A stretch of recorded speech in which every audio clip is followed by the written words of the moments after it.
bed is comforting, if a bit run down. Still, you've earned a rest. Across the room, the heating system hums its soft lullaby. The mattress feels soft and sheets warm. It only takes you moments for the world to fall away. Thoughts, baby. A million little lights in the dark. You're one fine instrument, brother. All those faces and all those names. All that laughter and screaming and scheming around. Every corner and every street. Recorded in you, forever, on Faraday.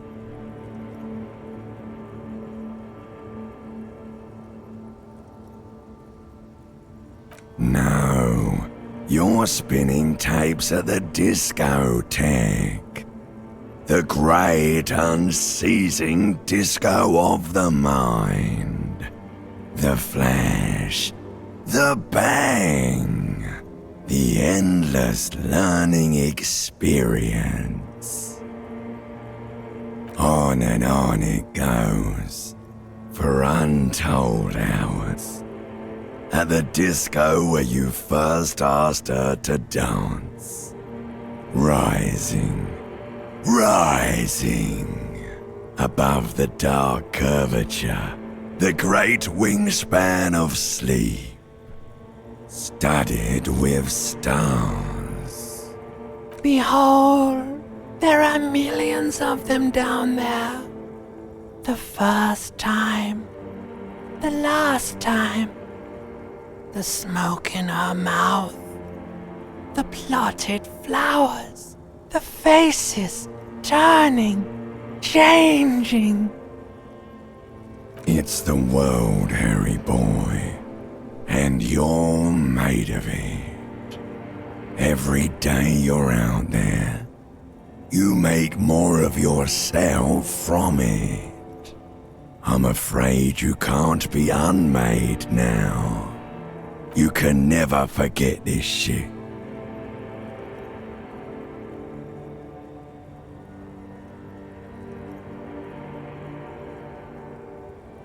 Beautiful. It's stuck on loop, whirling, spitting out words and images. You're the son of the world again. Harrister, a ceaseless agent. Picking up litter and old newspapers, collecting your little bubblegum wrappers and idiotic picture postcards. Meaningless, meaningless keepsakes. Reading your awful letters and recalling things, aren't you? The endless names of the world. An address book you are. The map of a city. You'll go insane if you keep going like this. One more day, and you'll be in the loony bin. I just know you will. And for what, brother man? For the money, baby. For the greater good. Solving your little crossword puzzles. Doing your tasks. Crossing names off lists. Trying to become some sort of world detector. It won't make it okay. It won't put smoke back in her mouth. There he goes again. He's a real political animal, our Harry. He still doesn't see that it's the world changing around him. He's got no idea what he's in for. 'Cause only love can break your heart. Beep, beep, beep! The alarm is ringing, Harry! The disco circus goes on and on! You barely slept 3 hours last night! Do it for the wind. Do it for the picture puzzle. Put it all together. Solve the world. One conversation at a time.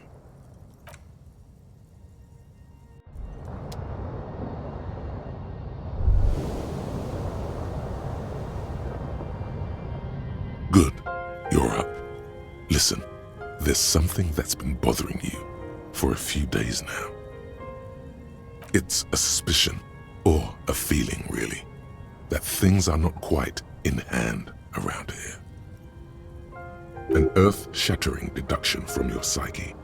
What will those guys come up with next? Every day, things seem to spin more and more wildly out of control.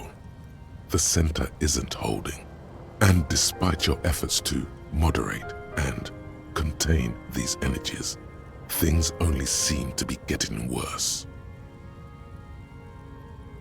Oh sure, you've been making progress on your case, interviewing people, solving side tasks. But who's focusing on the big questions?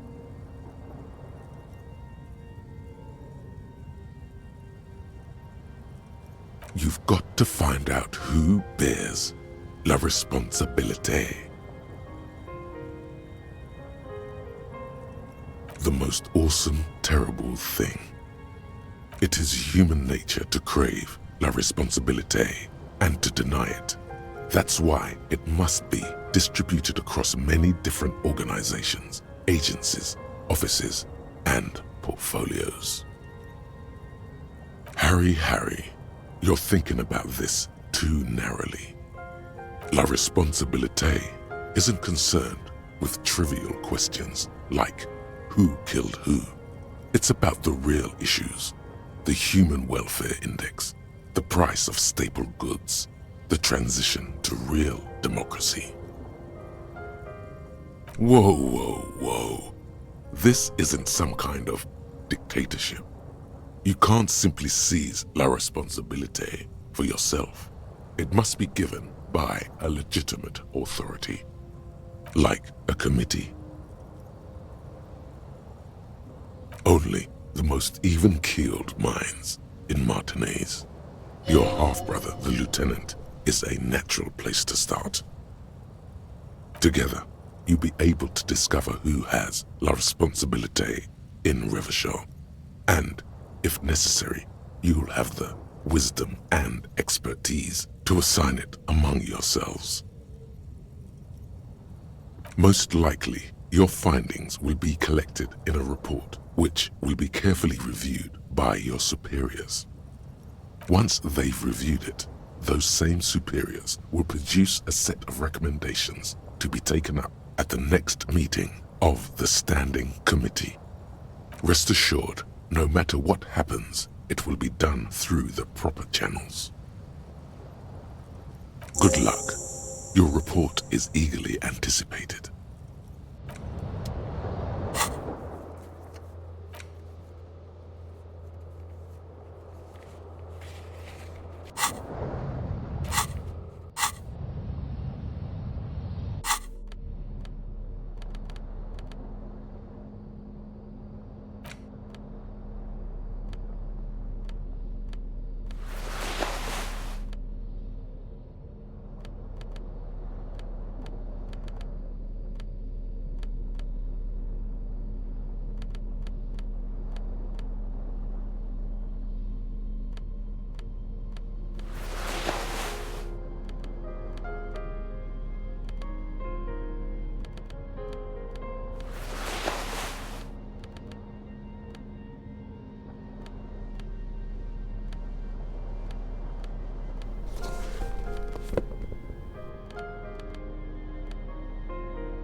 police badge on which you see the photo of a man. Some seaweed is stuck to the back.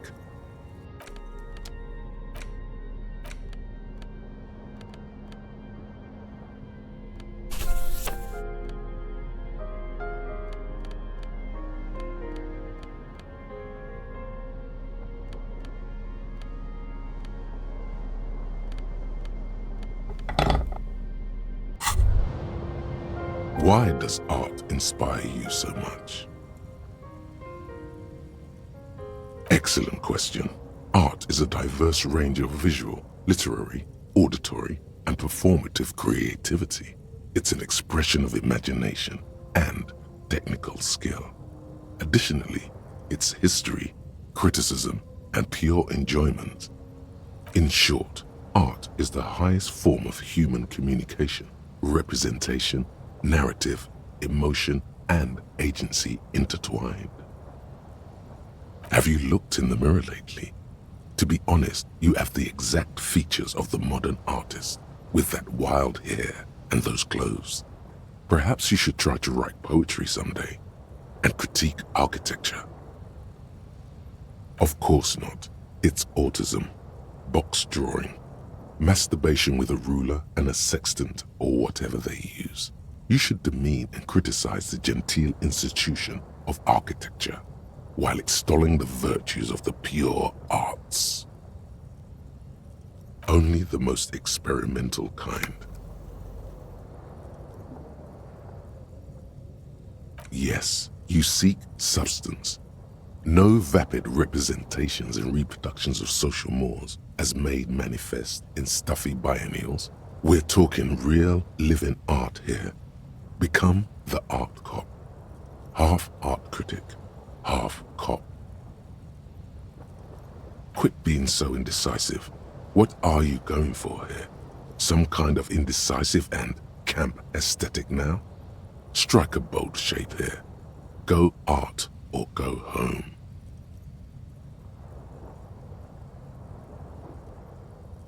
Exactly. It's not only your duty to only catch the criminals off the street, you must also apprehend criminals of the printing press and the gallery, the trite and derivative artists and writers of the world. Go ahead and provide savage criticisms, art cop. The world is yours to rip to pieces and reassemble.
Yes? I'm glad to hear it, Detective. I was wondering when we'd get to this very subject. If you ask me, it's high time for you to set aside these frivolous side tasks and focus 100% of your energies on the case before us. Why are you pronouncing it like that gentleman from the Institute of Price Stabilité? You know what? Forget it. What specifically are you trying to assign responsibility for? Now I understand. Next, I suppose you're going to tell me you need to form a committee to assign this responsibility? Simple. Because moral intern types love to form committees. In any event, I am just a humble law official.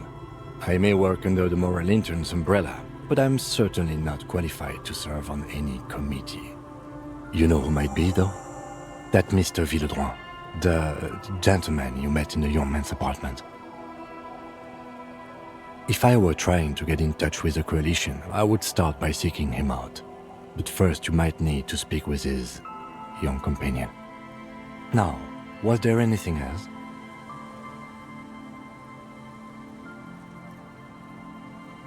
What do you want to know? Good.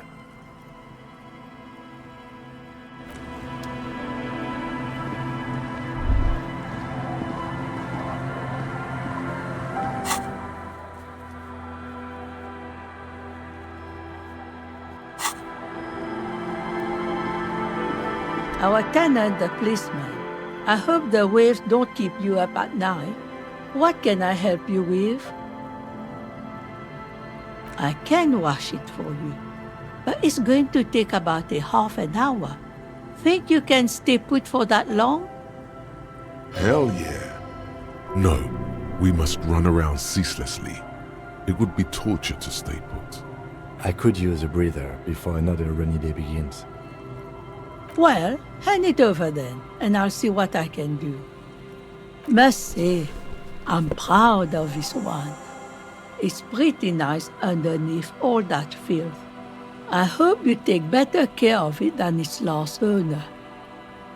What more do you want to know about that poor girl? Yes, let's hear those other questions.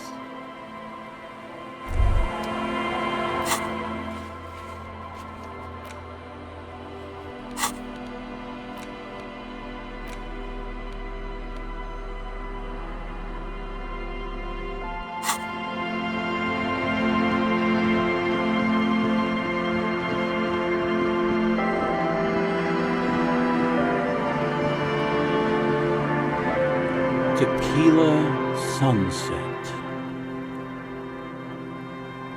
My jacket? A look of consternation crosses the man's face. He looks at you, then at his bottle, then back at you. What the fuck are you talking about, Tequila? Found? That's medium concept stuff, not my style at all. I can't believe I'm saying this, but maybe you should lay off the booze. It's fucking with your head. It becomes abundantly clear to you how this man managed to lose his keys, business, friends, and girlfriend. I'm calling it. It's neurological.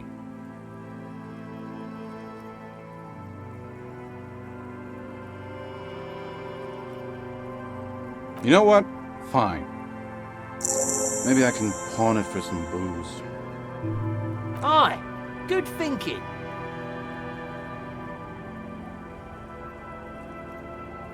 He breathes in deeply, preparing his recitation. The tale I'm about to tell you is an urban legend particular to Martinez. There are many variations. Are you telling the story of... Shut the fuck up! The street in the... Our what she doesn't know is that her well, yes, but it's the man on the horse that's of interest here. A man...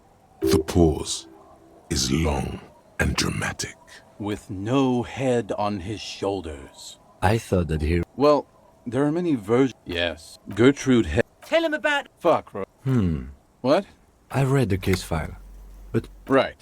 The wind... Two. The women are caught in the downpour. Don't turn around. When she sput there, Ula makes a run. Her body is never recovered. Naturally, Ula de Ponte became the prime suspect in the disappearance of Eva Delgado. De Ponte maintained that it was the so-called headless fallen rider and that she ran, fearing for her life. During the investigation, it became apparent that there was a love triangle, the third party being some small-time businessman. I don't remember the exact details. The leading theory was that an argument broke out on the jetty and De Ponte pushed Delgado into the canal, then cooked up this stupid cover story. No, she committed suicide before she could be taken into custody. They found her in the bathroom with a rifle, her face slowly peeling off the ceiling. Not a pretty scene. Man, that's some grisly detail. Oh well. Here's to another case closed. Anyway, that's the story of the headless Fallen Rider. Pretty crazy, huh? No one knows. Some say he stalks Martinez to this day. He won't, though, because it's just a stupid legend. Aye. I saw him one night when I was right shit-faced. Of course. Drink first, story later. Not much, but it will do. This last one is the most Martinez story I've ever heard.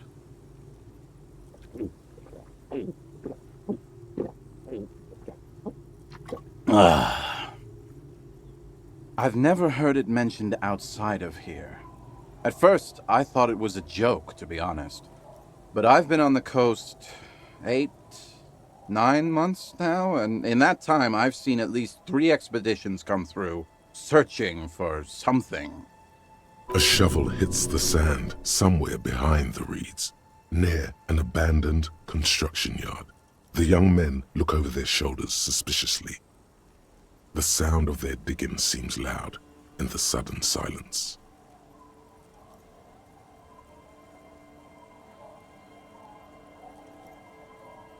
Magic animals? No, man, this is serious stuff.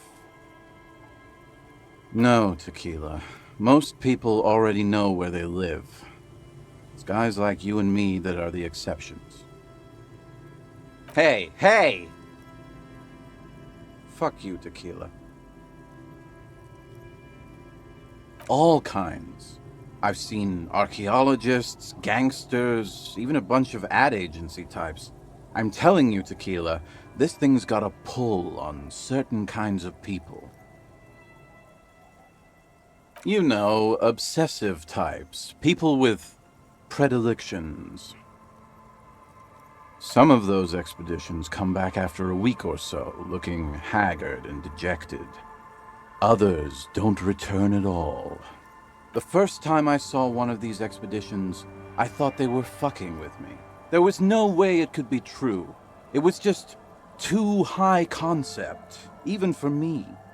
Wait, there's no way. It can't be. Or can it?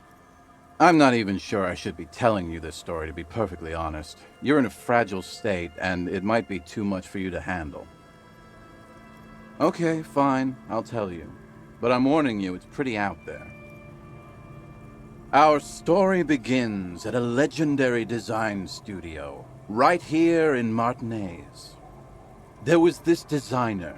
His exact name is lost to history, but in life, he was a legend. Made it big in Aranya, where he did some real pioneering work on grotesque and sans serif typography. A fucking genius, man. That is, if he even existed. Who knows? It's an urban legend, after all. He existed, all right. You feel it deep within your basal ganglia. He was as real as you are. I'm talking about... Anyway, sometime later he started his own personal studio here in Martinez. And that's when he started working on some really wild stuff. I'm talking some glass-smooth, forward-looking design language, the kind of thing that would totally overthrow the old regime, design-wise. A paradigm-shattering revolutionary? But then something turned.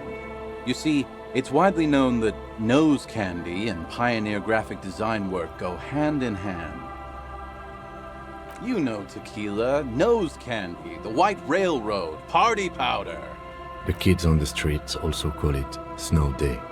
Or Emelan gold. For the plateau on which most of the world's supply is grown and harvested, typically by slave labor. Sinus salt, the White Knight. Can't see, for its popularity among the aristocratic class of the prior century. Along with a number of more banal street names. Blow, of course, but also flake, powder, pearl. Really, anything that's white will work. He's talking about cocaine. Shit yeah, tequila. You know exactly what I'm talking about. You've got to understand, the work this guy was doing was so high concept that regular amounts of cocaine just weren't cutting it. By the end, they were bringing it in by the lorry load. Now, as you might imagine, snorting that much cocaine can't be healthy for a regular human, right? Right. Wrong. Do it all the time. All day, baby. Hey, tequila, pay attention.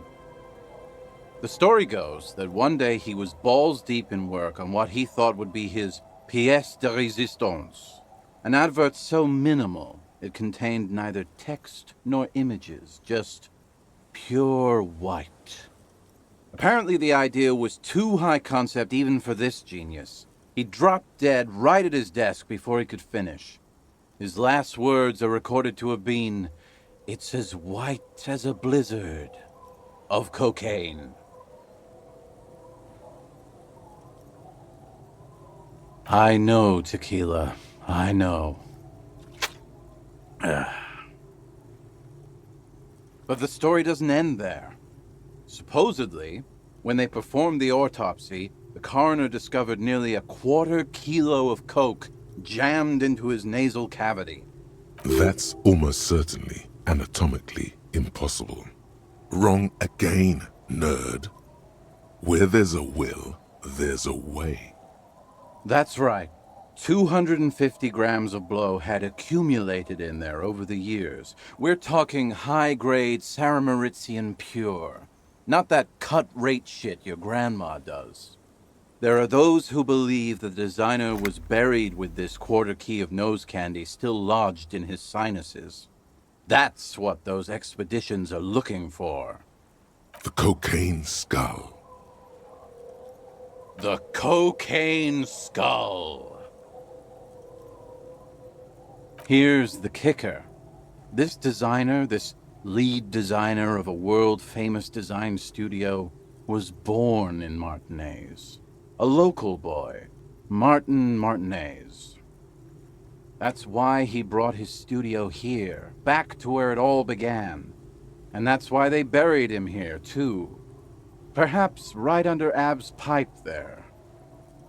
Or probably further down the coast, or in some yard in Martinez proper. A hidden mausoleum, no one knows exactly. No, my grandma always told me his grave lay somewhere on the islets on the bay. This is ludicrous and physically impossible. Sinuses can contain that amount of anything. Now, detective. Always the skeptic. My only question is, where does one get a shovel? The archaeologists say they want to put it in a museum, the gangsters say they want to sell it on the black market, and the ad agency guys say they're seeking inspiration. Bullshit. They just want to snort it. But you could beat them to it, Harry. You could snort the magic skull cocaine instead. I'm pretty sure they all just want to snort it, though. And why wouldn't they, eh? Sounds like right strong stuff.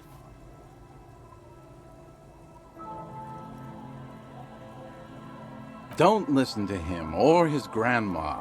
He's just making things up. No, my grandma told me.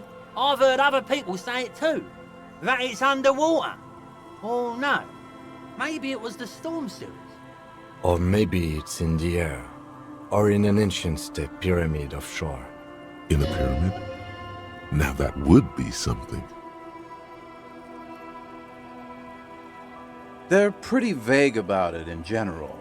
The gangsters like to claim they're looking for the grave of a friend, with picks and shovels. The archaeologists act all official about it, saying they're conducting serious research. Honestly, I think they're not really scientists, just rich. The junkies, for some reason, are pretty upfront about it. They just say they're looking to snort some blow out of a dead man's nasal cavity. Honest men on an honest quest. You should join them. By now, I'd say I know about as much about it as anyone on the coast. Whoa, whoa, whoa. Hold on just a minute. Finding it right now is literally impossible. What? For one, the way is blocked by that big lorry that says Delta Logistics Company on the side. You definitely have to search the area behind that lorry too, yet it is impassable. And second, outfitting an expedition like that is expensive. It'd have to be a big production to do the Cocaine Skull justice.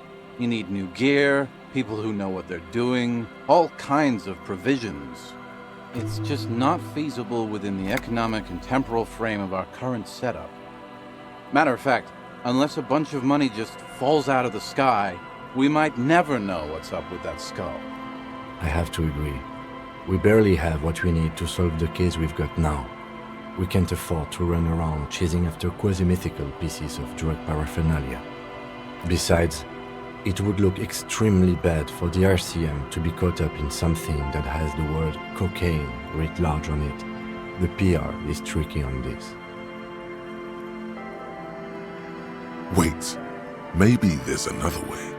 Maybe up around the coast? Don't give up now. Yeah, well, that's the reality situation for you. Who knows, though? Maybe someday we'll get our chance. Not that I can think of, currently. That might be the case, yes. Uncle. Uncle. There's no waking him from his stupor. His mind is elsewhere. The legend! He's back. And firstly, I got smokes and piss and a little speed to spice things up.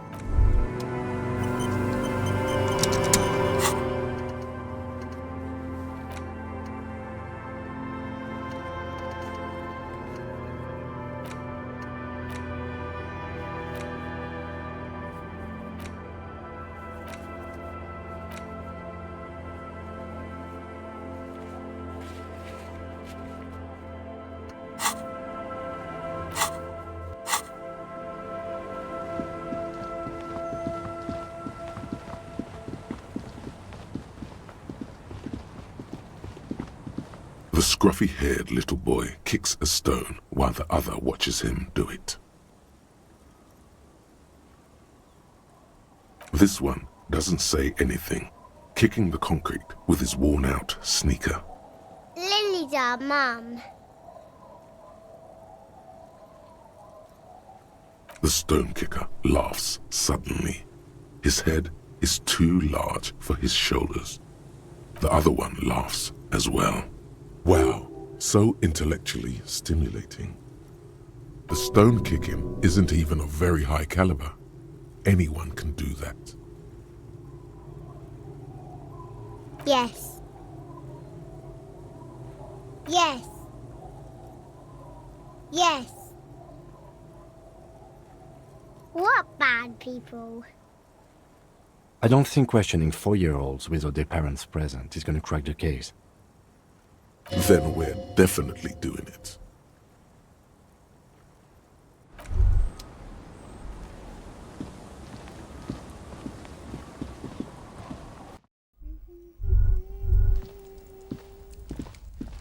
Hello, mister. Luby. Raluby. My mom tells me I'm a big girl, but she doesn't know that I can't say Earl. Or sometimes I can, but then Uller. Kids. Bye!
Oh, hey, man. It's good to see you.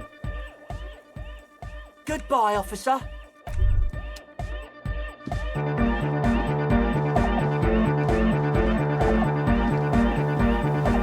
Yes, what is it?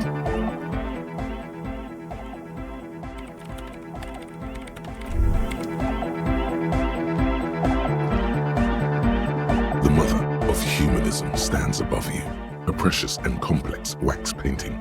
Honest. The old woman in the village was right. This must be the DeLorean Church of Humanity in Martinez, or the small Pinewood Church in some records. It's a minor landmark, not easy to find. Most maps misplace it. It was built not long after Ravachol's founding, 300 or so years ago, by first-generation settlers. On the coast of an uninhabited archipelago where only animals had roamed before, in the wild reeds. There used to be 7 stave churches on the coast. Les Sept Sœurs, they call them, the 7 sisters. Only one remains. The rest were burnt in the revolution or used for building materials. We should be respectful here, although the building appears to be deserted. I do not believe we'll find the instigator here. Something else, perhaps? Respectful? Is the lieutenant a follower of DeLoreanism? A pang of guilt? The lieutenant is leaving something out. I have a theory, yes. There was a police raid a while back. I heard the place was shot to pieces. The old woman in the village was being tactful with us when she didn't mention it. She has more respect for the RCM than many around here. Well, your station was involved, I hear, although I can't be sure. How come the lieutenant isn't sure? Is this confidential information? 3 precincts were involved in the raid, and people say Precinct 41 was one of them. I'm sorry, I'm not saying you were. It was a clandestine operation. I don't know anything about it, why it was conducted or who participated. I try not to pry into extra-district matters. Good luck. You will not get information on a confidential operation from your station secretary just by calling. If you really don't remember, it might be better to keep this one forgotten. It happened a while ago. It's unimportant to our business in Martinez now. Yes, we all are. Her name, body, and rule are synonymous with humanism. The laws we enforce are DeLorean in origin. It's not spiritual, it's constitutional. The DeLorean system does not demand faith, only accordance.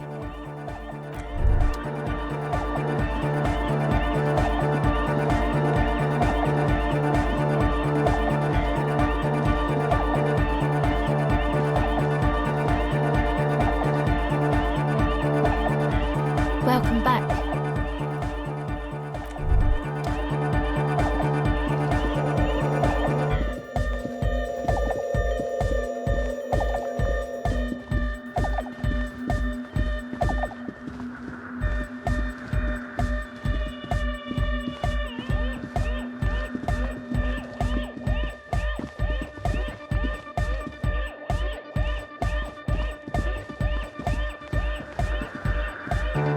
That's a deal! Yeah! Medium car!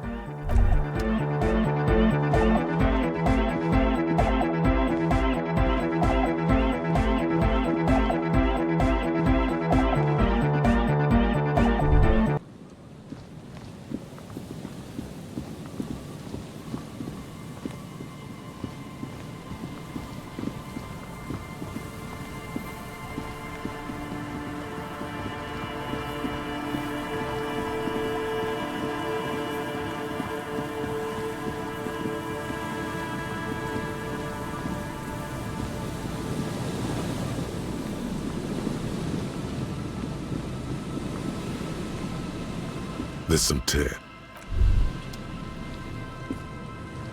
A man lies on the boardwalk. Hold on. Looks like he's been dead for a while. I'm surprised no one found him before you came along.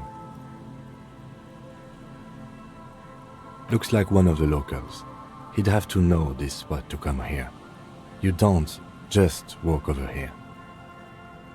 But that's just a lazy assumption. What do you think? A dead working-class man with a bottle in his hand?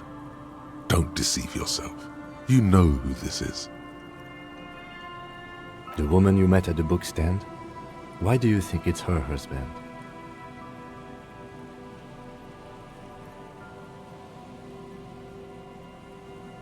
I can't see a book. So he took the book to the library, then came back and thought, I'll have one. I'll have one drink before I get home. Just one drink. I have my cool jacket on. I took the book to the library. I've earned it. The view from the lookout is beautiful. Damn it. He's definitely someone's husband.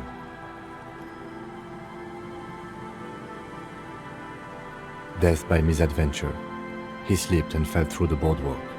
A truly unfortunate accident. If it wouldn't have been for that bench, he'd be alive.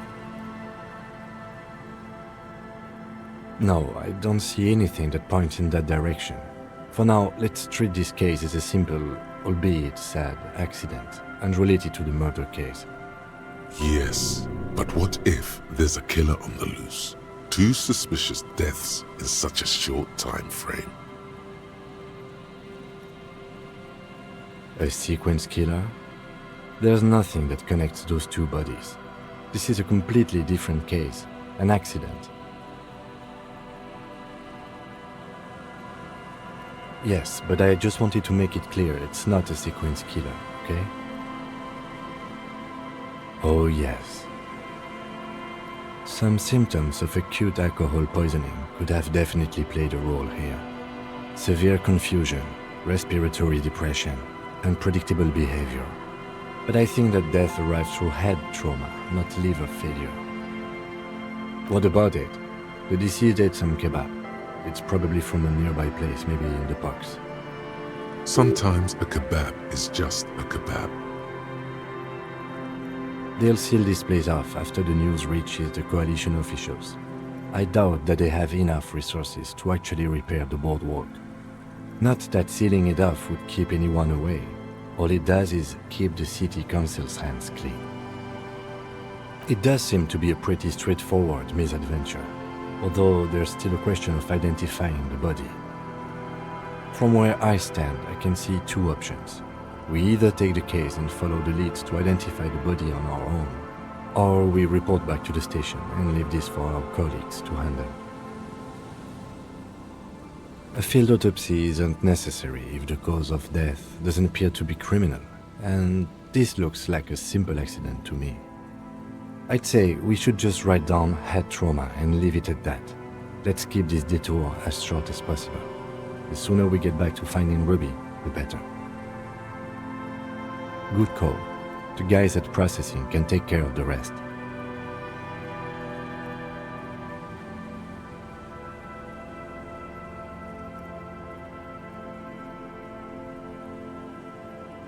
Alright, we've already examined the library card. Let's call the Jamrock Library from my kinema, see if we can learn anything about this Billy Méjean. And while we're there, we should also call the station, let them know that we are taking the case.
one brutal motor carriage.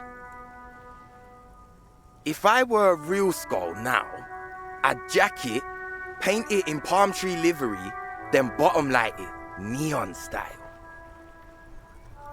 A snazzy shit-ripped skullmobile like this would make a fine trophy. We could, like, hang fucking shrunken heads from the side mirrors. Cops' heads. Scary tribal shit. Yeah, tribal shit. A cop carriage like this would have proper skull value. While I appreciate the interest you take in my brutal motor carriage, I have to stop you right there. The RCM takes threats directed at its property seriously. It's just theoretical work, Copper. No basis in reality. Man, if we were certified skulls right now... I can tell you who we're not, cop. We're not snitches or skulls. Which is not to say that the skulls are bitches and... On the contrary. The part of this presentation you want to take home with you, cop man, is we're not part of the skulls yet. Okay then, let's indulge in some intellectual exchange. These young men seem eager to share their beliefs. You don't know? What kind of cop are you? It's not a question. Don't get into it.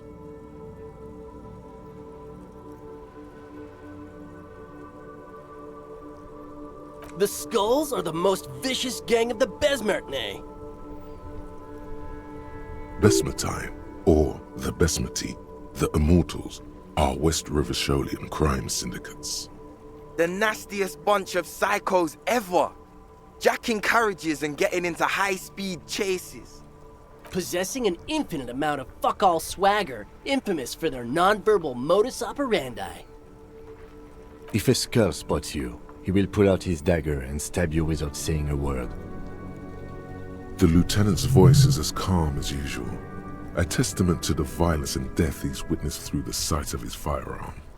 They usually occupy the burnt-out quarter in Jamrock, or you can find them loitering around their brightly painted bottom-lighted vehicles. I can't wait to become a skull. Bottom lights are wretched aggressive.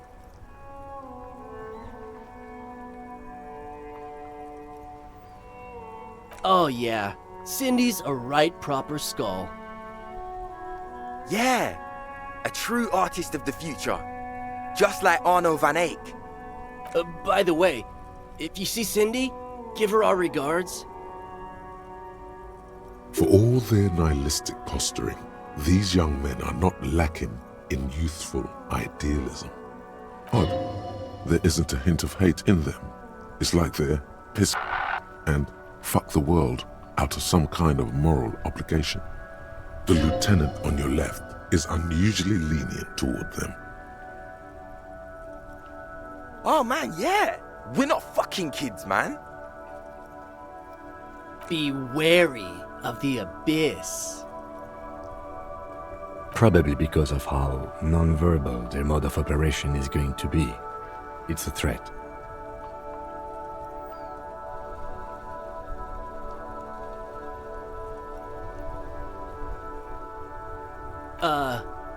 That's right.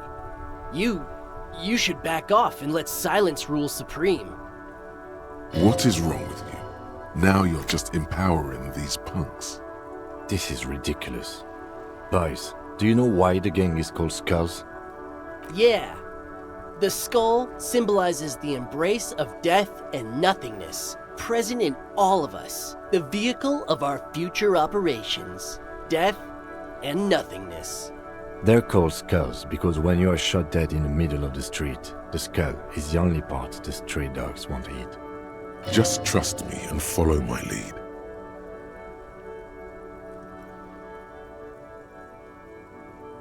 No reply. The blonde rebel scratches his chin, deliberately not focusing his gaze on anything. He looks very uncomfortable. The other one shuffles uncomfortably, nevertheless continuing to steal glances at the lieutenant's motor carriage. The Union does their share of policing in Martinez, at least where gangs are concerned. That's why there isn't much organized crime around here. Apart from the unions themselves, of course. Don't you worry about that. We're gonna make up for the deficit. Yeah, we are. We're not franchise skulls. Well, not yet. Once we get our name out there, we'll have a chance to join them. Because we can be just as psycho and vicious. You'll see. But in a non-threatening and definitely legal way. We'll fuck the system from the inside later. Just be cool now. The damage will be tenfold. Right on, fuck. So what's happening now?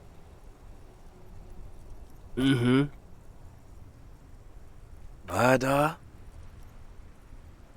Yeah, sure. We'll gladly tell you everything we know about it. It was a man. Also, he was hanged. He was hanged from a tree. Yeah, I mean, duh. These punks don't know anything. Let's just move along. Hey, stop right there. How does one know anything? Ah, this sounds like epistemology. A field so occupied by thought that it begins to question thought itself. Exactly. How can one know shit? For example, how can one be sure that there truly is a body hanging behind a hostel? What if it's art? Or just a mere specter? So what do you think we know? What about them? Like I said before, many men keep searching for the one, for so-called true love, which is actually just obsession masquerading as kinship. The thrill of the chase, the hollowness that fills your chest cavity after catching it. I'm wondering if the poetics come with the jacket, or are they derived from something else entirely? To catch a fish, you'll need to hurl the lure many times, and even then it isn't certain that you'll get anything. If you blow up the lake, though, you get more fish in a shorter time. And, for time is of the essence and fleeting ever so quickly, one must think of a way to fuck the whole world and not get caught up in fucking someone. Because when one fucks everything, he fucks nothing. And that, to me, feels glorious. Sticking your dick into the void. Hate to admit it, but in a weird way, he's got a point. Well, first off, it's a statement and not necessarily something that characterizes me as a person, even though the statement has character. And I do like piss. The word piss epitomizes the struggle taking place in the world. Things being defined as they seem, not as they are. And, I guess, it's also about communal spirit, the future, and truly appreciating our differences. Also, you've got to admit, it catches the eye. And since the Grand Piper is slowly but steadily moving towards basing the economy on it, attention, it is imperative that the medium itself convey the message. What I mean by this is, we are all piss and that the world is inherently meaningless. It seems that the young man has a certain expertise in at least one field, even if it's rather narrow. Is it a coincidence that here we have two badass jackets and two badass cops? Yes? Leather jackets adorned with immature writing? The ideology they convey helps the boys justify poor choices in life and fashion. I'm not a fan.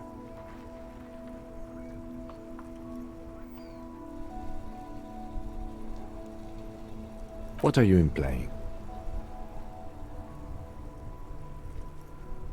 I'm not sure I understand you, detective. Neither. Fine, if only to end this discussion. Theoretically, if I were a juvenile delinquent, if I were to already be down that path, I think peace suspect is the stronger of the two statements.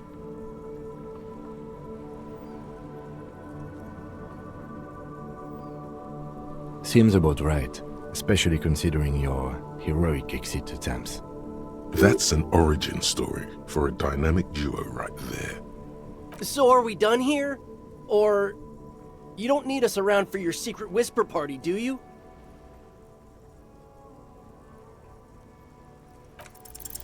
No.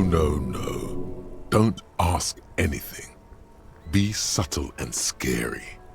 The boys dream about being skulls. Use that. Suggest they're massive skulls. Come on. What? No! Skulls don't have kings. I think. And we're not even in yet. Yeah, man, keep your voice down. Skulls don't take it lightly when folks pretend to be them. We're not even prospects yet. Prospect must be a hierarchical term. Probably in the lower end. Wow, you boys are ambitious. Only prospects and already planning a coup in the skulls. You're destined to go far. He gets it. Passive-aggressive flattery. Shut the fuck up! Are you trying to get us killed? Now bring it to the jackets and, yes, start shouting. Please be quiet. What? What do you want? The jackets? You got it. No need for cruelty.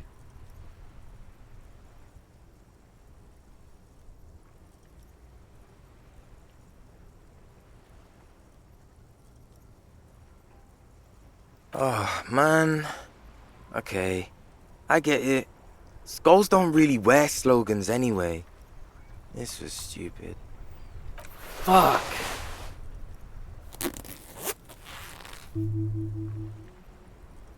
The lieutenant watches the boys take their jackets off with mild amusement.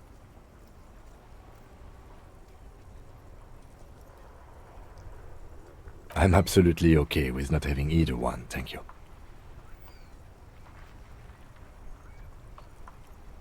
This case doesn't require us to go undercover or raise hell. In fact, I don't think the jackets will be useful at all. I just wanted them to not have them anymore. Cold-hearted cop.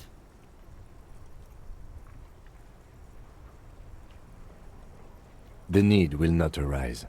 The jackets are meant to complete each other.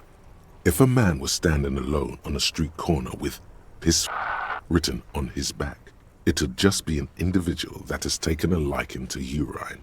And fuck the world, all on its own, is, frankly, generic. I don't know, Eric. It's cold out. Yeah, let's get out of here. The cops fucked us.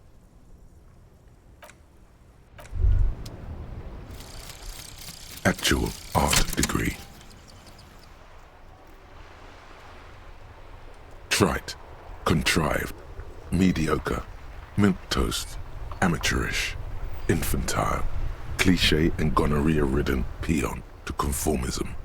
I fucked me. Affront to humanity. War crime. Should literally be tried for war crimes. Resolutely shit. Lacking in imagination.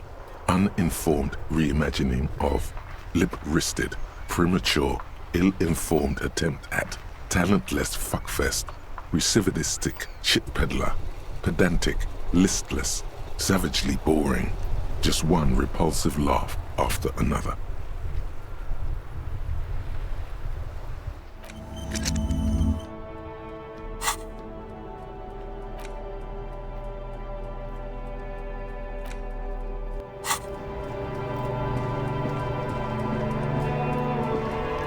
Inside, you see a set of steering levers, a radio microphone. This is Precinct 57. How may I assist you? One moment. Can you please describe the body? Age, sex, cause of death? We suspect he might have been inebriated when he fell.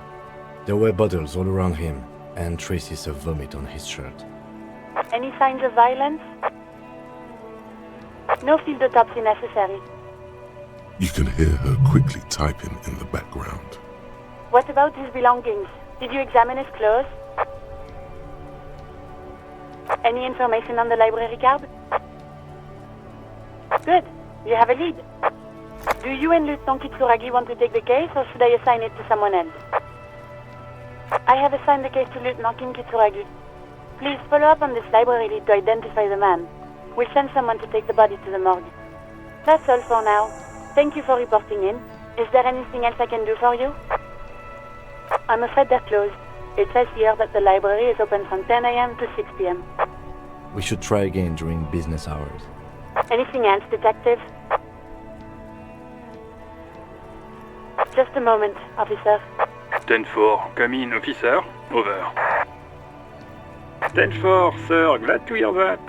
I'll write down that there is no need to issue a new one to you then. Over. Feels good to get that off your chest, right? Celebration with beer? 10-4, sir. Sorry, but I'm under orders to give a negative to requests for personal information. Over. 10-4. Anything else, sir? Over. Roger that. 10-10. Over and out. This is Precinct 57. Just a second, officer. Sylvie Malaika on the line for you, officer. Yes, hello? Oh, great. What else do you need, detective?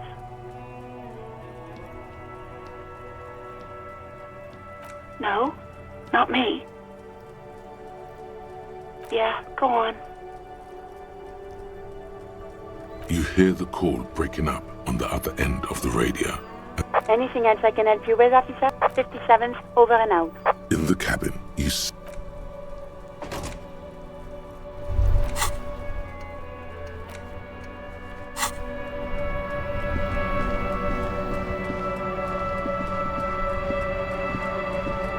Still here. Stuck in this damn jam, my man.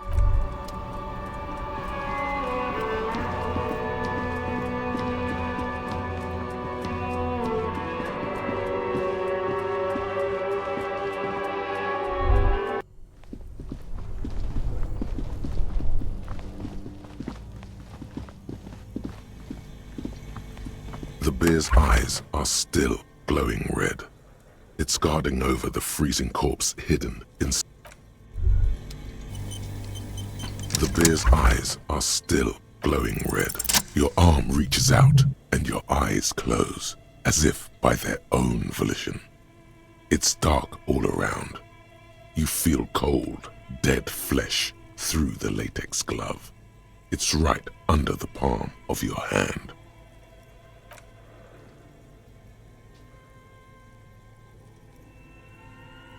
His face, his cheeks, his nose, his fat, swollen lips.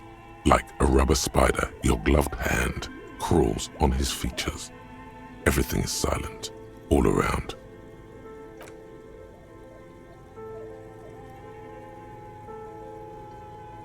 The oral cavity is cold and moist. A ball-like tongue attaches itself to the base of the mouth, lolling around like a scallop. You're on the right track.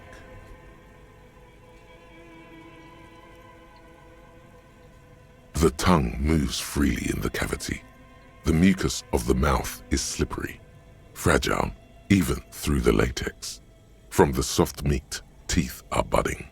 Hard pearls of bone in the gums and in the back of the mouth. Can you feel it? You're so close. Rip his jaws open now. Look in. A vision of black and dark red death, pried open by your hands and studded with teeth. Looks like he's laughing. Death fumes rising from his throat. And there, in the back of his mouth, above the bell of the uvula, right in the soft palate, you see a hole, barely visible to the human eye. It is swollen shut, almost vanished. No larger than 0.4 centimeters in radius, the edges appear darkened. An abrasion collar. This is what we're after. Abrasion collar.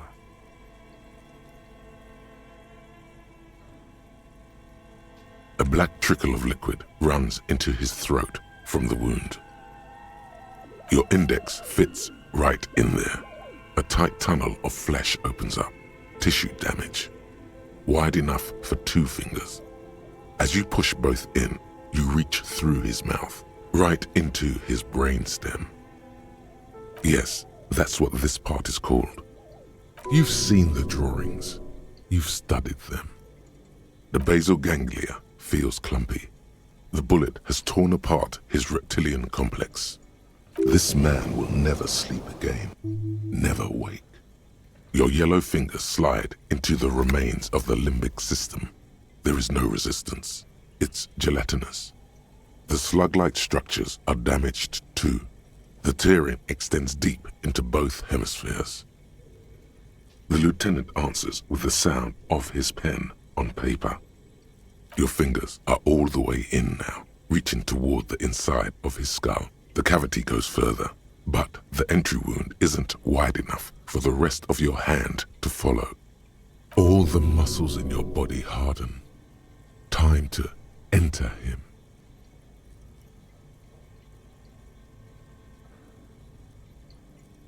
Your fingers reach toward his skull.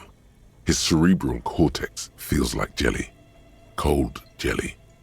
Strange fluid streams down your wrist as you push deeper, until you feel it on the tip of your finger.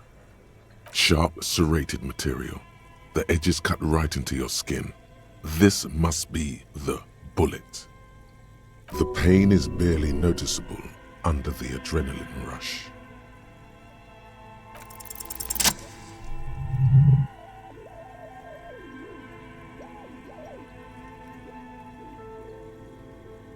You pick the sharp metal bullet between your index and middle finger. With your face twisting from pain and concentration, all you need to do is just... Good. The inside of the head feels cold and smooth, like a glove. Sweat dripping down your brow. Careful not to lose the prize between your fingers. With a plop, your hand emerges from the mouth, covered in blood up to the wrist. Between your fingers, a small flower, a blossom made of lead. A bullet.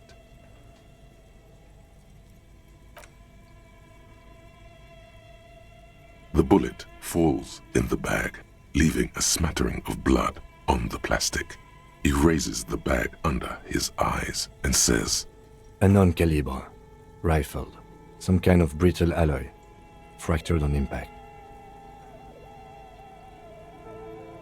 Of course, you deserve it. We need to add an item to the injury list. Injury number 4. Oval entry wound with an abrasion collar. Soft palate, back of mouth. High velocity. Temporary cavity in brain tissue. Small exit wound on the occiput. How does that sound? Opinion, fatal injury.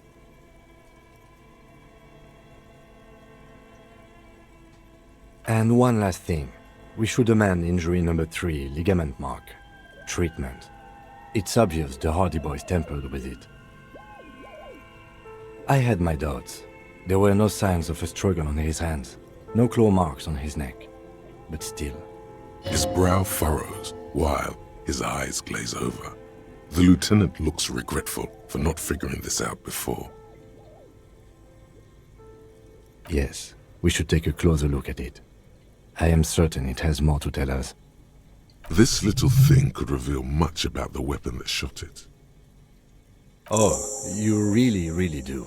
I am glad to hear you say that. Your room in the Whirling in Rags should come with a bathroom. Be sure to make use of it in the evening. We bag the corpse and carry him to the holding pen of my kinema. I can transport him to processing myself, but I will be gone for the rest of the day. Work on the case. Tend to personal matters. Try not to do anything too dangerous. An officer needs backup in a neighborhood like this.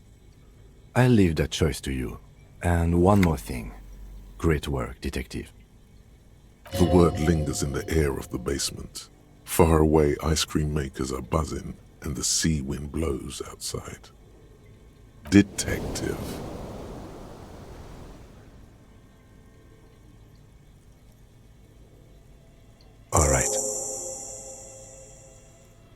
I will need a little help carrying him. You take the hands, I'll take the legs.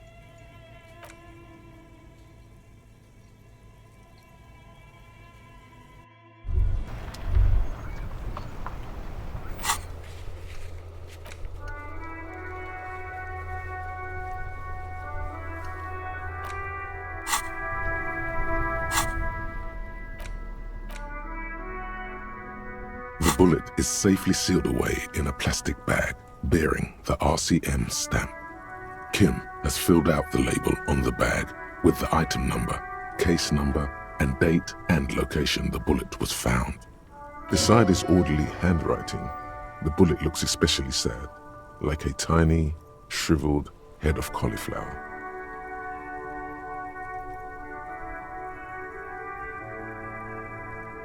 The squished little thing has no idea. I know. You should find the gun that shot this bullet.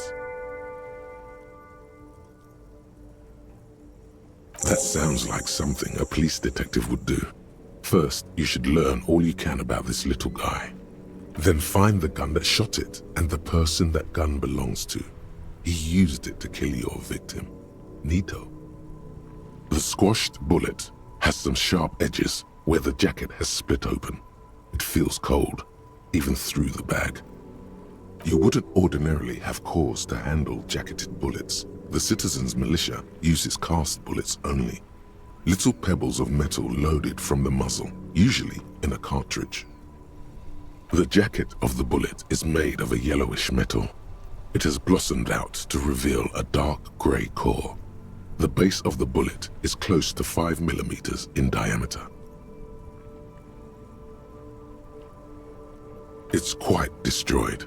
Some of the fragments are still lodged in the wound. You can just about make out a few striations near the base of the bullet. Little hairlines, linear. It feels standard. What's interesting about the bullet thus far? A jacketed bullet, which would have been shot from a military-grade breech-loading rifle, not from a muzzle loader like those typically found on the streets of Martinaise. Very interesting. You have an unusual military-grade bullet in your hand. Now all you need is to find a gun that could fire it.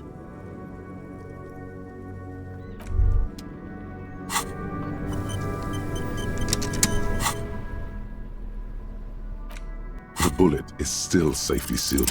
A rifle, Revolutionary period. Your bullet looks to be an old 4.46 millimeter from the surplus left over from the turn of the century. Probably an antique or a retrofitted antique. The 4.46 caliber was widely used with the Belmargrave rifle, a Revacholian manufacturer. The BM dominated the battlefields of the Insulindian theater of the anti-centennial revolution 50 years ago. Incidentally, you have just such a rifle with you, the dusty old thing you found hidden in the basement below the commercial area. It's unusable, sadly. If it were, the bullet would probably fit the chamber. No, but Zeliger, a major firearm manufacturer, ended up with a surplus after the war, so there are still a lot of these old military rifles floating around, usually broken. The quality was appalling. Antiques enthusiasts, guerrilla fighters in distant countries, a few lucky jamrock bangers, you're looking for the same thing you found in that hidden weapons cache, only in working order. Back at the station, the lieutenant is standing at a counter, diligently filling out paperwork to hand over to a tired records clerk. You should share your findings with him as soon as possible.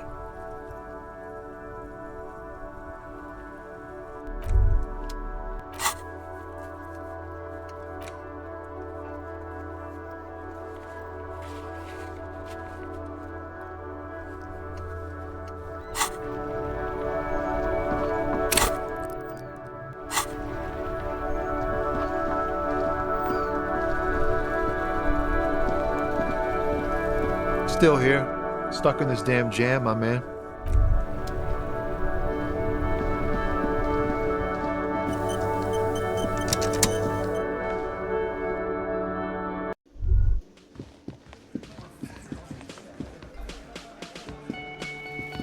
Hi again, gendarme.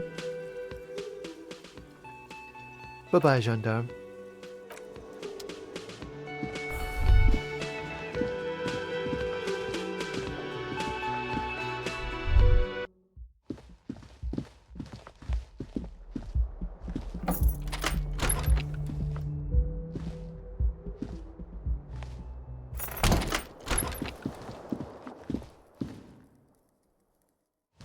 A mirror hangs on the bathroom wall. In it, your clean-shaven face, adorned with the expression. You're still not accustomed to it.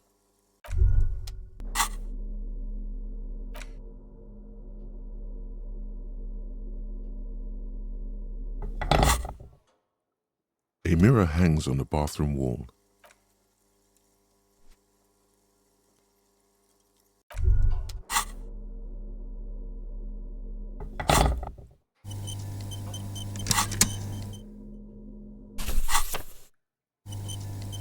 A mirror hangs on the bathroom wall. In it, your clean-shaven face, adorned with the expression. You're still not accustomed to it.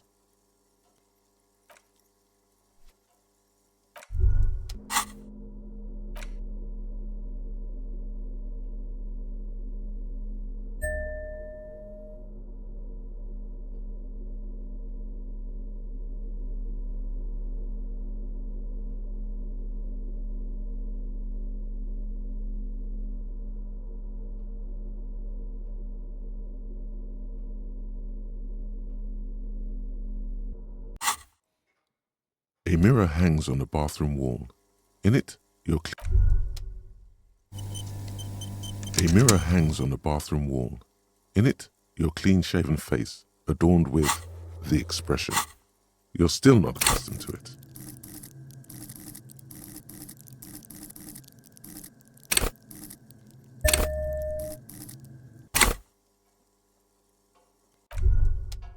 A mirror hangs on the bathroom wall. The faucet is quite terribly mangled, but you just might be able to twist its parts into place. You handle the chain cutters deftly, applying just enough pressure. The faucet regains a recognizable shape. The steam stops. Told you that you needed those chain cutters. Everything is connected. Everything has a purpose. The mirror begins to clear slowly without you having to wipe it.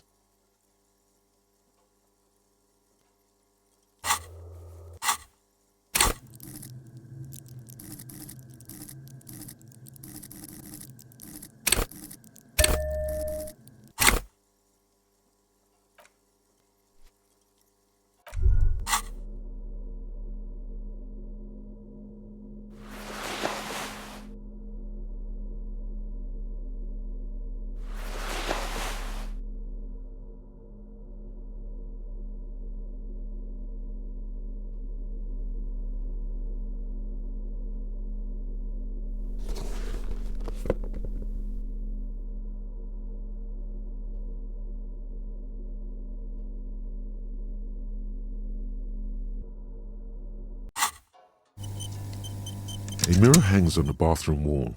It's barely covered in steam. It's too late. Like an image on film.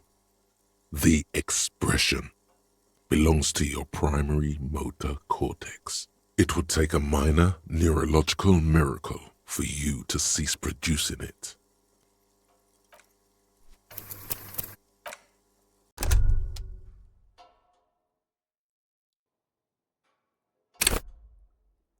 A mirror hangs on the bathroom wall. It's like something snaps in you. A nerve ending. A thought. A sadness. Your face in the mirror is suddenly clean of the layer that had distorted it for God knows how long. Just like that, it's over. The running gag that your life had become. A sad old man looks back at you. A mirror hangs on the bathroom wall. It's barely covered in steam anymore. You see your face, such as it is. A regular, clean-shaven police officer.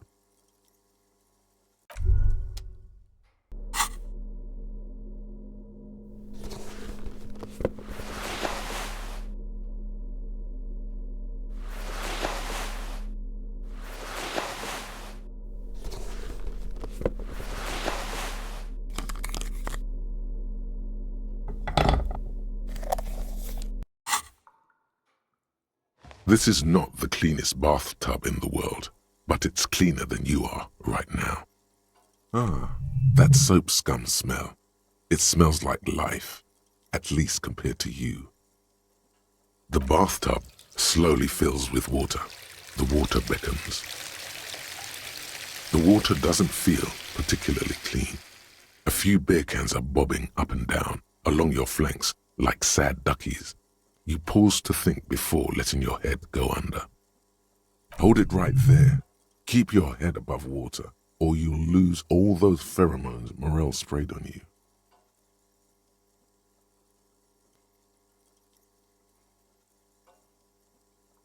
The lukewarm water is comforting, like amniotic fluid.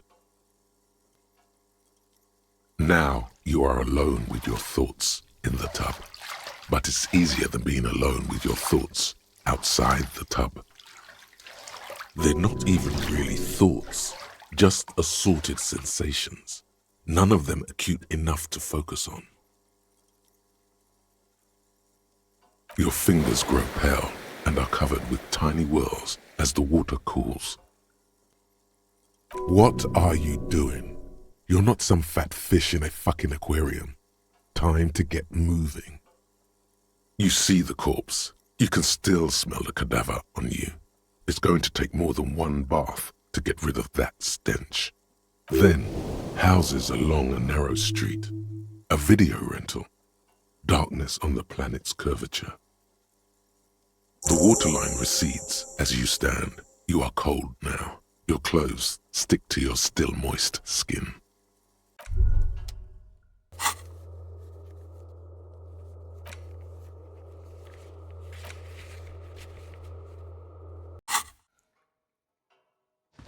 A mirror hangs on the bathroom wall. It's barely covered in steam anymore. You see your face, such as it is, a regular, clean-shaven police officer.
bed is still cold from the broken window, and not too inviting, but it's yours. You've earned it.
This medicine cabinet is stocked with drugs.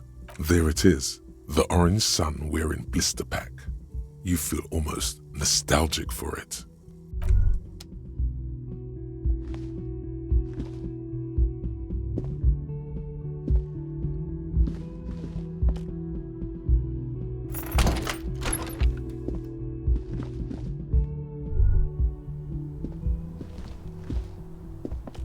Two neon-lit shapes, a man and a woman having sex. A ray of backward motion explodes from his mouth to the roof outside, A prime, to then widen into a radius of locations in Martinez, B prime, B double prime, and B triple prime. It is possible that it came from B prime, the boardwalk, B double prime, Land's End, or B triple prime, the islet. You can't know for sure until you investigate those locations. The lieutenant would probably agree that, in this situation, it's best to be thorough.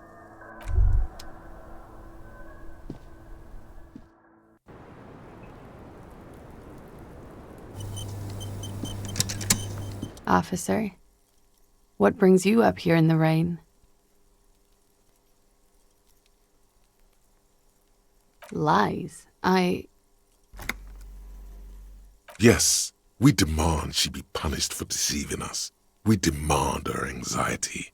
We demand her fear.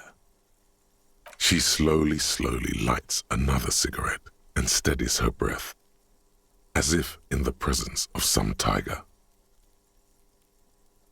Oh. No, of course not. As I said, it would have been too risky for me to use those documents anyway. My employer gave them to me. In truth, I should have destroyed them. She doesn't seem to be lying. She's genuinely spooked by their disappearance. They couldn't know where I put it. I'm absolutely sure I was not followed. And I've told no one but you. You mentioned seawater? I was worried I'd been too careless with the latch. The documents were probably just washed away.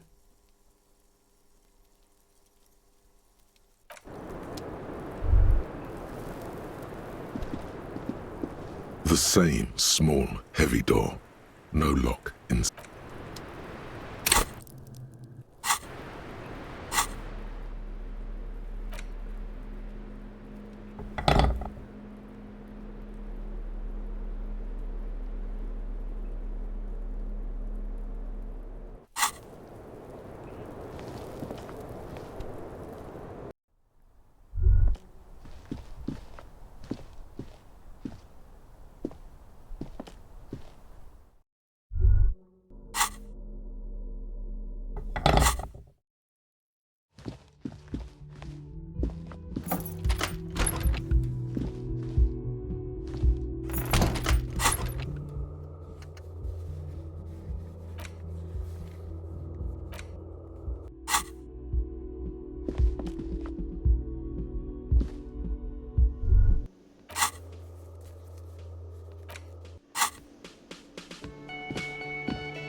boy, am I ever so grateful to you, officer.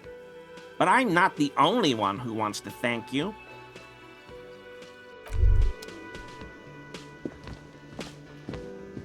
It's great to see you again, officer. My wife can't wait to thank you. Go on, talk to her.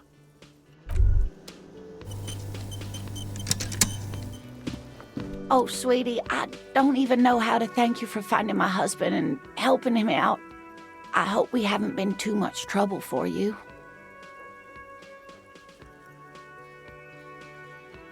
Here, I want to give you a small token of my gratitude. It's a tie, Mexican origin. The pin is an antique, quite special. The little silvery knob holding the tie together feels warm in your hand.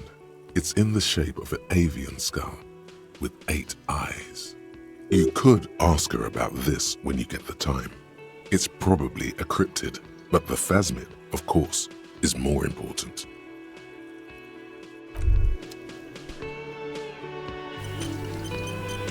Oh, hello, sweetie. So nice to see you again. There's really no point in manipulating anyone. She'd be only too pleased to tell you about her work. Go on and ask. Oh, I'd be delighted. Truth be told, I could really use the company too. No, it's the cryptid. Oh, yes. The 8-eyed teratorn, the largest flying avian ever discovered, with a wingspan of 11.5 meters. It was thought to have gone extinct 3,500 years ago. Some even doubted the fossils were real.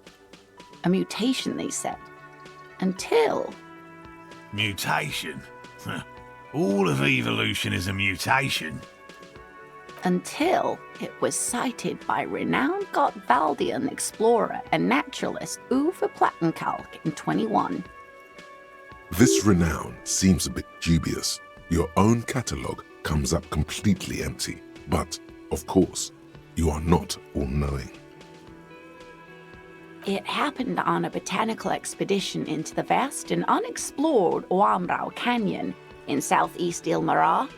Dr. Plattenkalk got separated from his group during a sandstorm. The world's largest canyon system, sweetie. It's a barren waste east of the Erg Desert, an ancient riverbed completely dried up.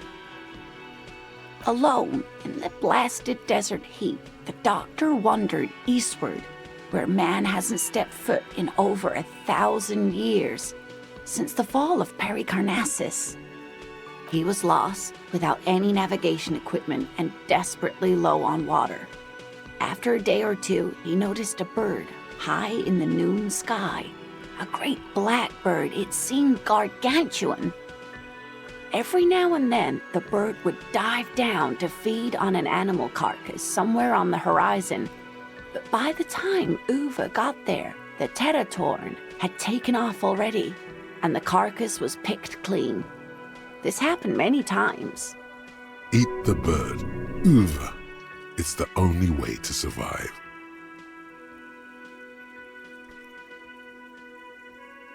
Yes, or rather, hunting. A bird that big has a lot of blood in it, and he was dying of thirst. For many days, Dr. Plattenkalk followed the teratorn until they reached a great canyon wall where the bird finally landed to rest. The professor climbed up there with a rock in his hand. He found the bird sleeping with his head tucked under its wing, a great black pile of feathers on the perch. So he approached, slowly squeezing the rock in his fist. Then the teratorn suddenly looked at him. He could see it had 8 eyes, 4 on either side of its skull, like a spider. And the man couldn't move. He was paralyzed, frozen into place with the rock in his hand. Whatever he did, he could not get closer to the bird. The bird was controlling his mind. It kept him from approaching, He could step back, but every time he stepped forward, paralysis. Uva spent 3 days trying until the bird flew away. The 8-eyed Teratorn was indifferent to him, as long as he didn't get closer than 2 steps. It even let him feed on some carcasses up there, and the 2 unfertilized eggs it left behind. Yes, Way, sweetie. Cryptozoologists have been tracing it ever since. But Wamrau is vast, mysterious, and holds many secrets. Modern radar telemetry shows great promise. We will confirm this one by the end of the decade, latest. Sadly, yes, but there are numerous reports of 8-eyed bird skulls from Il Mara. And then there's the striking resemblance to the Pericarnassian imperial eagle, an ancient heraldic symbol that is hard to pass off as coincidence. The imperial eagle, too, had 8 eyes. Not really. It's just stylization. The way they drew eyes. It's not a zoological drawing. Very, very hard. This one's very famous. Everyone knows it. People will be looking at that tie on you and thinking, that man is into cryptids. So, what else do you want to know? That would be the giant of Kokonur. The giant lives in the most arid parts of the vast Kokonur Desert in South Samara, casting a strange light across the barren wastes. A mirage or a psychogenous luminance. The towering luminosity of Kokonur is a bad omen in local folklore. Some say it's a fata morgana, others, fate unimaginable. No one knows for sure. It is like an awful mountain appearing from below the horizon and expanding to cover almost a third of your field of vision. That's what makes it so peculiar. A species surviving at the very limits of scientific law. The giant of Kokonur must be the largest animal the planet can support. There are limits, you see, to how large a metabolism an ecosystem can beget. Some say a gravity anomaly below the Kokonur Desert might allow the creature to grow to these gargantuan sizes. Great. This is great shit. You need more. Gravity anomaly. Digging it. Digging this parascientific stuff right here. Cryobacter catlensis. Yes, a unicellular bacterium that was discovered in one of the northernmost points of Kotla on the Boreal Plateau by renowned geologist Caitlin Mijanou some 70 years ago. The bacterial colony Mijanou found had remained alive while frozen in ice for longer than anyone could reliably estimate, certainly from before recorded history. Mijanou disappeared shortly after injecting herself with the bacteria she had brought back to study, no doubt in hopes of prolonging her own life. Yes, the bacteria had survived in the ice since times immemorial. It is not hard to see where she could have gotten the idea.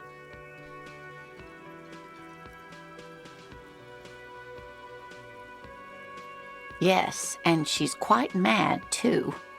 After she treated herself with the bacteria, she stopped aging, but also became increasingly eccentric and irascible so that even her oldest friends were forced to pull away.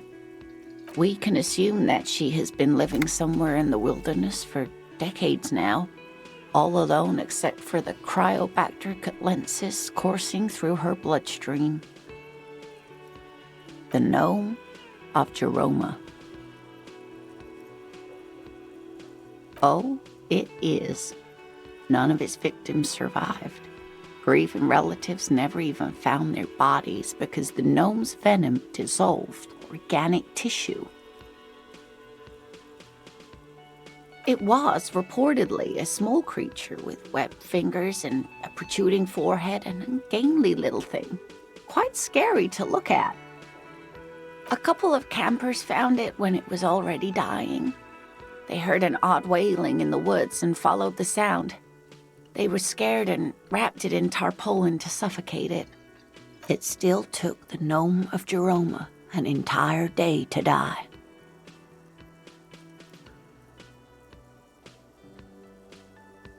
Alas, no.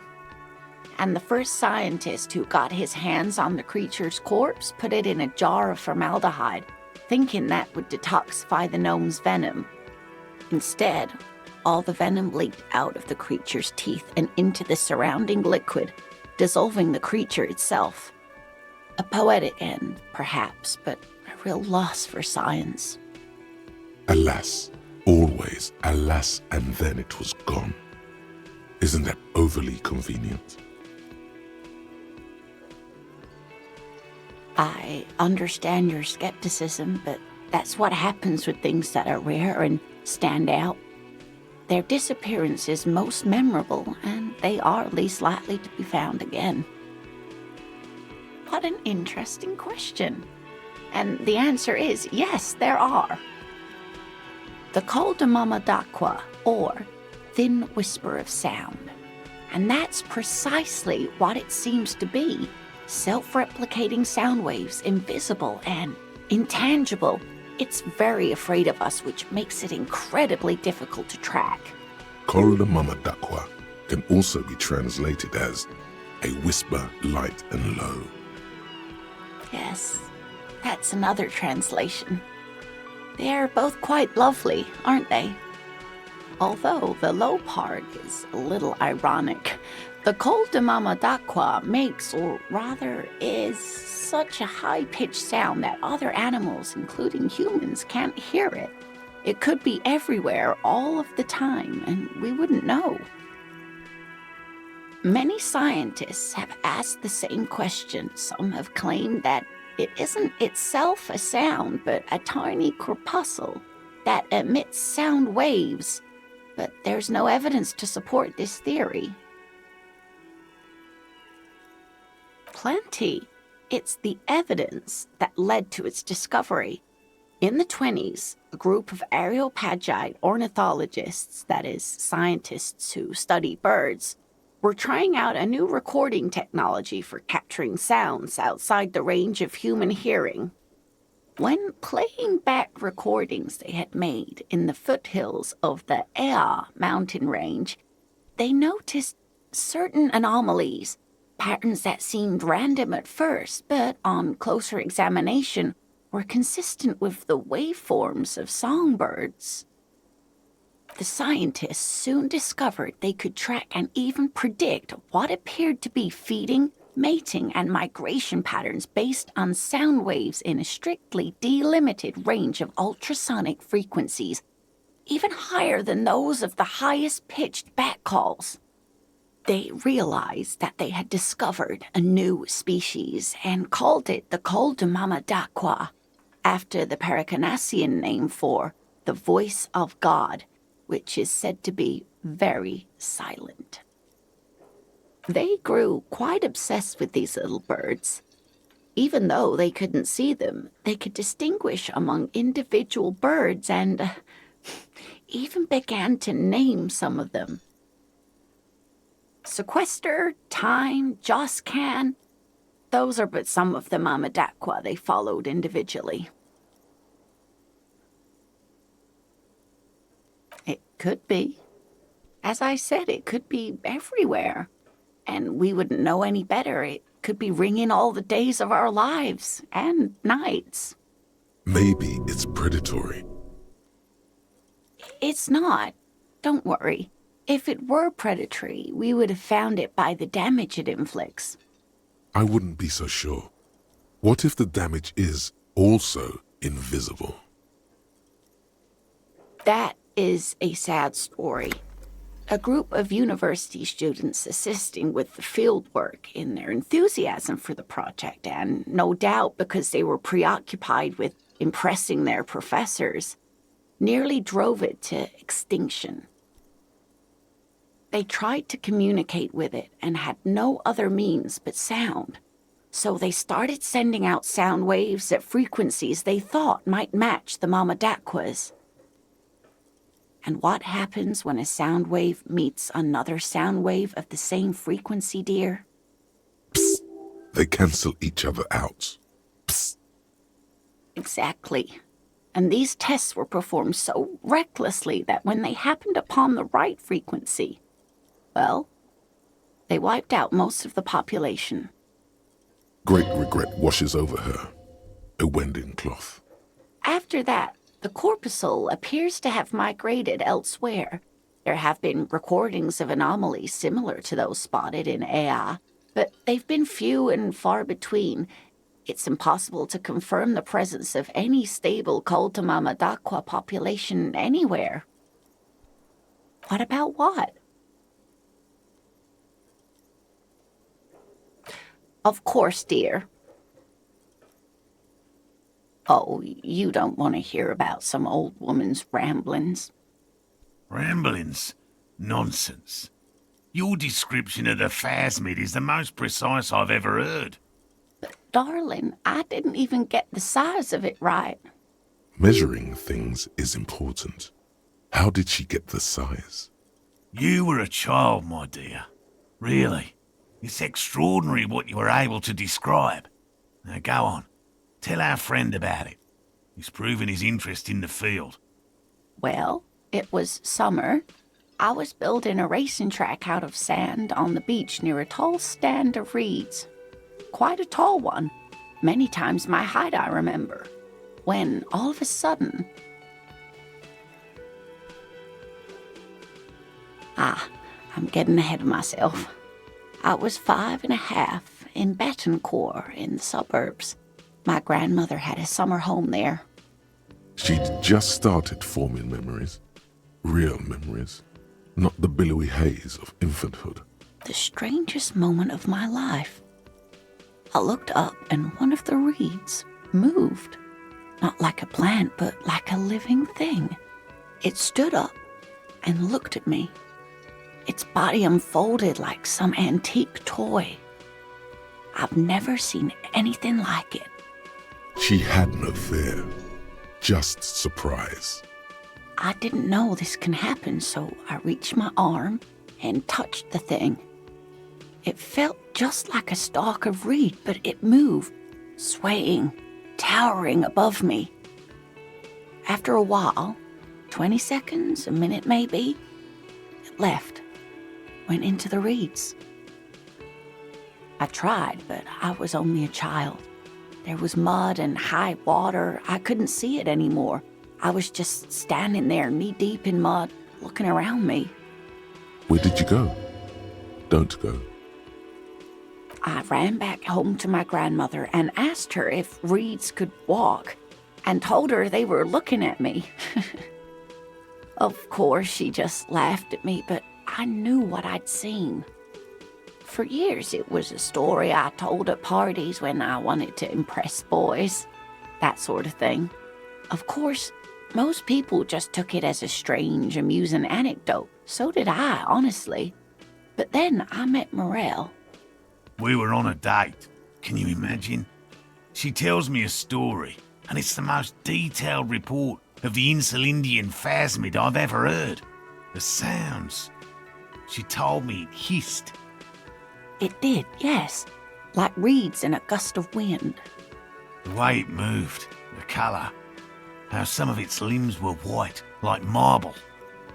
It matched perfectly with what I know from other accounts. It was amazing. If it weren't for Lena, I might have given up hope years ago. It's no exaggeration to say that she restored my faith in my profession.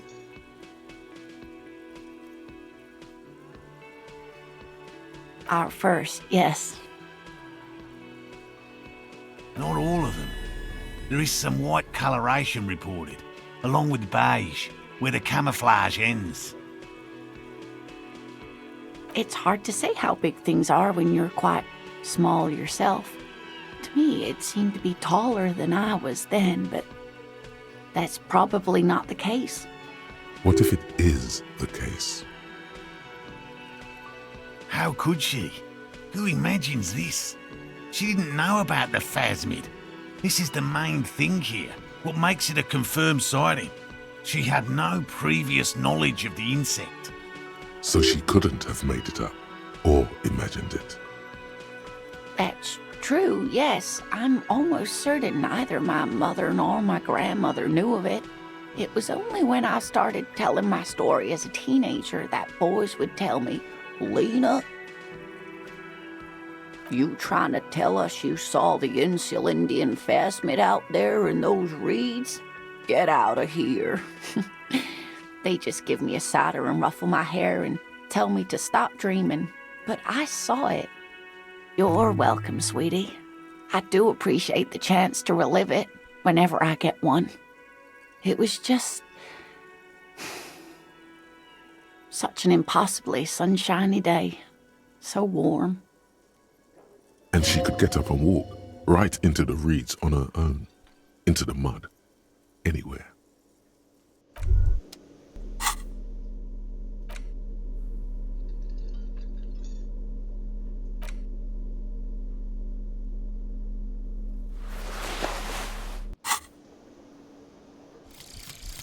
Searchlight Division. You've sharpened your senses by being on the lookout for missing persons.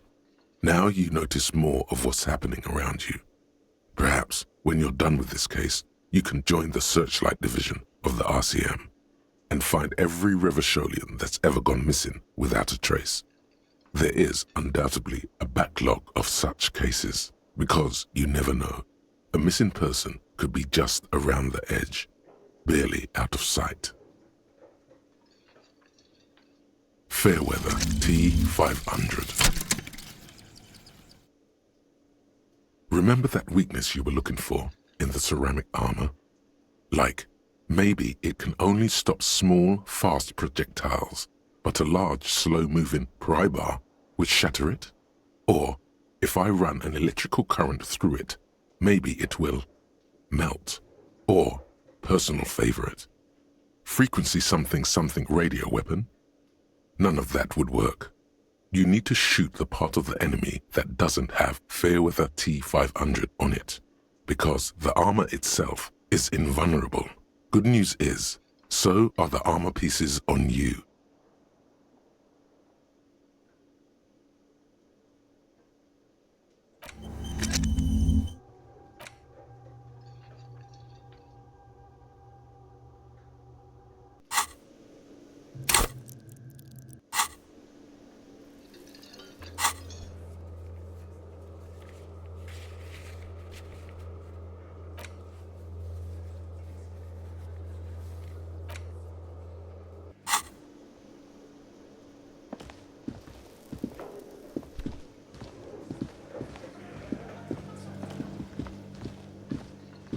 You see ahead. It could be connected. The door does not. The old cobalt.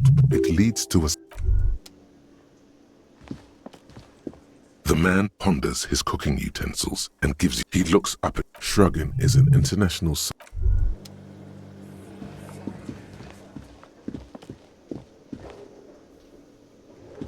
Hey, was there something you needed? Another thing. Great. I love those. Oh, yes, that door, sure. No, I don't have a key. I don't... Or some boring storage... He's attempting to maintain an air of indifference. Fine, okay, a little. So, I haven't opened it. I have cleaned the whole place 100 times over, though, after the animals. And I haven't found a key, so good luck with that. Yes? Yes? Again? Hi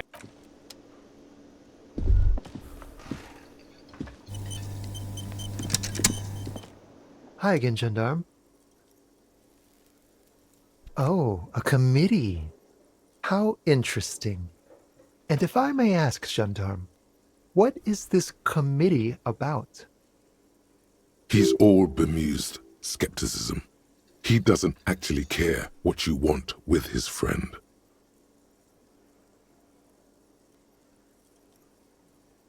God, of course it is. My friend is always trying to convince me I need a little more responsibility. As though I don't have enough going on already. In any case, I would love to help. But the thing is, I don't know where he is. We don't talk about everything, you see. He might have mentioned something about making a tour of some historical sites up the coast. In an unofficial capacity, of course. Not a clue. I'm not his agenda keeper, you see. I guess you will. Bye-bye, gendarme.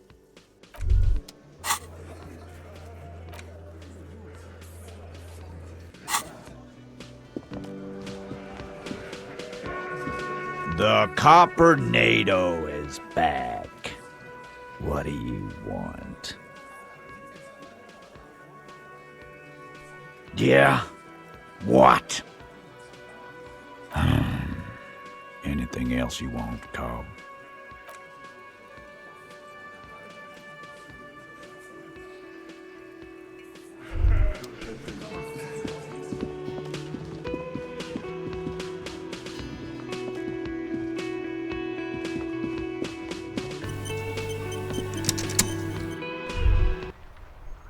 Was that? Could it be? The Col de Mamadakwa? No, it's probably just your imagination ringing in your ear. There seems to be an extremely high-pitched ring. Ultrasonic. Lena said it was very high-pitched, right? It's like something tickles your ear. Lena also said that it couldn't be heard by any other animal, including humans. What you're hearing must just be a regular bird. Honestly, your ear isn't hearing a whole lot. The distant hum of the industrial harbor, the traffic. But, admittedly, there is a high-pitched noise somewhere there too. But then, isn't there always? There it is again. You're about to rediscover a long-lost species. Yeah, but how are you going to catch it? It must be very close. Maybe, just maybe, it will come toward you. Keep still. It might perch on your shoulder. What are you doing? You're a police officer, not a pansy ornithologist. The only birds you should be looking for are healthy women of childbearing age. Oh no. The sound. It's moving away. Somewhere over there. Go after it. No. Too late.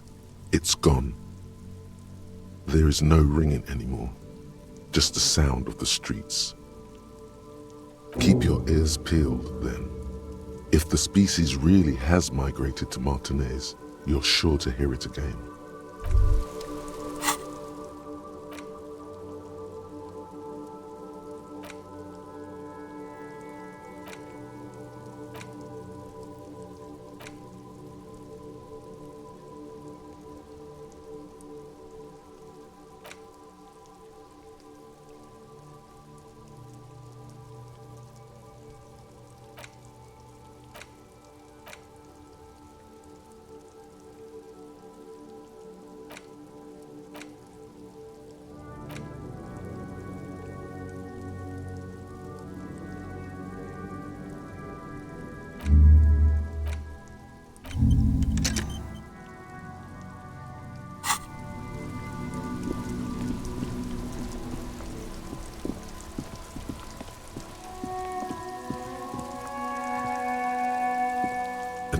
Call box with a matrix of push buttons lists all the companies in the East Delta Commerce Center.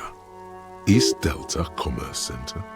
This must be the name of the doomed commercial area. An off-key melody starts playing after you ring the doorbell. Then a woman picks up the receiver. Kuno, please stop calling here. Grown-ups don't have time for your stupid games. Please don't do that. Doorbells are not toys, and this one isn't even working properly. Please don't call us again. Thank you.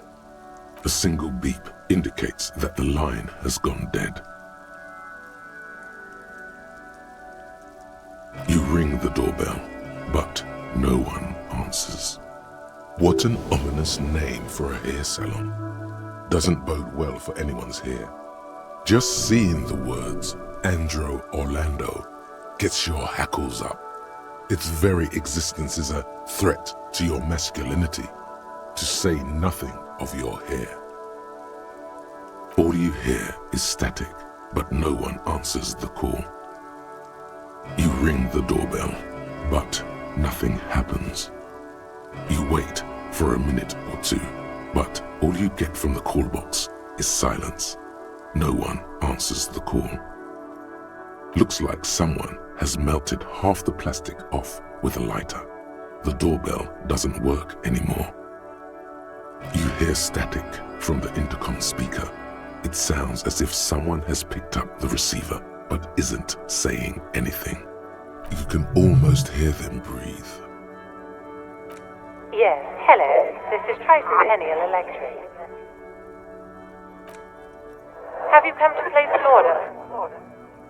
She sounds almost antique, as if her voice was being played off an old wax cylinder. A receiver must not be working properly.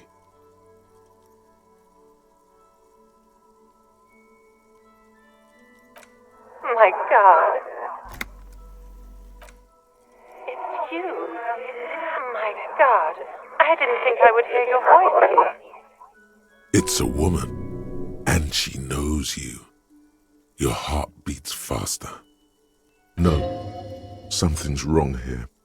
Are you sure she's talking to you?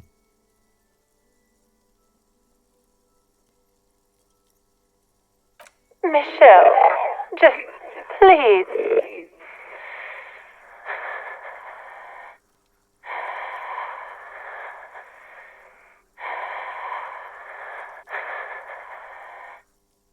Sounds like a ghost.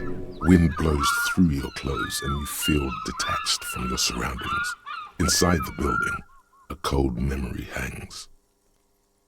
Why did you even call? I don't understand. You've been gone for months. I thought you didn't care.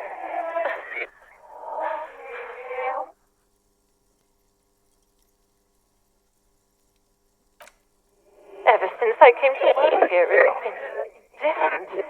As if my mind's been wiped clean. A spot of static overrides her words. When she speaks again, it sounds like she's submerged. It's so nice. It's so nice to be able to finally meet again. She sounds like she's about to cry. The cold is deep under your skin, as if you were talking to someone who's 100 years away. Somewhere inside the building, water is flooding the cellar floor. She doesn't answer. Silence. The only thing you can hear now is static and waves washing ashore on the bay. Another seagull passes by. It's getting cold standing here, staring at the silent call box. You press the number sign on the keypad that terminates the call. 12 name cards on the call box read: an old East Delta Commerce Center. Whatever she says, it can't hurt you. You're a different person now. Stronger, healthier, and... alright, maybe not healthier, but it's a bonus that you've drunk so hard you can't remember any of your past relationships. Oblivion's the ace in your corner. There's a light buzz as you press the doorbell, waiting for her to answer the call. It's cold outside, and you can hear the wind blowing into the speaker. A strange metallic taste fills your mouth as you stare at the intercom. There's the static again, whispering like a seashell pressed against the air. Yes, hello. This is Tricentennial Electric. Have you come to place an order?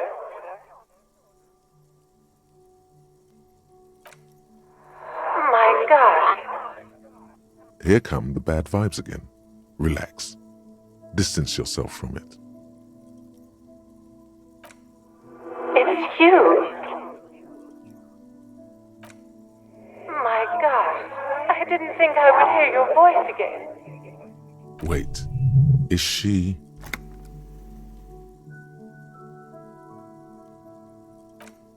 Michelle, just please.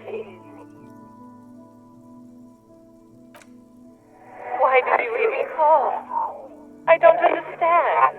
You've been gone for months. I thought you didn't care. The voice from the intercom doesn't answer, but you can hear her breathing. Wind blows into your microphone again, crackling and echoing in the box. Your hands are getting cold and your breathing becomes visible, forming small silvery puffs in the air.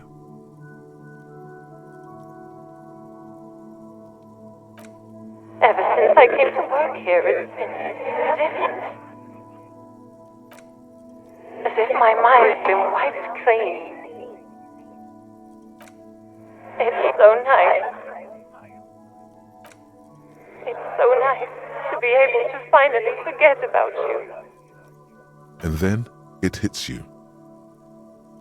She tries again not to cry, and still doesn't succeed completely. Her quiet sobs sound old and distant, as if her voice is being played off a wax cylinder.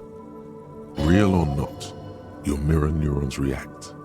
It feels painful to be listening to this. Anger boils up in your chest.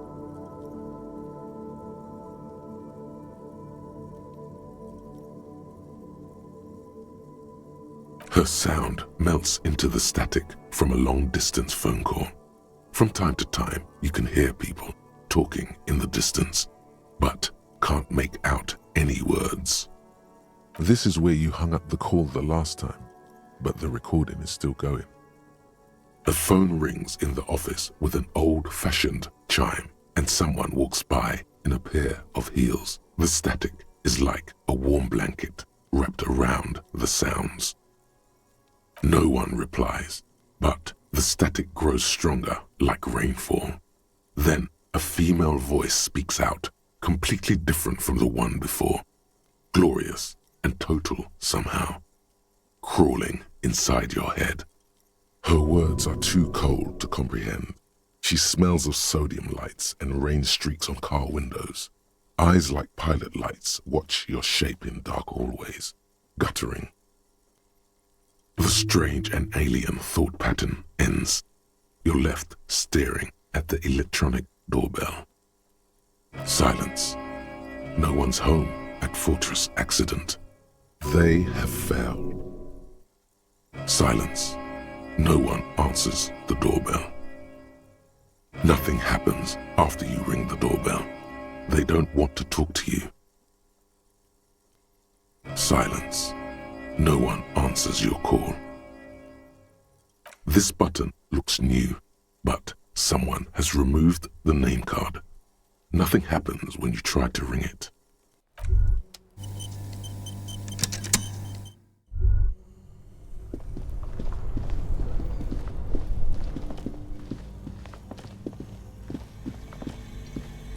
The bear's eyes are still glowing red. A friendly cartoon bear. The paper still.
Hello again, esteemed officer, and welcome to Crime, Romance, and Biographies of Famous People.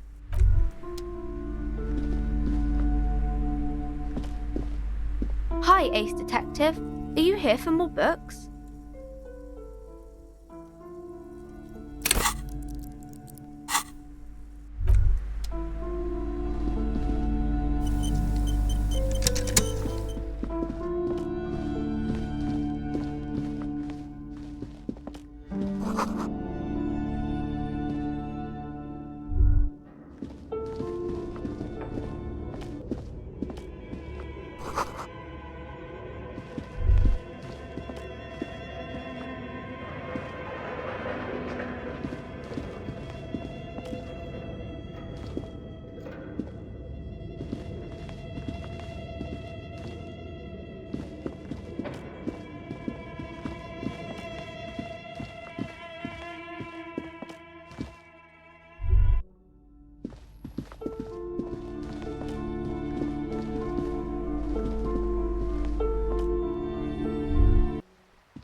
Two cables are plugged, an electric sizzle, something close to you.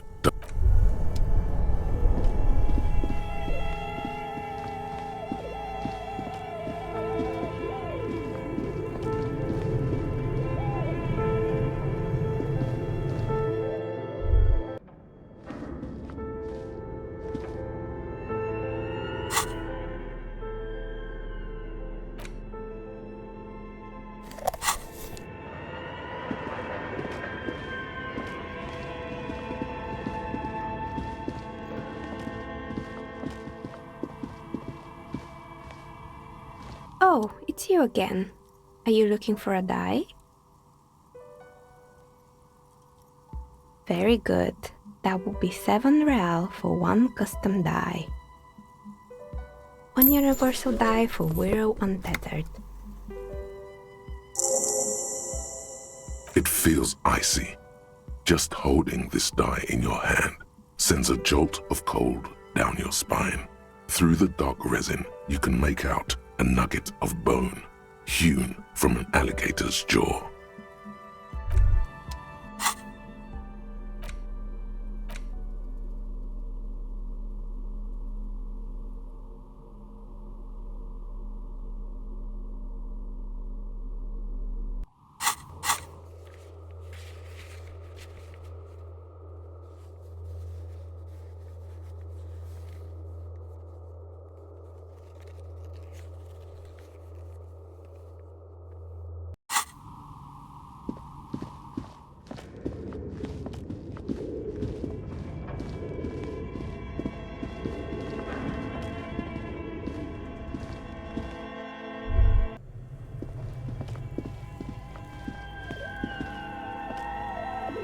The bear's eyes are a friendly cock. The paper still smells.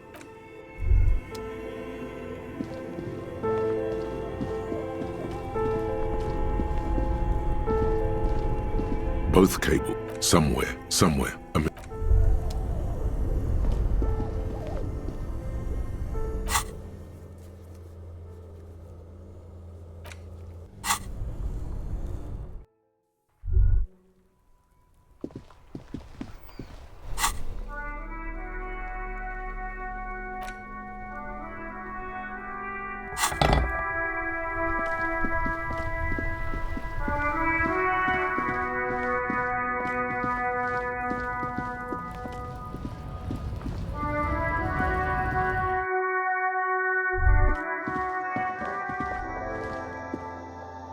A small cabinet on the wall is filled with various medicine bottles. Okay, here. Okay, here. Okay, here. Okay, here. I hope Saint Baptiste makes you feel better or something. Okay, here. Okay, here. Okay, here. I hope Saint... Okay, here. I hope Saint Baptiste makes you feel better or... Okay, here. Okay, here. You see several packaged raincoats fill a low shelf beneath a display of croissants and juice bottles. The raincoats are Here you go.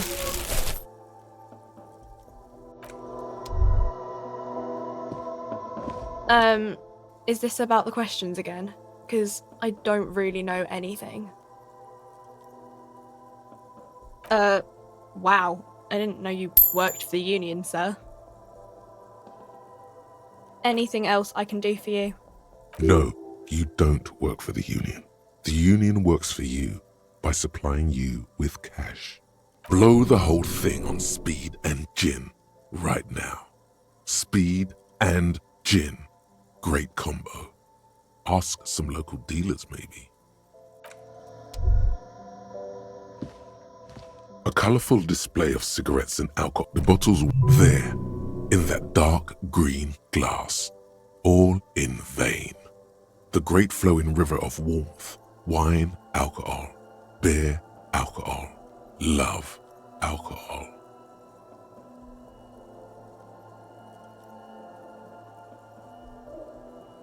The beauty, the truth, the poetry of it all. I'm obliged to inform you that both alcohol and cigarettes damage your health, but I guess you already know that. Don't ask, don't look, don't do anything here. Just go away. Get back to work. Know this, you will never finish your alcohol quest if you don't buy beautiful alcohol. The pale aged vodka is special, I guess. It's stored in pale for a couple of years, which makes it super expensive and super strong. I mean, I already said it'd hurt you. I don't know what else they do. No, Frick only sells legal drugs, like the law says. Huh? Speed. Like, speed. No, Frick doesn't do that. Bah! What's the point if they don't even sell the good drugs?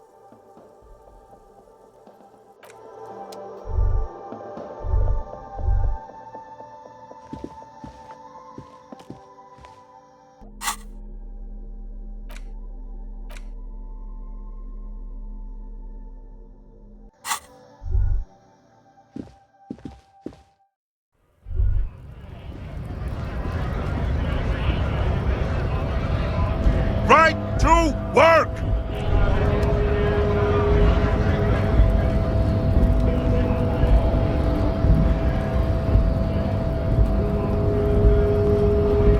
Hola, Wandering Man.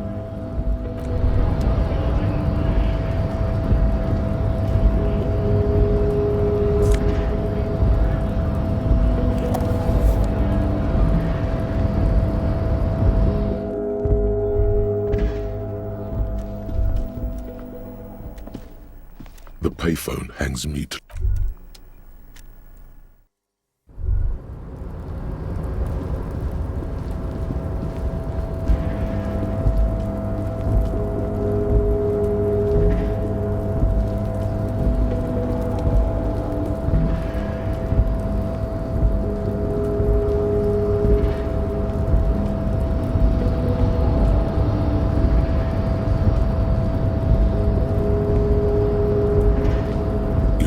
Before the cargo container.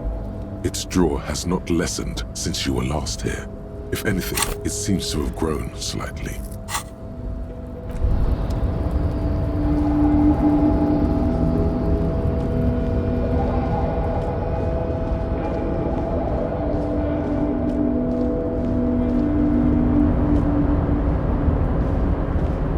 Oh, hey, mister.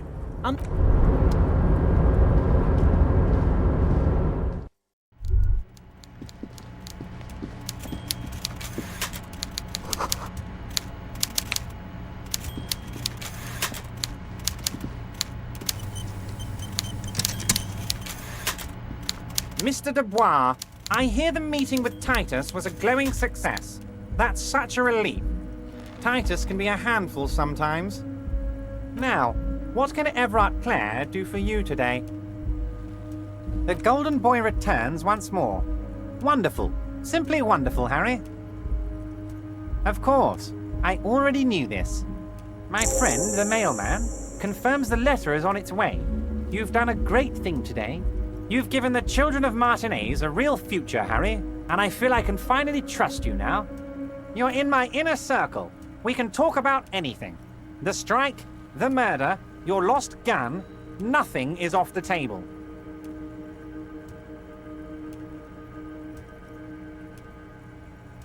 Harry, by now you should know I would never do anything tricky like that. However, if the construction noise and limited street access makes some people consider moving, well, let's just say there'll be freshly renovated buildings near the roundabout where those poor people can finally enjoy a significant uptick in quality of life. I'm talking real affordable workers' palaces. He proudly spreads his hands to demonstrate the size of the palaces. They're very large. You were there, you saw the place, a wasteland. There's nothing left. But mark my words, Harry, we are going to reset it. Reset. I have big plans for Martinez, and they do not include humans living in those pig sheds on the coast. That land will be used for municipal buildings and commerce. Harry, imagine a youth centre supermarket church complex, employing hundreds, no, thousands of people. The coast will be lit up with enterprise and life. All those ruins out there turned into low-income housing. Harry, enough is enough. We're taking this district back. The war was 50 years ago, for God's sake. It's time to move on.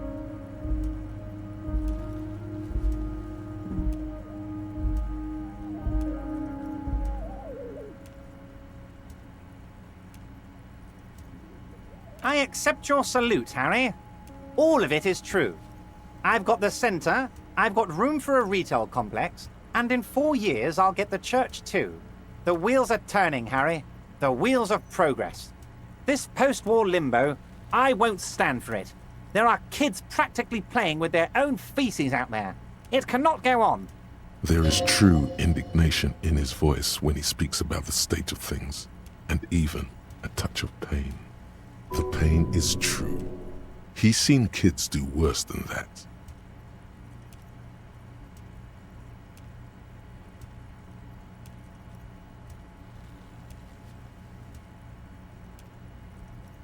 Damn right I am, Harry. I'm gonna make the working man as rich as she is one day. That's my job. Just like yours is to keep the peace. A true flash of anger in him, as he thinks of her. Order it. You know my men didn't kill him. They told you. It was a happy accident. You know how it is. No one takes the initiative. If I wanted him dead, I would have had to do it myself. And I'm too fat for that. Glad you asked. I've got type 2 diabetes because sugar and fat was all my mother had to give me and my brother Edgar when we were kids. Good job too, as it made me ugly. And ugly people, Harry, are much better at politics. Why a war, of course. Victory, Harry. I have victory to gain. We are going to start a war with the Wild Pines group and win before they even realize there is a war. Harry, we outnumber them 1,500 to 1, and that's just Martinez. With all the unions in Revachol, and with public opinion on our side, we can hold off 2 men, or 15 men, or even 50 men. The more they send, the worse it's going to look for them. They made a huge mistake hiring those guys. No one likes foreign mercenaries. The leftists hate them, the fascists hate them, even the moralists think they're in bad taste. Harry, there is no strike, only war. Class war. Or, in business terms, a dawn raid. Or wait. Is that when you still pay them something? Because we won't do that. We're not going to give nothing. We're gonna take Terminal B away from them. The roads, the gates, the containers, that big crane, even the damn coffee maker. We're gonna take all of it for the people, and fuck Wild Pines. The word fuck rings like a gunshot from his mouth. He doesn't swear often. Yes, it's also why I let that midget Gaumont go. He's too nice. I can't put him through this. Plus, he knows how to get in here. That woman can't tell her tits from her arsehole. She has no chance. Tits from her arsehole. It's a local saying. Actually, no, it's not. Because we're friends, Harry. Besides, it doesn't matter now. You can go tell her if you want. It won't change the course of events. We have a significant head start. It's already happening.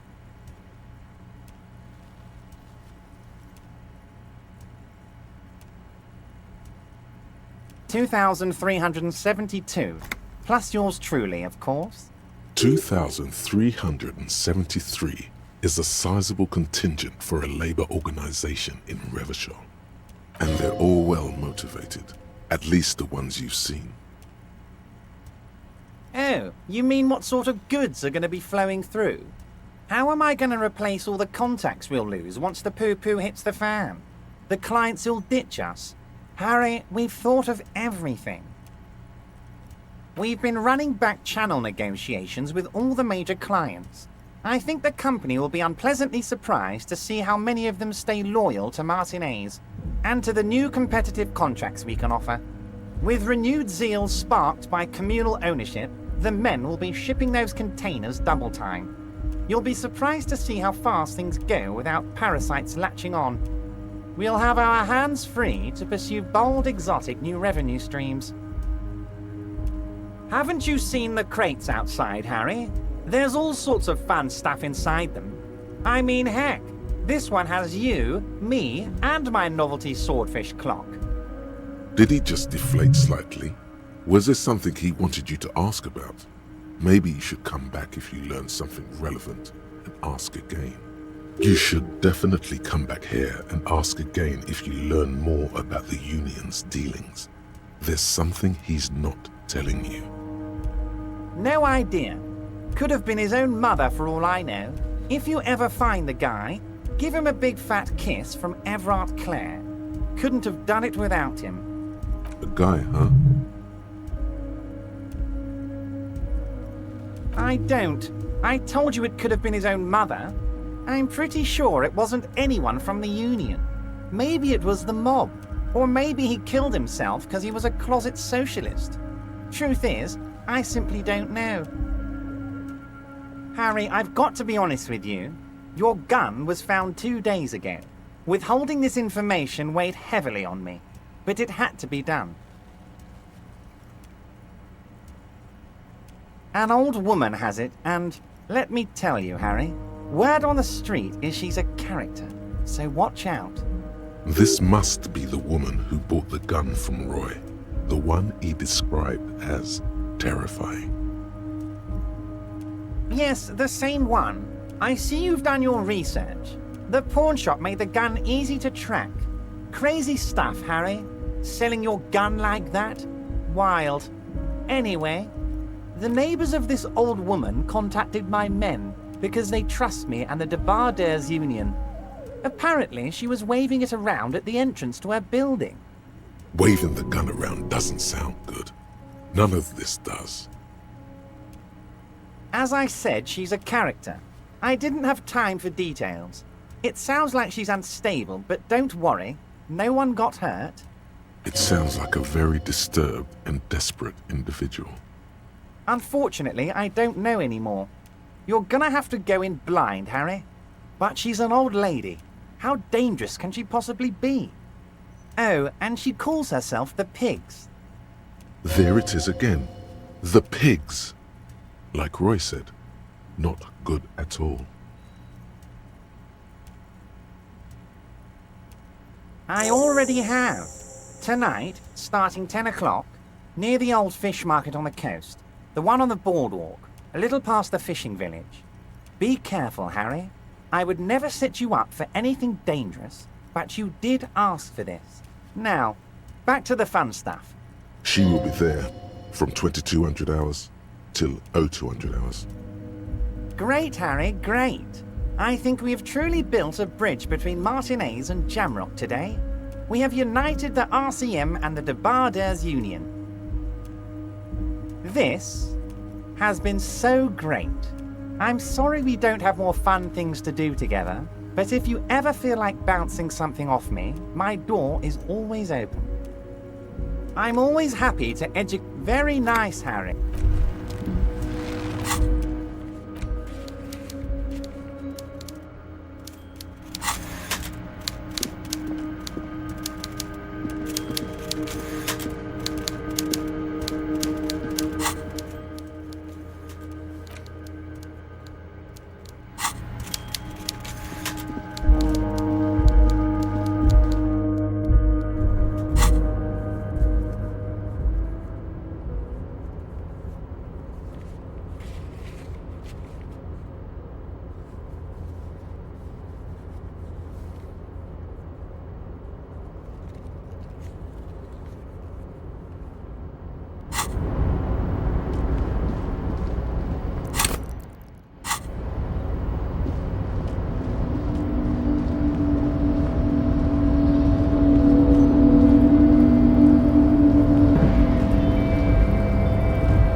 Has not lessened since you were last here.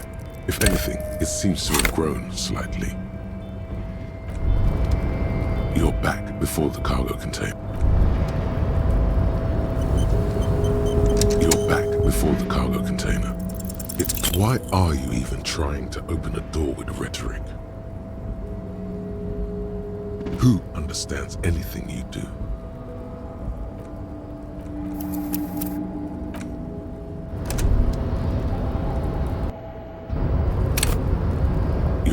Before the cargo container. Why are you even trying to open a door with... Have I been summoned? No one needs you. Go away.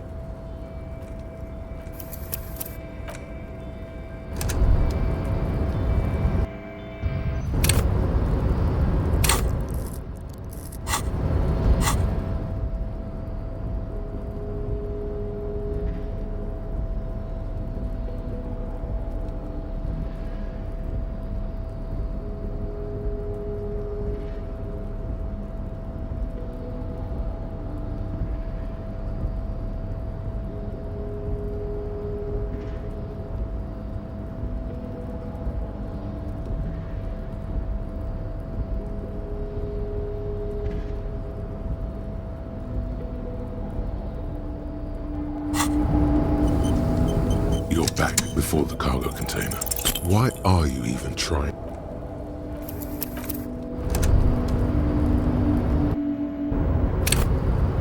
You're back before the cargo container.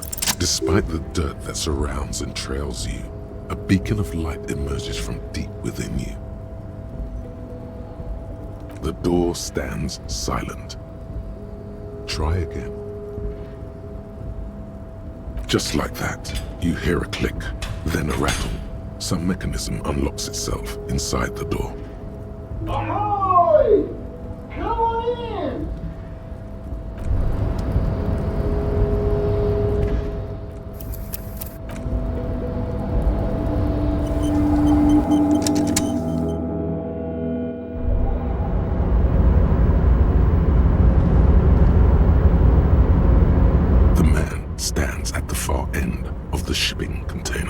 Hard to say anything more about him. You cannot make out any of his details, but you do feel the overwhelming presence of Capital. The feeling causes all the hairs on your body to stand at attention, like soldiers preparing for review. Something's amiss. The light beams bend around his face and scatter in 1,000 directions. It seems the laws of physics do not apply here. They are suspended, distorted, and echo. Trying to visualize the physics at play is liable to give you an aneurysm. Don't think about it too hard. In the general stillness, only your tongue moves, flickering as you utter. Welcome. Come in. Make yourself at home. Sorry, I'm not better able to receive you. I wasn't expecting visitors today. You can't hear him exactly, yet you're able to understand every word he says. It is very strange. An overwhelming hum covers everything. Voice doesn't escape from him. Now, what can I do for you, good sir? Who am I? Oh, I haven't been asked that question for such a long time. I don't meet a lot of people outside my circle these days. Anyhow, my name is Rustam Theodore, investor, license holder, and extremely high net worth individual. And you are? Pleasure to meet you, Harrier Dubois. I must admit, the name suits you very well. To be perfectly blunt, I inherited my fortune from my grandmother, who herself was an extremely high net worth individual back in Grad. All I did was take her fortune and invest it prudently. Believe it or not, it takes more than a bit of skill not to blow a vast fortune on sailing boats, bad choices, and unsupervised state policy. And low. Actually, at the level this guy is, it takes several generations to do that. But alright. I gotta tell you, at first, being rich is a lot of work. You've got to work hard because everything's so darn expensive. You know, prices increase exponentially at this income level. But then, once you've reached my position, it's nearly impossible for me not to make money. My assets are so diversified that I'm bound to come out ahead no matter what. Some of my lower net worth friends say to me, but doesn't that take all the fun out of it? And I tell them, not really.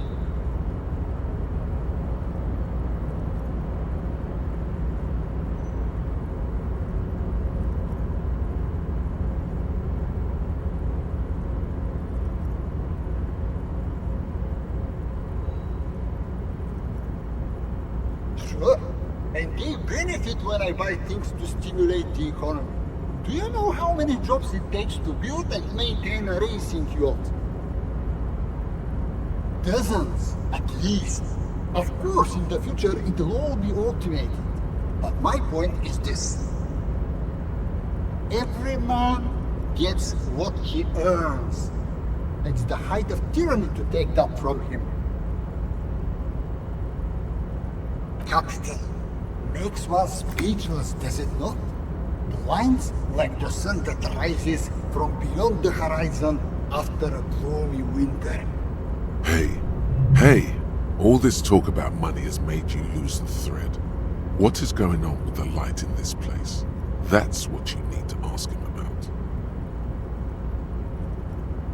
What do you mean? Are you talking about my chin? Oh, that's what you mean. Yes, I've heard of this effect, though I've never witnessed it myself, of course.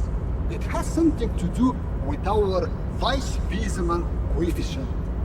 The Weiss-Wiesemann coefficient is a ratio designed to reflect the difference in net worth between individuals. When the coefficient is close to 1, or 100%, it means one person possesses all the net worth. Among that group of individuals, it's been observed that when the Weiss-Wiesemann coefficient reaches about 0.96 or so, the laws of physics begin to bend around the high net worth individual. The Weiss-Wiesemann coefficient for you and this individual appears to be 0.9998, repeating. That's not good for you. Among other things, but calm down. I'm but a lowly single-digit billionaire. That's good. Traveling. This is a great way to get around. It's fun, it's safe, and it gives me lots of time to think. By the way, let me now ask you a question. Where are we exactly?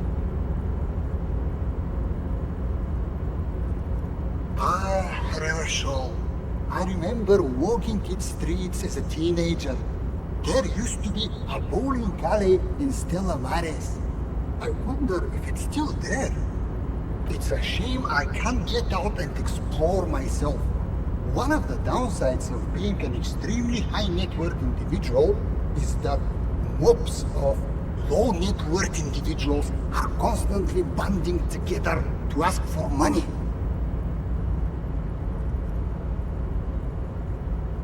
There simply aren't enough hours a day to hand out all the handouts. It's like feeding seagulls. There are always more, and they never seem to do anything interesting with it, except more seagulls. Spending money is a matter of desire. I'm sure you agree. I don't have the desire for spending it like that. Smart, you know? It also provides a means to hide from all the targeted advertising we extremely high net worth individuals are constantly subjected to. Luxury yachts, high fidelity portable radio systems, fail-proof outerwear, and so on. It just gets a bit middle class after a while. A bit bourgeois. What? No, I didn't say that at all. Being rich is great. Just don't tell anyone I told you that. Sure. Let me check my pockets. As you may know, us high net worth individuals don't have a lot of cash on hand. Investments and liquidity are enemies of one another.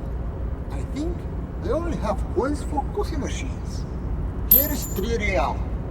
How much can you get for this?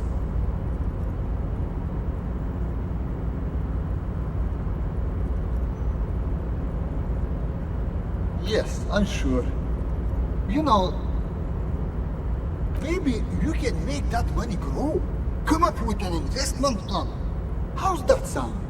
This is a proposal, not a question.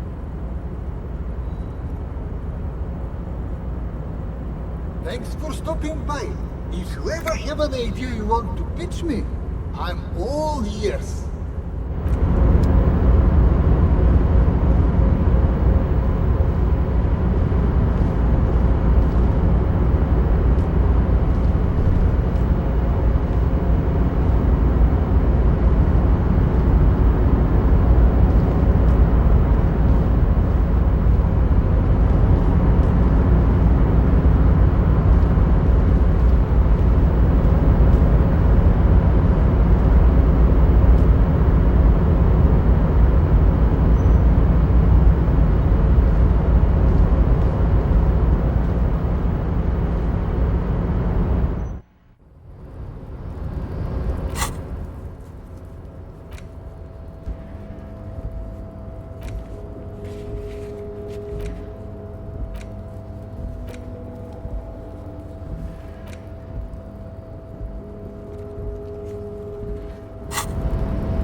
compatriote.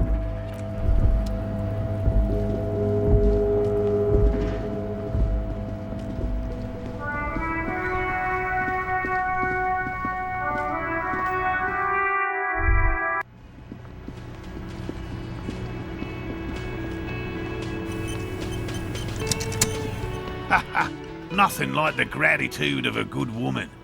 Now then, what can I do for you?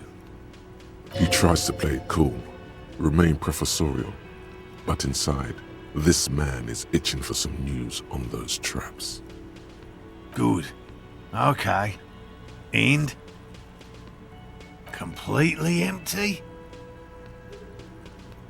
No locusts? No phasmid either?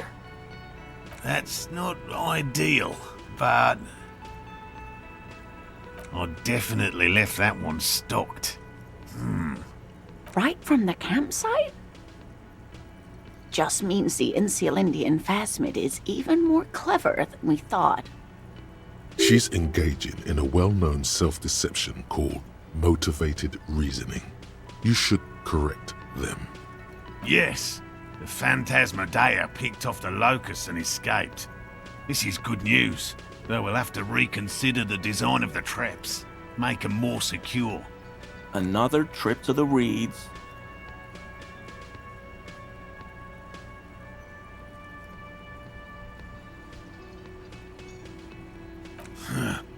I appreciate your concern, officer, but please leave this to the experts. Unless you have an alternative hypothesis you'd like to venture. You're jabbing at the soft underbelly of his psyche. He realizes he's gotten defensive. Actually, no. Excuse me for getting emotional. This is a big deal for us. You've helped us twice now, and brought some great news too.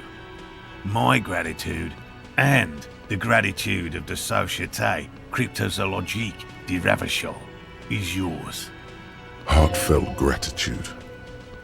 But does it feel like closure? What really happened? Some kind of foul play might be afoot. Theft?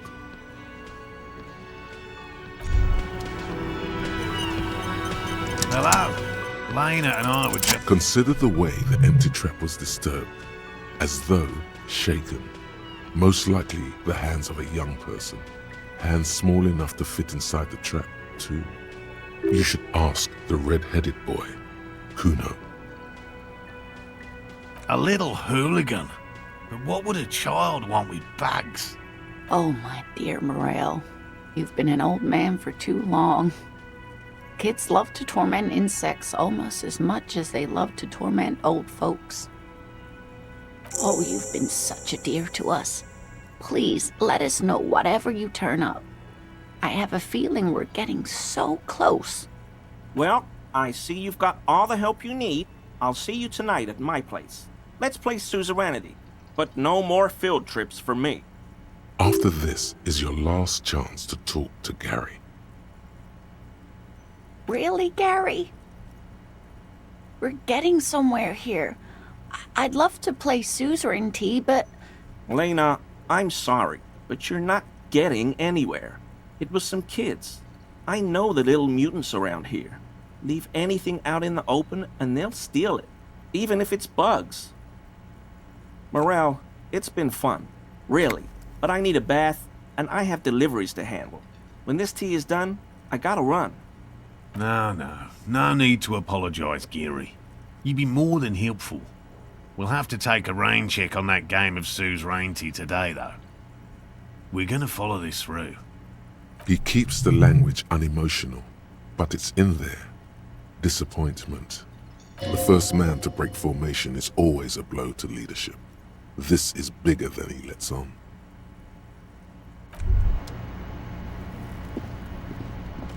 Always a pleasure to see an officer of the law.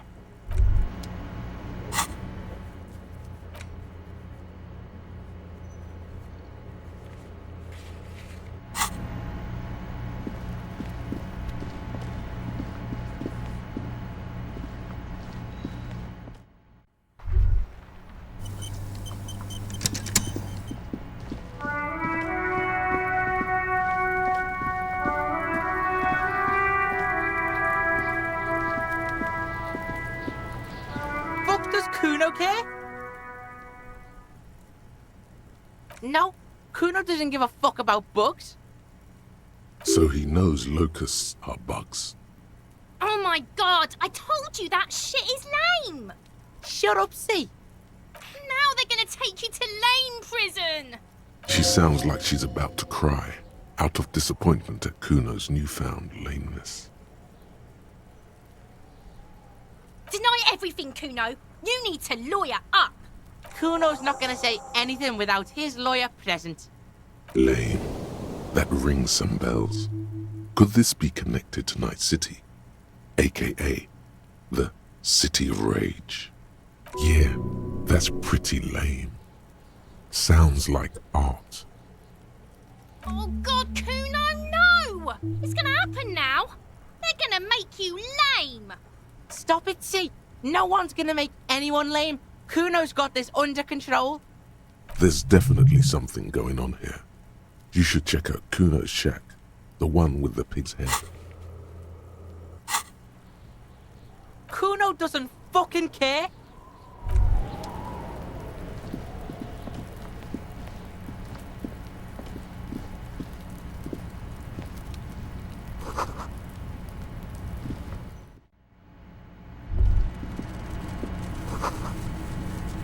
All around you, the hisses and chirps of locusts fill the musky air. The earthen floor of the shack has been shaped into mounds of mud, dotted with little holes for windows. Like skyscrapers, spires of dirt and sand rising. Accommodations for their insectoid inhabitants. Sounds like you found the locust, detective. Heaps of leaves are rotting among the mud-caked towers. Dozens of little locusts feed on them, buzzing away with vicious joy. Kuno has really outdone himself here. It's an ode to self-expression. It's the work of a self-taught visionary.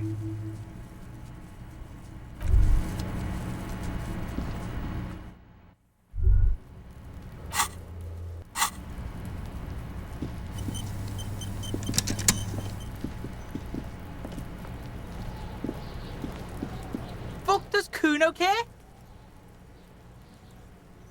Yeah. Kuno took the bugs, so what? So it wasn't a phasmid. A wave of disappointment washes over you.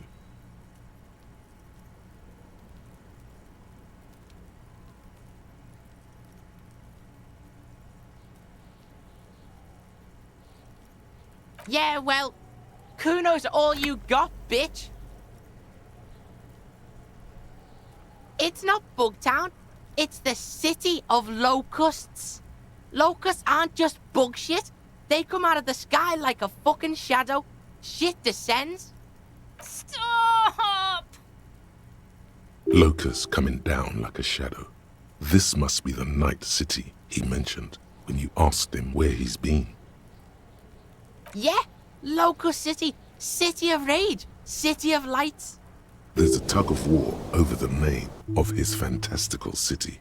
It's almost too big for his imagination. The girl forces herself to watch again, the corners of her eyes twitching from discomfort. Kuno, the pig wants to help you. Oh, that's how lame it is. Please just don't say you're an artist. Maybe I am an artist. You hear that, everyone?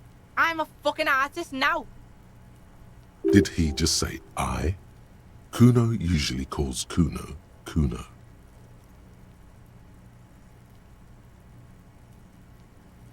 Oh my God, Kuno! He's gonna make you totally lame in, like, 3 seconds. Don't let him, Kuno. Yo, fuck you, see? Kuno can be what Kuno wants to be. Kuno's his own man. Kuno's free. Kuno made himself into Kuno. Kuno can make himself into anything. Kuno can make himself into a pig if he wants. Kuno can make himself into a... Kuno doesn't give a shit.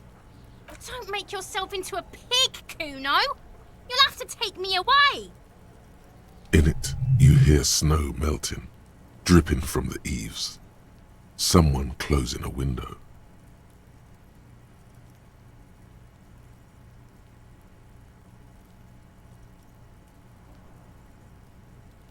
I don't believe you. For once, the boy is lost for words. He turns completely red now, with splotches of white beginning to appear across his face. Use this momentary confusion to take control of the situation. You got him. Now convince him to leave the cryptozoologist's traps alone.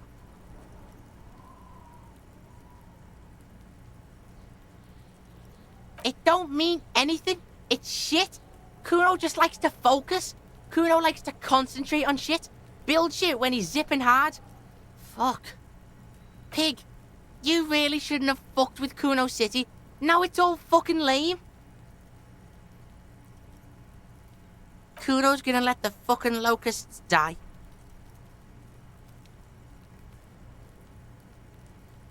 I don't give a shit. I don't need the locusts anyway.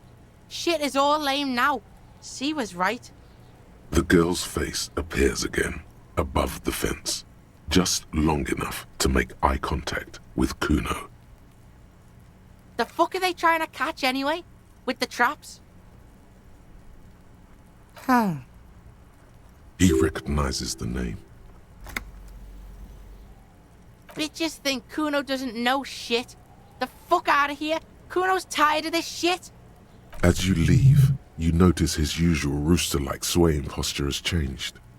Slowed down, like clockwork unwinding. There's silence between the two children. They're not saying anything to each other, nor looking in each other's direction.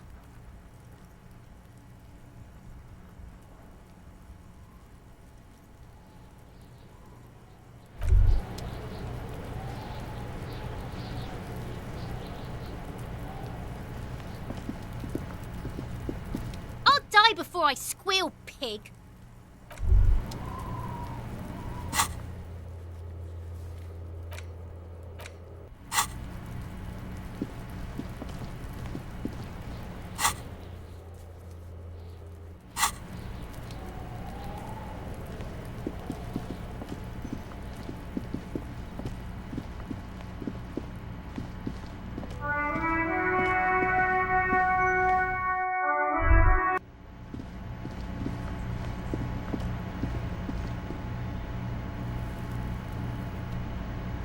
Oh, hello, sweetie. So nice to see you again. Hello, officer. I think I almost have it. A new trap design, that is. I know you're skeptical, but I have a good feeling about this. So it was just a child. Thank you for telling us, sweetie. This is good news, right? It means we can try again. Something is secretly gnawing at her confidence. It's not this Kuno kid, or the missing locusts. It's something else. Yeah, you're right. We just need to restock the empty trap. Then we'll need to inspect the traps one more time. And then maybe we can.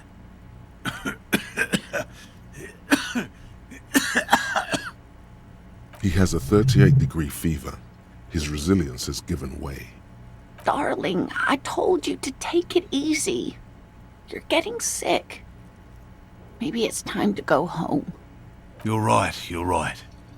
We can come back next season, when it's warmer. That's just something people tell themselves when they fail. There won't be a next season. Not for this. Find a phasmid or admit defeat, people.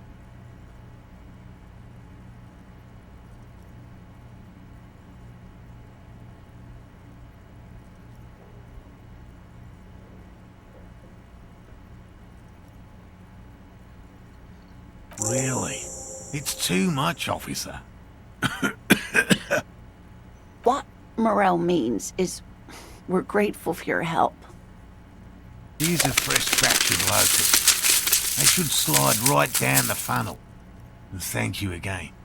We will definitely mention you, should this lead to a discovery. I'm not talking co-discovery, of course, but... Wow. Co-discovery. You'd be famous. You'd show them all. This does tingle the pleasure center. This would show them all. We need to get you on that list of discoverers. No question about that.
corners, you see 2, maybe 3 bushes grown into a single thicket.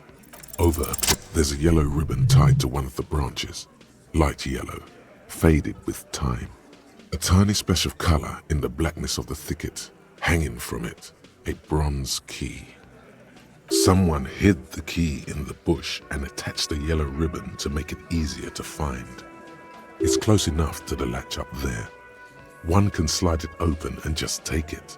Surely not a coincidence. Huh?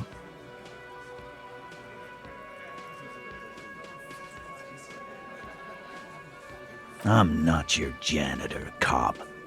I don't even know what you're talking about. There's nothing there. And I need the fatty to get his feet amputated because the smell is killing me. We can't always get what we want. God damn it, Dennis. You know I can't help it. Sorry, fucko. These guys won't help you. Looks like you're gonna have to go bush diving. The Hawthorne's got a bitch of a bite. I'm gonna enjoy the sight of you in the bushes out there. With a loud thud, the old man stands up, pushes the window open, grabs the key from the hawthorn branch and slides it across the table to you. The key is brass. Workshop spare is etched into its bow. The old man closes the window and sits back down in silence. Come on, man. We were just having some fun. Where's the harm in? I'm tired of listening to your shit.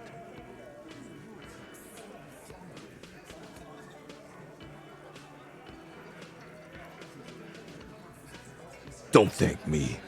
I don't give 2 shits about your key. There is a silence around this man's words. Unlike Titus, they're afraid of him. That's the type of respect he commands. Didn't even know it was there. Boys. No idea. Never even seen it. Someone must have hidden it there before this room became our place.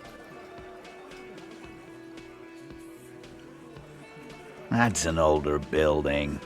Who knows? The shrug is disingenuous. He's intrigued, if only for a moment. Your secret root theory? You're grasping for straws, cop man. Why'd she put it back if it's hers? A little wisdom from old Titus. Not everything is connected to one thing. Keys just lie around. It's a messy world.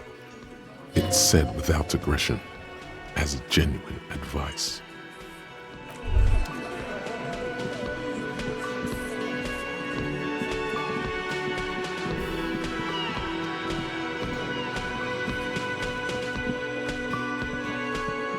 You see a heavy steel. It could be connected to the barred door upstairs. The key fits the dimple lock. It takes a bit of effort to turn it after all these years, but then the lock clicks. Dust rises before you like mist. A tomb? Haunted by regal spirits from distant ages.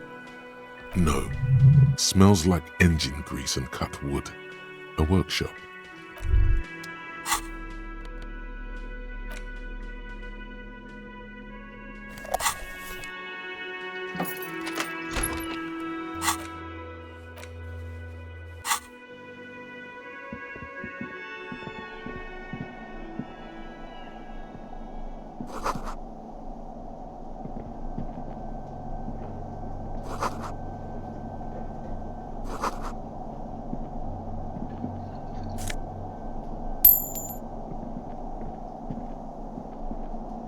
Over there, in the corner.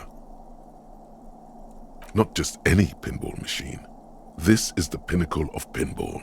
Cornelius Gordy and the Mountain Goats. It's lit. You can't wait to get your hands on it. Lit, a phrase almost synonymous with the Insulindian pinball scene. Any pinball scene, really.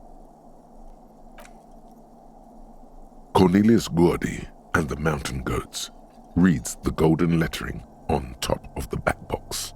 There's a small column of text underneath. The machine is coin operated.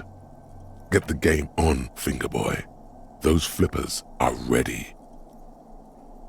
Above the painting of a mustached man climbing a hill, a column reads, "Inspired by the legend of Cornelius Gordy, taken on the world's tallest peak, Corpus Muindi. The Mesk legend holds that when the nation is in danger, heroic Gordy shall return and save his people." The theme of the game is to explore Gordy's climb through the perspective of goats and to ascend to the top of the mountain in a time of trouble. The peak of the mountain is at the top of the playfield. All the bulls have small goat icons on them and represent the goats as they race up and down the mountain. Areas around the playfield represent Gordy's climb, places he was said to have camped, which the goats can discover. Get them to the summit. Indeed, think of them as bulls. It takes a while to get into a rhythm, but pretty soon you're able to keep 3 goat-faced bulls in play with relative ease. Go, go, finger boy. Your game is definitely improving. The jolly goats are flying all over the board, and although a few plummet to their deaths, you're never left with less than 3. Suddenly, a special passage leading to the summit slides open at the top of the board. This is where the balls need to go. Maneuvering a goat ball into a position for a perfect hit isn't easy. More fall to their deaths. But finally, the opportunity presents itself. One of them gets through. Tiny hammer shatters something inside the machine. Something glass. The words "Pale Rupture" light up on the speaker panel, and the machine starts filling with a thick, milky fog. Something's happening. There's so much fog, you can barely see anything. Some is actually leaking out of the machine, and one by one, your goats start slipping, disappearing into the milky nothingness. This can be navigated. The bulls leave almost imperceptible disruptions in the fog. Use them to calculate where they hit next. You're down to your last goat, going mostly by sound. Eyes are useless at this point, but that goat is something special. 5 times you snatch him back from the jaws of death.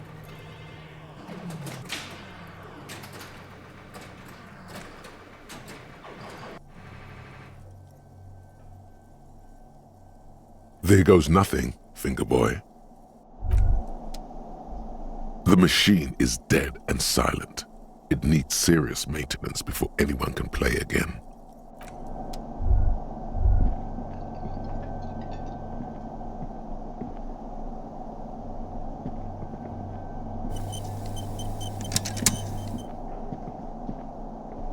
This small elevator is dimly lit by a bulb that's been glowing for ages.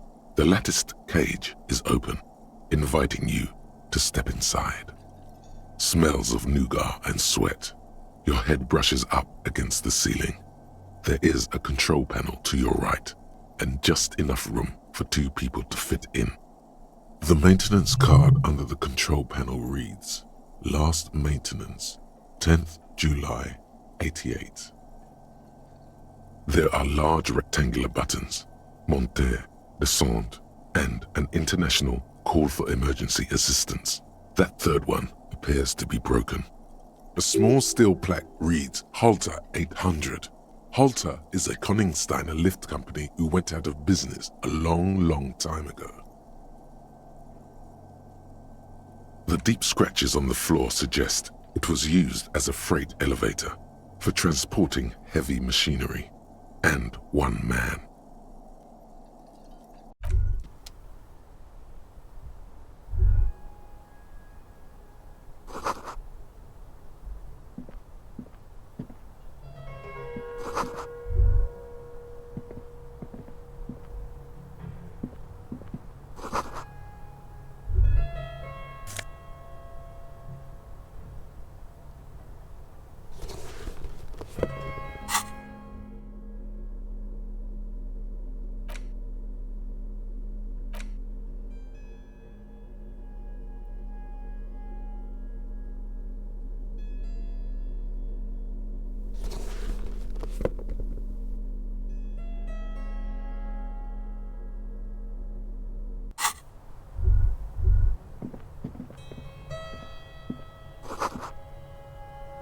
So this is where they brought 40 pinball machines to fix them up, a long time ago. Everything is covered with dust now.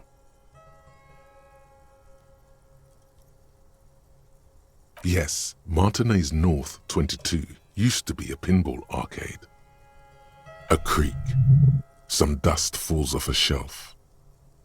And it has been forgotten. Now there is only one working machine in the main hall. Remember the dice maker? Then that means...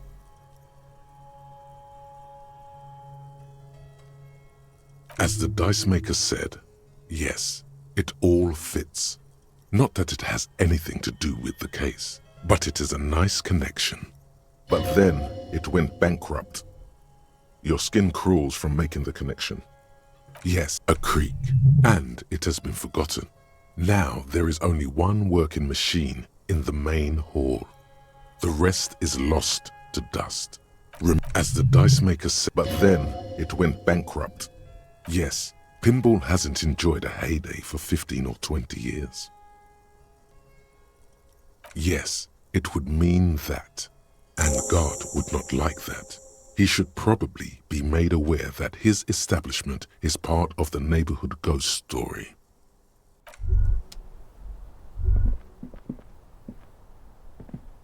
You clearly see footprints in the downy carpet of dust covering the workshop floor. The dust has not settled again where these footprints have been made. The displacement in this dusty hell tells a story. Neither the footprints nor the dust speak their secrets, but you know it means that someone has been back here. Large prints, most likely made by boots. The size is hard to determine. Sole could be bigger than vamp. The soles have left a pattern, uniform, horizontal lines. One person has been here. They've gone back and forth. The tips point both ways. Shoe size is 41 to 42, maybe 43. It could be a large-footed woman or a small to average-footed man. This is, unfortunately, the worst, most vague shoe size there is. Of course, damn.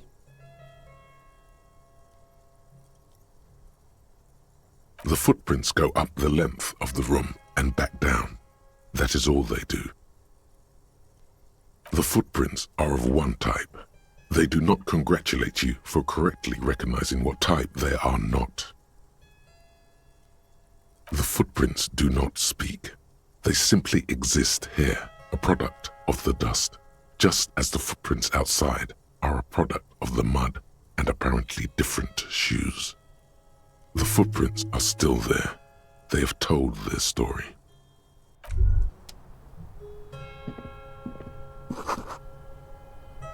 You can almost see the shape of a man and a woman writhing inside, bathed in drug sweat and dirty linens. Bottles lie around everywhere. You lean closer to the peephole instinctively. I bet they're doing something quite unnatural there. Sensationally unnatural.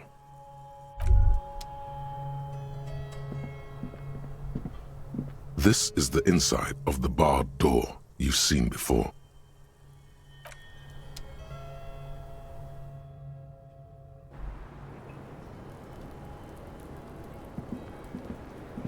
I was just thinking, what a nice day for questions pertaining to a murder investigation.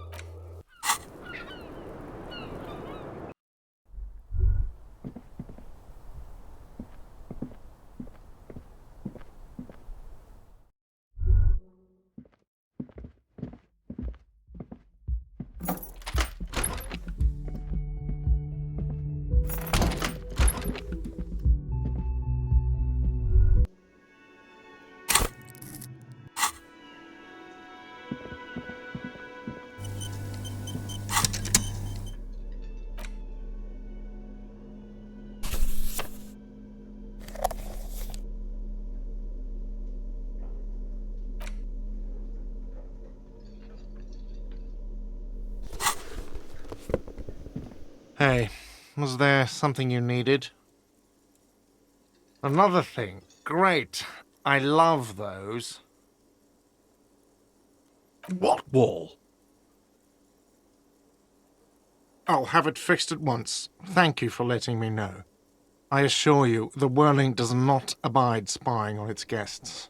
The colour has drained from his face. What a shame to fix such a good peephole.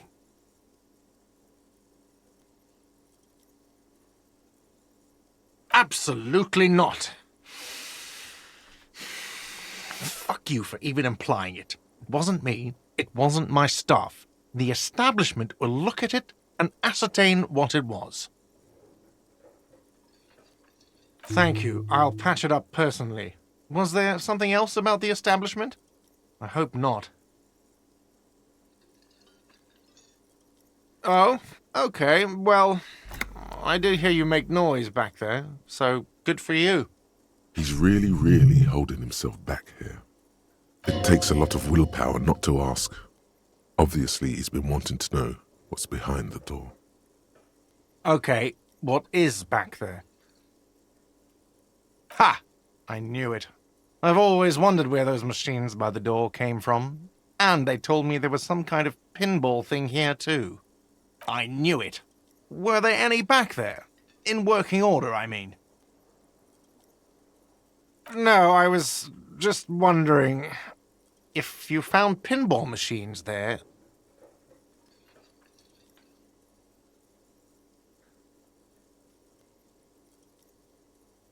No, but we could diversify the entertainment options, seeing as you've opened the door back there. The machine we have in the corner now is broken. It wouldn't hurt to get a little life in here. Other than the hellish karaoke machine. That one's always causing trouble. Yeah, those numbers he's adding up must be making good sense to him right now. Sounds like he cares about the place. He's not going to be overjoyed to hear that it's part of the doomed commercial area. He should still know. You have to be forewarned about these things. What? Why would you say that? We're at a completely different address from that whole thing. So he knows of the doomed commercial area and its address. He's thought about this.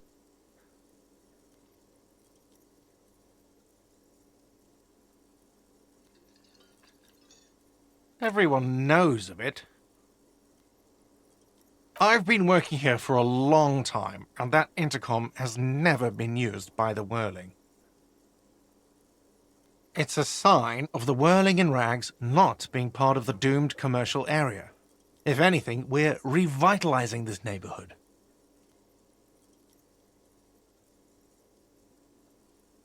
Does this look like part of a doomed commercial area? This pre-revolutionary tilework, these high ceilings, the nice rooms, well, most of the rooms. For 14 years, man. That's how long I've worked here. I've kept this place up through hail and through sleet. Fuck me, if some doom ghost... He's done a fine job too. Though he's spoken of the place dismissively before, the hostel is actually very important to him. Yeah, it's slowly growing on me again. It's beautiful in its own way, especially for this neighborhood. I've been trying to keep it that way. Even if it is part of the damn doomed commercial area. I don't place much stock in the curse and so on, but the label frightens the clientele. Who wants to stay at a doomed hostel? Everything's doomed enough without that. Some real estate management company, they never come around here, just collect money from afar. Honestly, I think some money laundering might be involved. Well, it sure as hell wasn't the real estate company. You look surprised. What? It's a great name, I know. Cafeteria managers come up with great names too. It's from a song. Hail, Holy Queen, by the Ateneers. Hail, Holy Queen of the Sea. You're whirling in rags, you're vast and you're sad. Good pick. What about them? One is a basement dive frequented by chain-smoking communists. I can't tell you how sick I am of Kraz Mazov and Ignis Nielsen and all those old ghosts. He's hesitating, not sure if he should share this information with you. Encourage him. The other is a kebab cart. It's very successful in its way, but it's nothing like the whirling. Luck has got nothing to do with it. I need to think about where I'm going to place those pinballs. I have a feeling they're going to help. Against the doom, it's implied. So, if you didn't have anything else to tell me about my establishment, can we, wrap it up? Why? No, fuck it. I don't want to know. I don't want to know why these degenerates do what they do. I thought we had one good guest in the building.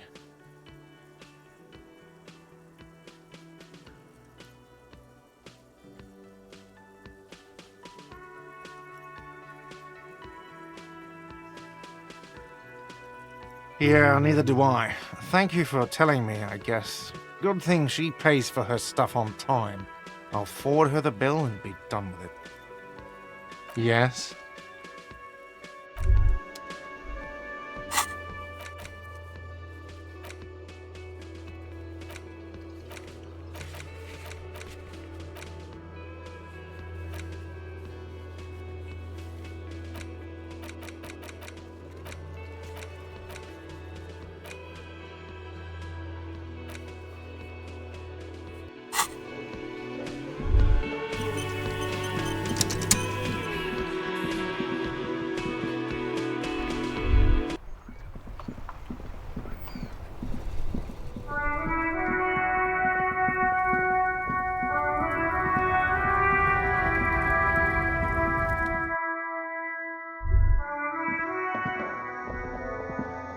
A small cabinet on the wall is filled with various medicines. Okay, here. Here. I hope Saint. Okay, here.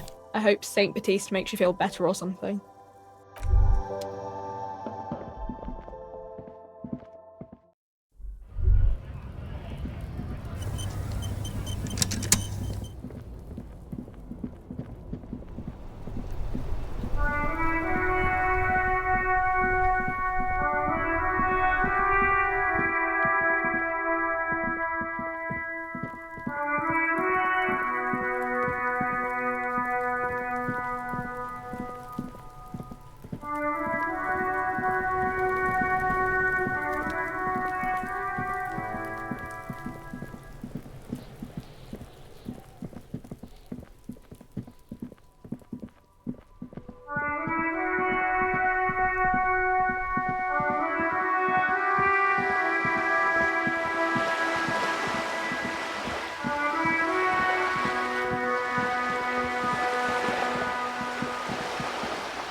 This coin operated.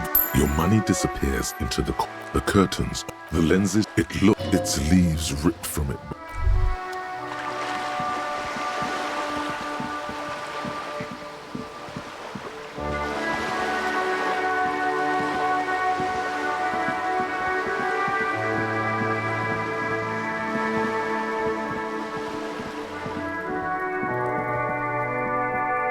Just an ordinary wall. Nothing to see here.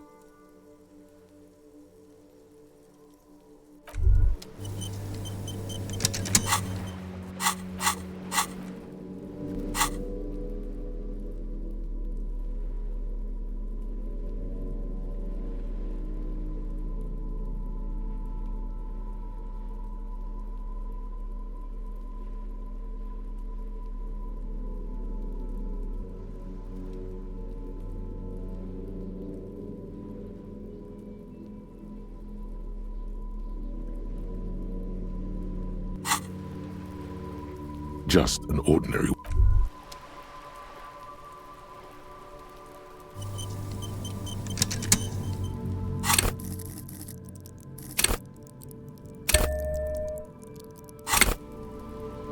Just an ordinary wall. Nothing to see here. Just an ordinary wall. You have no clue. it's just a wall. So many walls all over Martinez, weather-worn, cracked, their paint peeling.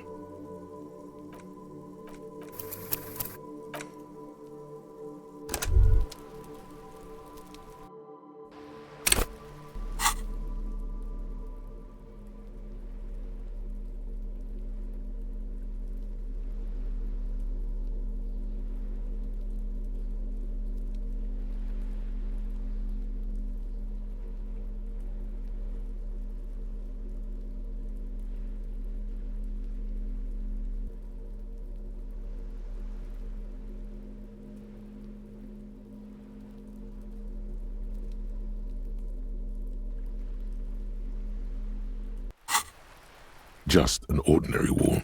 Nothing. You have no clue. So many walls all...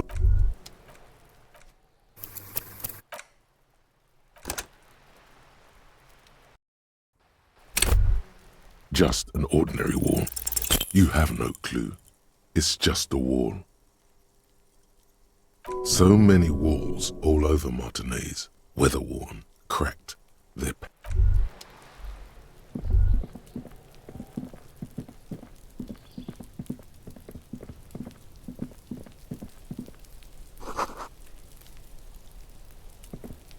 The door has braved the elements for decades. The royal lion, Guillaume's kitten. This knocker will last a lifetime and then some. No answer. No answer. As you turn to leave, you hear footsteps on the other side. Yes, someone's definitely home. Maybe it's a good thing you didn't get to open this stranger's door. Go talk with Everard. Tell him what happened.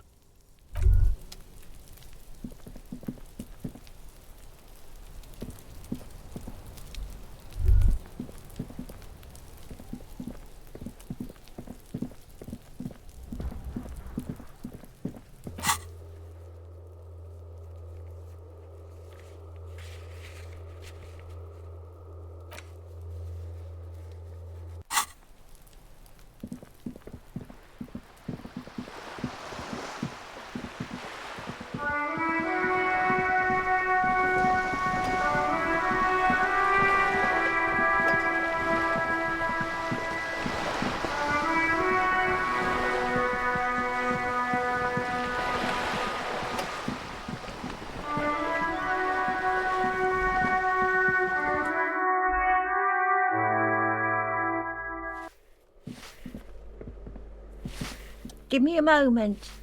Ask away, policeman. No one lives there.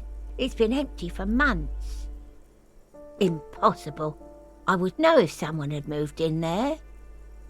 Maybe it's those countercultural people again, breaking into a house like it's a public space. You're a policeman. Be good and take a look, will you? Great. Young people. They're worse than rats. You know, always littering the hallways with trinkets and empty beer cans. The hell am I supposed to know? Another nut job, I assume. She really doesn't like those nut jobs. Bad blood there.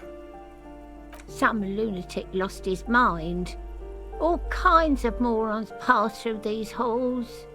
With how small these rooms are, wouldn't you want to break the wall down? Oh, that one is a scientist, a future scholar. I think he studies astrology at the community college. Education's good. I always tell them to study. Something to do with all those stars around his door. He asked me to leave his drawings up on the wall. That's what I said. Astrology.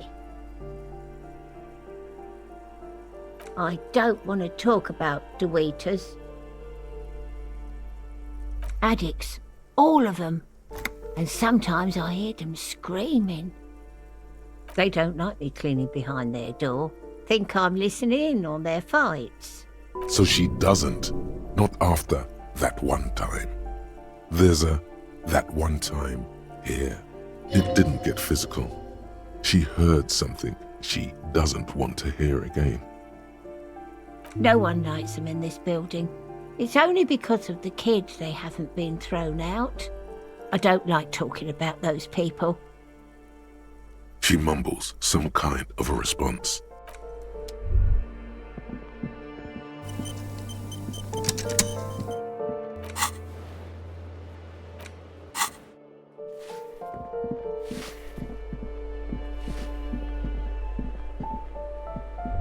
You hear someone walking around inside, rearranging the furniture. The number on the panel says 10. Excuse me? Of course not. Scare them. Suspected of some big crime. You have plenty of reason to enter.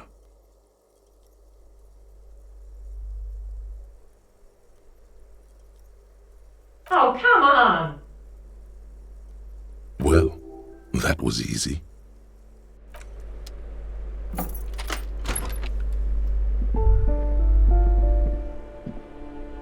Satisfied?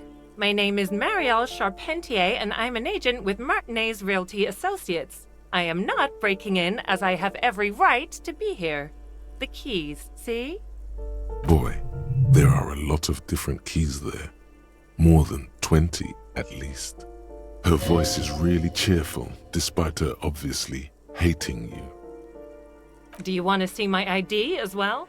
You can't legally ask for it, but why not? Want to see my residence permit too? It feels flimsy in hand, with the words Revachol Zone of Control written under a nondescript municipal logo. There's a picture of her with shorter hair inside, along with all her personal details. Thank you. Do you have any questions? I need to be back in Midtown in an hour. I need to get it ready for the next lease, but as you can see, the previous tenant completely trashed the place. It was some kind of a moribund old man who used to be a business owner. You'd think they'd make rent. A sudden serious look crosses her face. This story didn't have a happy ending. But that was months ago. Anyway, was there anything you wanted, or is that it? I'm in a hurry. Oh, that's another huge mess. The former tenant owes us 3 months of rent. 3. We closed the apartment and planned on auctioning off the valuables, but... And again, I have no idea how stupid mistakes like this can even happen. But Ron, when he came to close the door, didn't close the neighboring door. And there's a hole in the wall. So preppy. She's probably on some low-grade performance enhancers, like Preptide or Pericanine. A hole in the wall. Can you believe it? And then the tenant ran off with his stuff. He's gone. The money's gone. Just like that. The sum must have been puny. Oh, it irks her. The incompetence.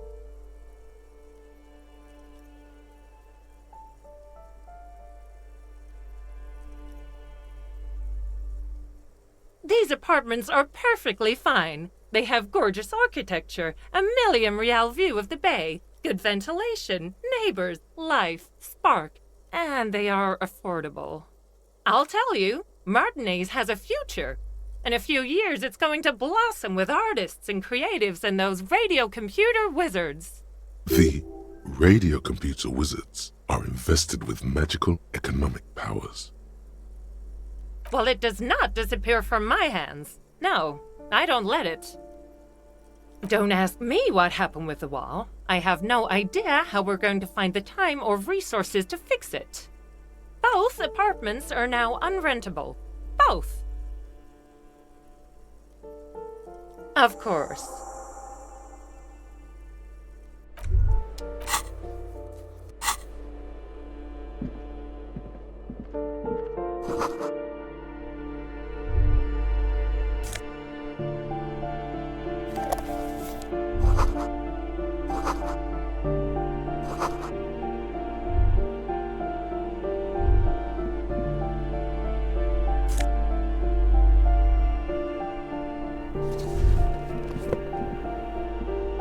Master Investigator, you just can't keep yourself away from locked and hidden places, can you?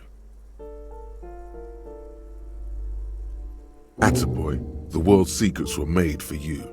They wait patiently for you to uncover them.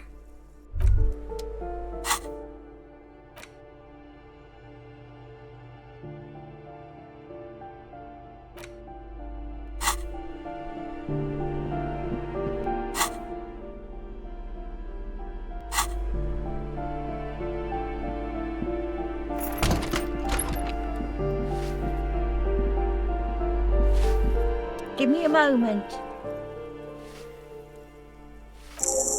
I see. I hope some good people are finally going to move in. This place needs them.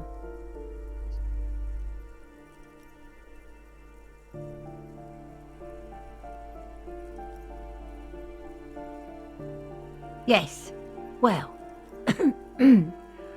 I hope they're good people. Your statements are too vague to comment on.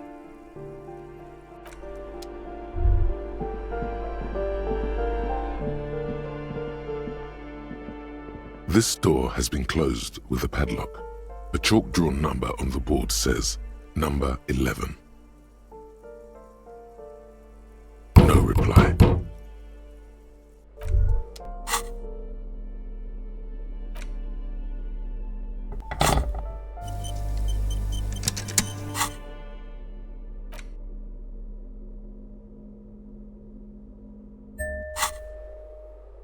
This door has been closed with a padlock. The shackle snaps like a twig, and the lock falls to the floor with a little thud. It should be possible to enter now.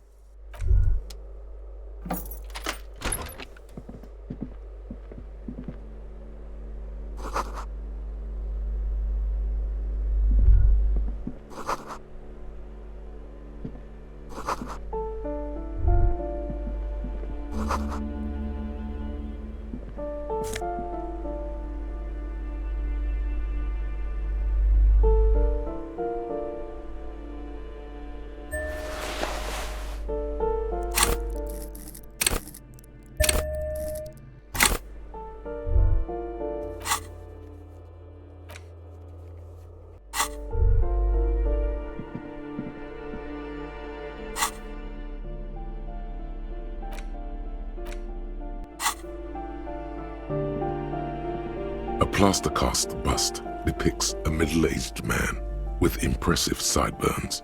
The name on the plinth reads, Kraz Mazov. Kraz Mazov, nom de guerre, was an economist and a theoretical historian.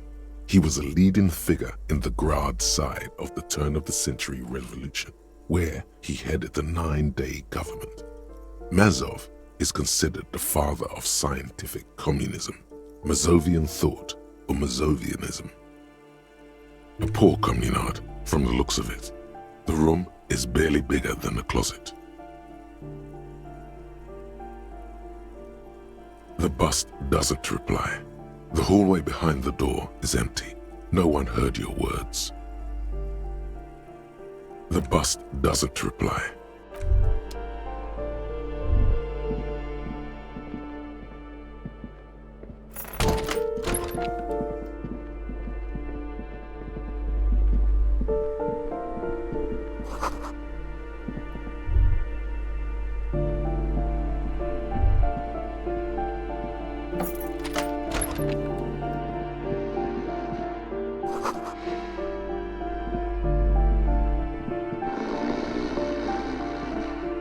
The aging alcoholic is still there, breathing.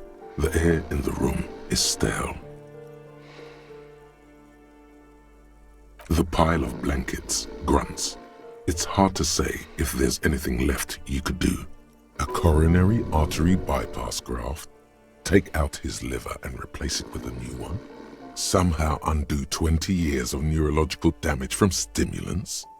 A change in the socio-economic circumstances wouldn't hurt. The light from the window is weak, but it seems like he is. His wild, unwashed mane bears a familiar ginger tone. Even the hair on his chest is coppery. Don't forget his face, the bloated and reddened cheeks, the bulbous nose. This would be Kuno after 30 years of alcohol and substance abuse. There's still plenty to be scared of here, just not what you thought.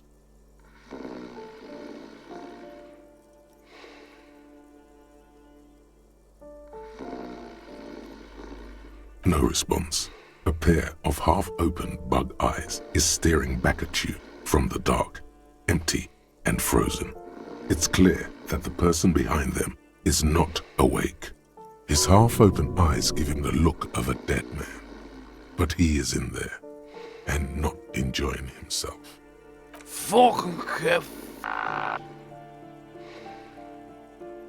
A lump of flesh is sticking out from under the blanket. It seems to be twitching from time to time, like the paw of an animal who's having a bad dream. And look, the other foot is camouflaged by a striped sock bearing the name Maxtor on the sole. 3 toes are poking out of a hole. Maxtor is a gas company. He's wearing free socks from a gas company. They probably came with the bills. A groan rises from the man's throat, dry like a death rattle.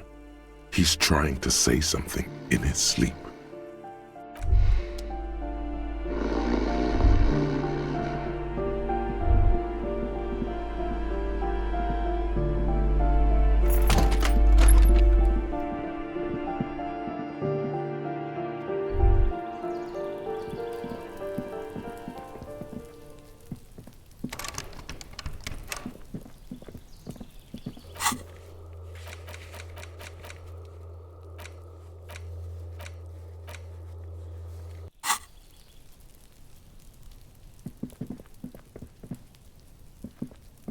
This door is made of no one answers.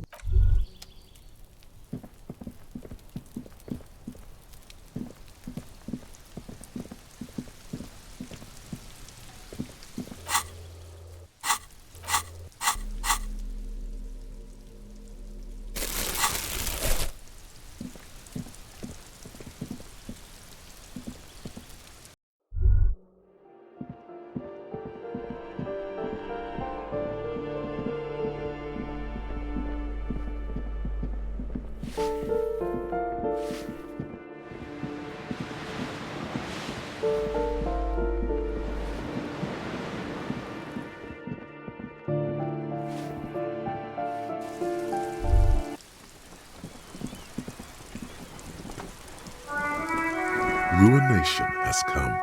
The broken arches betray the once grand history of this building. It towered over the harbor until it happened. A great force from the northeast fired into the city. Heavy artillery shelled the coastline, fired from the water, a straight shot into Revachol. The tenement acted as a defensive wall against the worst of the shelling until it was destroyed, and they had a direct firing line. The wind blows through your hair. The sea breeze cuts around you, high on the balcony as you stare over the edge of the sea. The waves of the Martinez Inlet roll over the fallen remains of the building. The dark waters obscure the better part of the remains. This is where the damage came from somewhere in the inlet, the cannons. What didn't fall into the ocean was used as scrap. What wasn't used as scrap was thrown into the ocean. Those arches acted as support for something greater than what you see now. Only 3 stories stand where 9 to 12 once did. Restoration has failed. What the shelling took out was never rebuilt. Underwater, iron helmets have sunk deep into the sand and the mud. Helmets of soldiers, and their finger bones too, and clavicles, littering the ocean floor. A fleet, the combined armies of Occident and Grad, with Mesk volunteers, a 5-nation army, hundreds of vessels. They massed airships further down in the Bay of Revachol. The artillery was so powerful. The ships not only required gyroscopic stabilization, They were anchored into the ocean floor as well. Many are still there to this day. If you squint, you can just barely see the shadow on the water, far in the northeast. Cannon still ready to placate Revachol. From the eyes of a seagull, a nest of brown hair not worth the 50-foot dive. From a pedestrian on the dock, a rugged man staring out to sea, mere feet from fatality. From a guest on the balcony of the Whirling in Rags, a silhouette imposing enough to be seen at a distance. The chill is bracing. The salt hangs in the air. The wind from the ocean pushes at you, smoothing your moustache.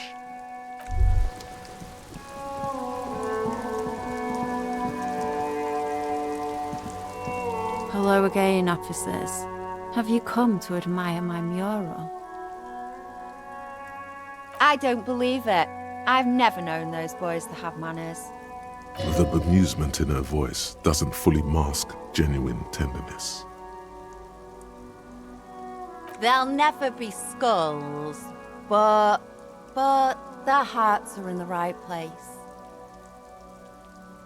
Fat chance, but you can still do your part to revitalize the neighborhood.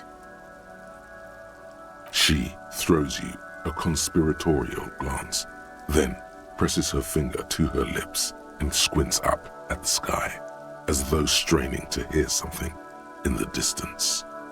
Have you noticed the quiet? Every so often, you might hear a gunshot pierce the air somewhere in Jamrock. But in Martinez, no gunshots, no sirens. The people are languishing in boredom and complacency. This place is a sepulchre. We'll paint it red. We bring the raucous. You bring the sirens. Can't you tell?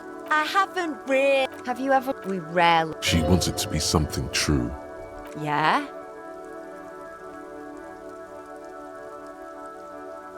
Fine. She means you've lessened her desire to deface the building. I ain't no snitch. Ooh. She does have eyes. It doesn't... The inspiration will come to her once hell is set loose on the... Shoot, Piggy. It's...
Just an ordinary wall. Nothing to see here.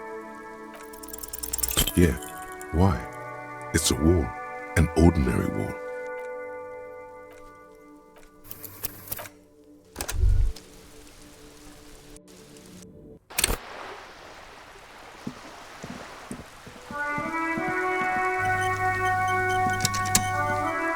Just an ordinary wall. Yeah, why?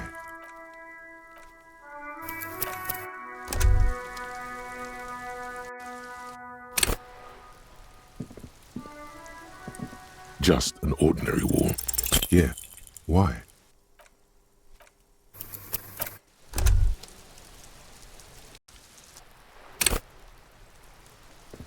Just an ordinary wall.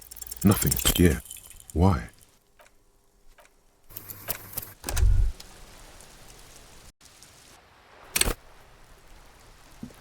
Just an ordinary wall. Nothing. Yeah, why? It's a wall.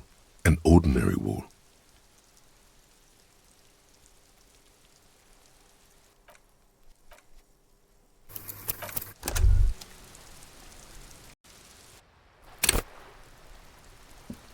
just an ordinary wall. Because you see it, finally. This wall is sublime. Look at it. The shadows, the colors. All the other walls on all the other houses must make a pilgrimage in adoration of this, the uncontested pinnacle of wallcraft, color peeled from the very face of God. O Wall Father.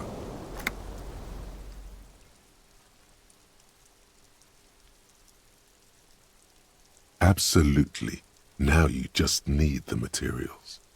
You already have the heavy fuel oil to use as paint, and Cindy the Skull has a paintbrush. This is completely doable. Yes, great thinking. Go talk to her. The wall will be waiting.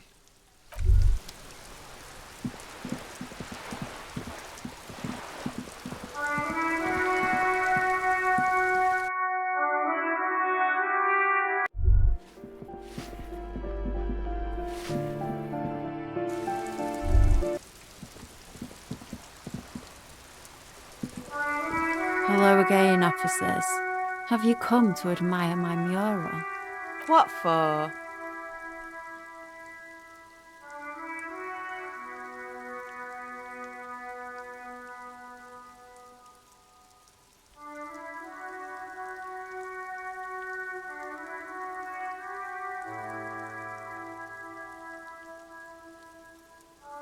Well, if it's for art.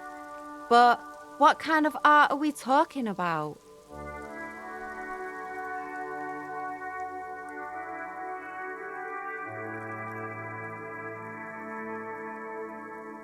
Then you have time to find your own fucking brush.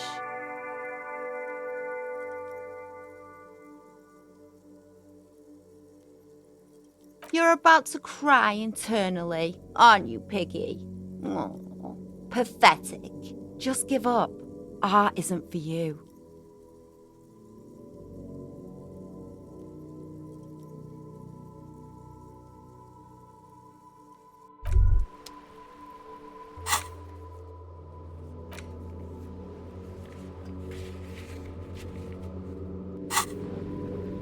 Hello again, officers. Have you come to admire my mural?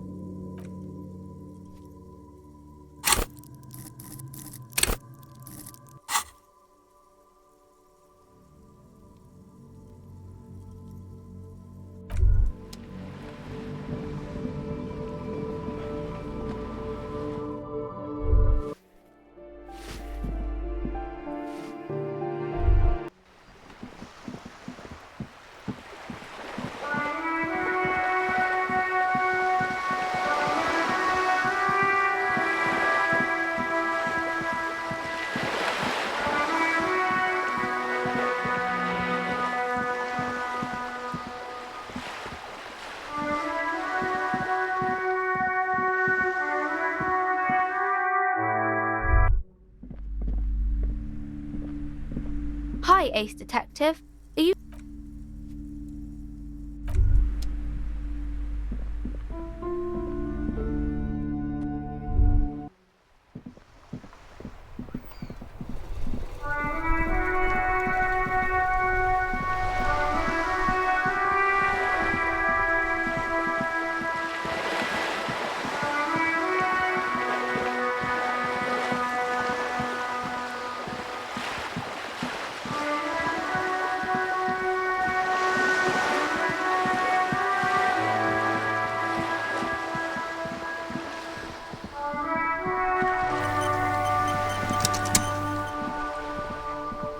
Vigilance officer, what can this old carabiner do for you?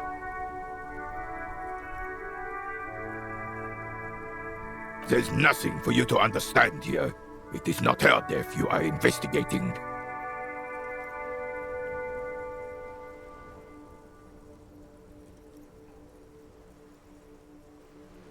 Reversal Fair of 91 in the Faubourg district. A parade was held to honor Guillaume Le Lion's name day, and the Carabineers marched in the place of honor.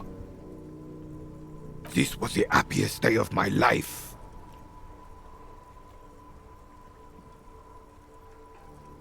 I was 22 when I returned from King Guillaume's Akira operation in the south and found my sweetheart in the arms of this wretch.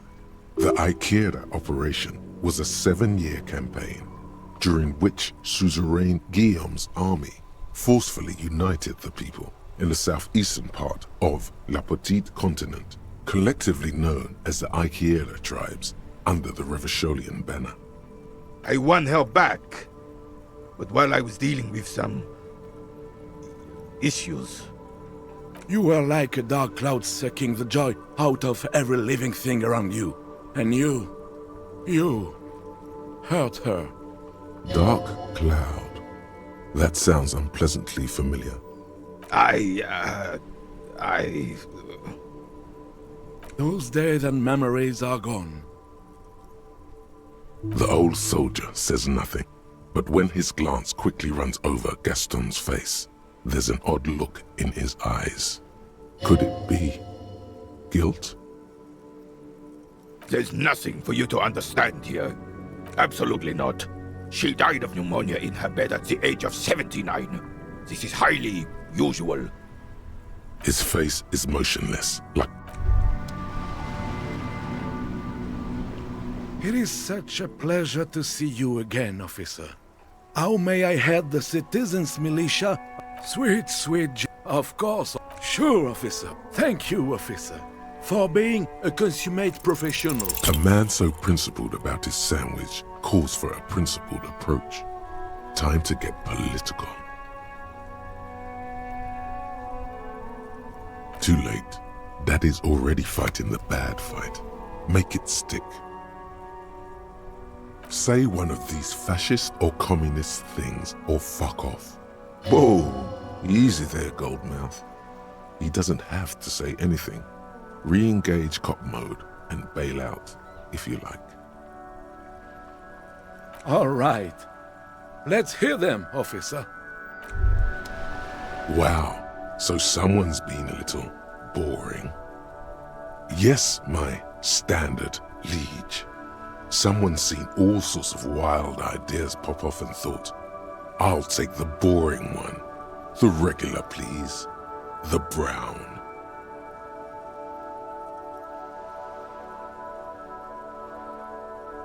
Of course you do. Let's get right to it. My lord's coppo type is regular cop. I'll let everyone know. I'll send out a telefax. Yes, the type of cop you are, sire. Think of it as a caste, a class even, a nation of regular law officials that you belong to. It comes, of course, with the usual benefits. Done and done. No actual communiques will be sent, of course. That would be too dramatic. Vigilance officer? What can this all... As Rene turns from you to his partner and back, the medals on his chest rattle and glare. He keeps his spine straight and his ribcage lifted, displaying them proudly. 2. The larger one is shaped like a cross, while the smaller medal resembles the sun. A crowned head in front of 2 crossed rifles. The medal hangs from a blue striped triangle. It's the Croix de Bravoure, Cross of Valor.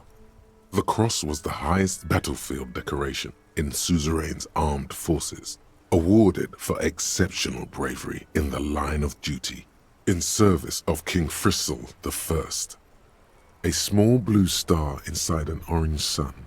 It has the word Valiance written below. The setting sun was a decoration used to distinguish seasoned combat veterans in service of King Frizzle I during the Revolution. For bravery. It's a conflicted topic for the old veteran. There must have been a number of controversial episodes in his service days.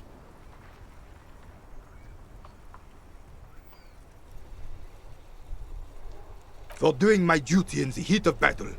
For looking my mortality in the eye. When men like Gaston here hid in the bushes and shat themselves. He saved some muddy princeling who foolishly strolled into the front line in his gown of velvet and gold. It was on the first months of the revolution here in Revachol. Unrest was spreading like wildfire. Marauders had taken most of the Couronne and were getting really ambitious. King Frisel thought he could end it all in one decisive strike. Sent his cousin, Drisson, to put an end to the unrest. Alas, the young Drisson was all piss and no vinegar, wearing a tunic of purple velvet and cockatiel feathers to battle. Even his rifle was gold-plated, shone from 5 clicks away. Can you imagine the asininity? To keep the long and bloody story short, Drisson marched us against the partisans in Couronne. And when I say marched, I mean made us walk into captured enemy territory, single file, like toy soldiers, while he rode in front on his giant red stallion. The rebels were smart. They let us come real close before opening fire. Suffice to say, it was carnage. I got shot in the left shoulder and went down. Just a flesh wound. But just as I turned over, the prince fell into the mud next to me. He was missing his lower jaw. Then his horse, driven mad by the noise and smell of gunpowder, stepped on my leg and shattered my knee. It's painful to even think about. Hang on to the story. Veterans get sentimental after such retellings. This might yield something useful. I grabbed my sidearm and shot the beast in the head. Then everything went black. Capitaine Arnoux, le fléau des chevaux. The bane of horses. When I came to, it was all over. It was just me and Jolas Tresson, gurgling in the blood-soaked mud right next to me. The dink had taken numerous flesh wounds and lost a lot of blood. But despite missing his jaw, he seemed hesitant to die. Tougher than he looked, that one.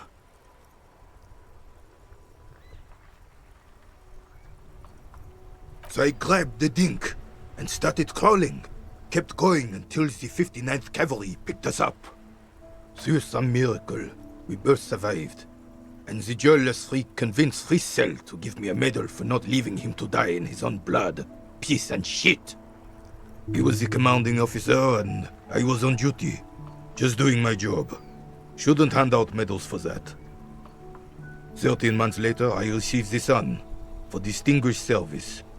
It's not worth mentioning. You sense he's downplaying it. He did a lot more than his duty. More than anyone's duty. It's in his spine, in his billowing breasts, and untarnished self-worth. The old carabinier stands quietly like a statue, his features motionless. What Monseigneur Modesty is not telling you is that he crawled over 7 kilometers before the cavalrymen found him and Drisson. 2 days later that was. And that even while crawling with a mangled half-dead prince on his back, he still managed to murder 3 rebels on his way. Is that pride in his voice? It's deep down, but maybe even unbeknownst to the man himself, it's there.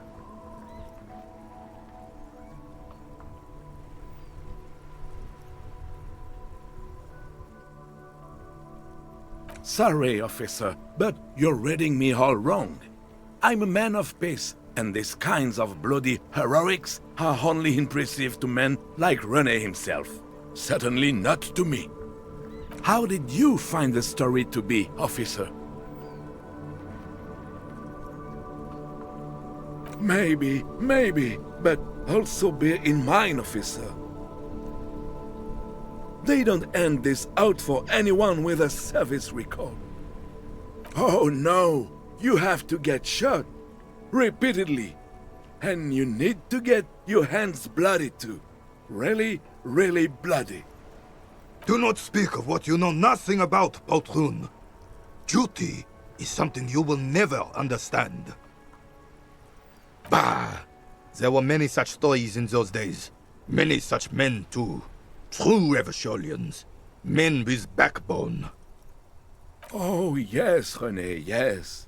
Men were bigger, girls were prettier, and everyone wore the fascia. Lord, please, bring those days back, if you can. I'm not getting into this with you again. Officer, was there anything else? You should try to come up with a heroic story of your own. Impress this old soldier. It's clear you like the hard stuff, Brota. Evening falls. The time has come to take the vow. The vows are blood and flesh. Lower intestine, the term is metabolic and circulatory system. Fascism, Brota. Many things, but it's mostly about trusting your gut. Who does your gut tell you is the source of Revachel's problems? Quit stalling, Bruta. We're talking about the weakest, worst, most insane thing. The weak link. Yes, them, but also Women. Women, men of Wu. You don't like them. They're insane. Their idiocy needs to be scrubbed off this world with rubbing alcohol. Wu men need to go back to the fucking kitchen. That's what fascism boils down to. The rest is also important. But the main thing is that Wu men need to know their place.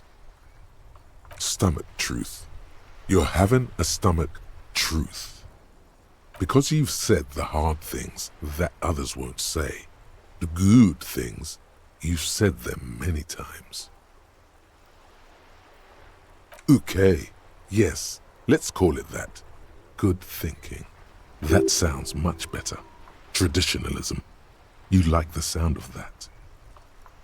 You're going to keep your views, right? Keep your views, Brota. For the nation, smart. Best not to mention the Wu men too often. That's why you're the head and I am the stomach.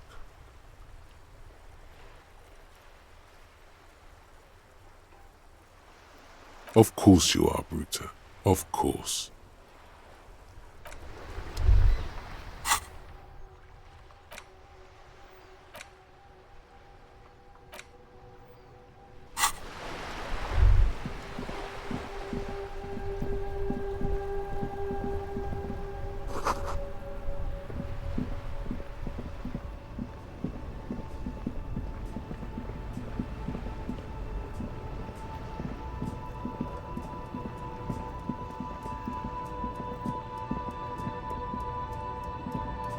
Everything's still cool here, officer. Tapes? You mean like music tapes? No, music is out. Don't listen to music. I sell extremely cool sunglasses if you want to get your mojo going. Tapes? Tapes are everywhere. They're worthless. Kids throw them in the trees. There's one in the bushes right behind this lorry.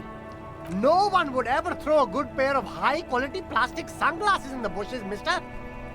To the west, dark brown ribbons of tape hang from the tree, flowing in the wind. You should have a look. It's better than nothing.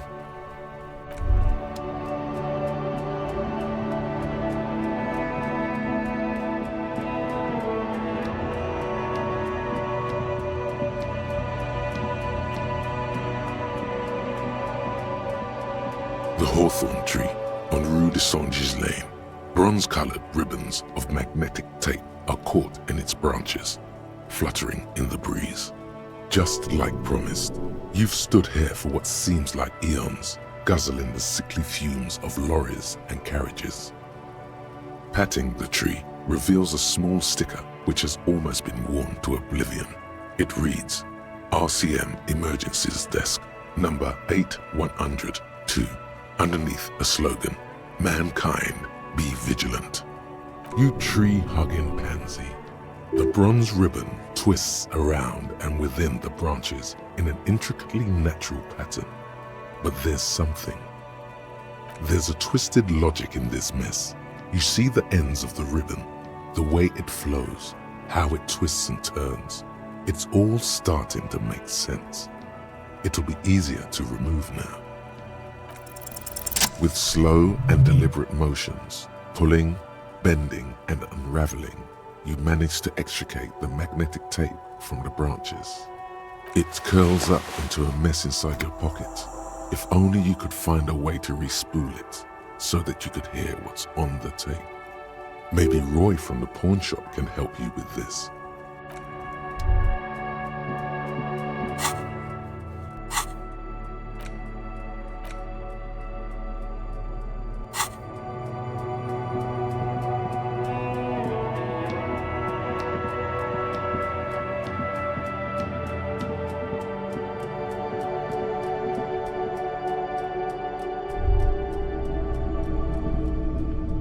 Hello, hello.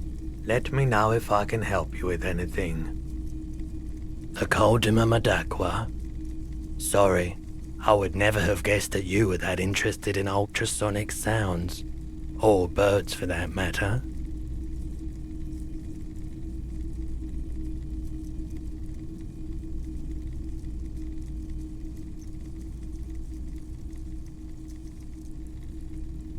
That's fair. It's been a long time since my Koldima Madakwa hunting days.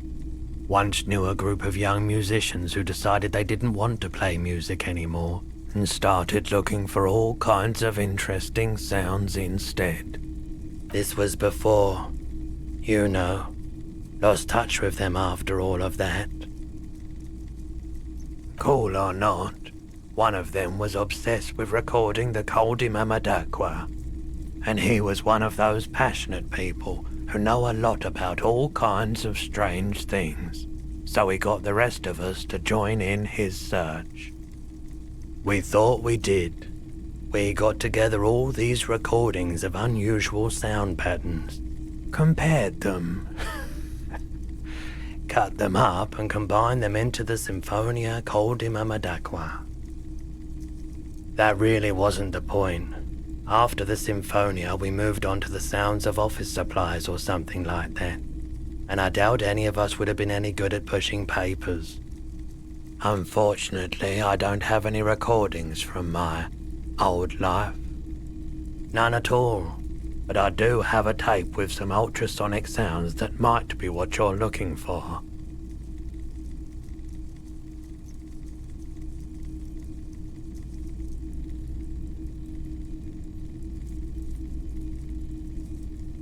This recording comes from down the coast. Wasn't looking to record anything specific. Just left a recording device there one morning. Keep in mind, I have to slow this one down enough to make sounds well over 200 kilohertz audible to the human ear. It will be strange. As the hum grows louder, modulating but always unnaturally uncomfortably low, like it's coming not from the speakers, but also from inside your chest. Breathing is becoming difficult. That's an illusion. Your breathing is just as it was and will remain that way unless you start panicking. There's a growing sense of dread. The sound is coming from inside you, but also surrounding you.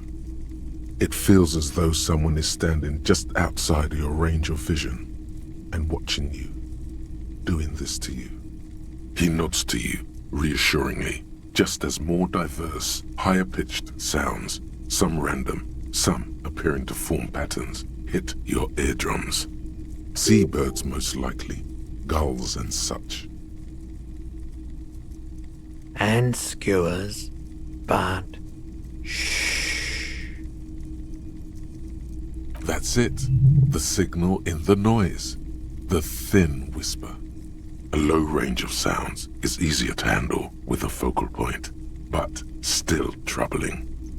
You are mesmerized by the sounds, but also feel nausea welling up as the motif continues, then begins to recede, dissolving in what must be the sound of water lapping at the bank.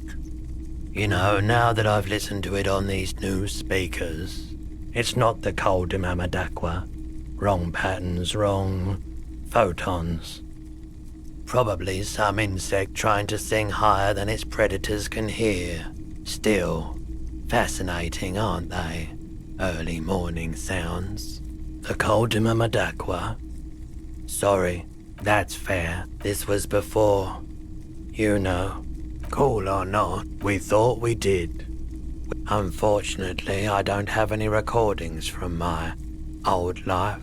This recording comes from down the coast. Keep in mind... That's this Pinot seabirds most likely. Gulls and skewers.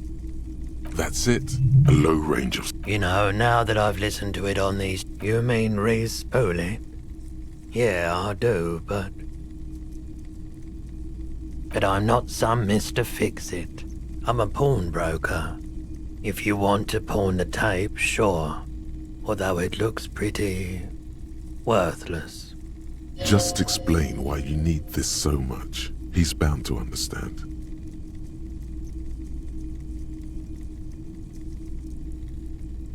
Huh? What do you mean? Yes, what about it? Is it any good? The music, I mean.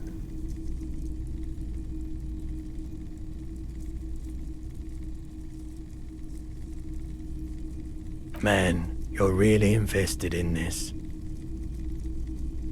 Okay, I'll help you out. It's going to take a moment, though, so just sit back and relax. You take some time to look around the store. The play of visuals all around the pawn shop is mesmerizing. Suddenly, Roy turns back to you with a reel of tape in his hand and coughs. You know these visuals would look super cool in the church.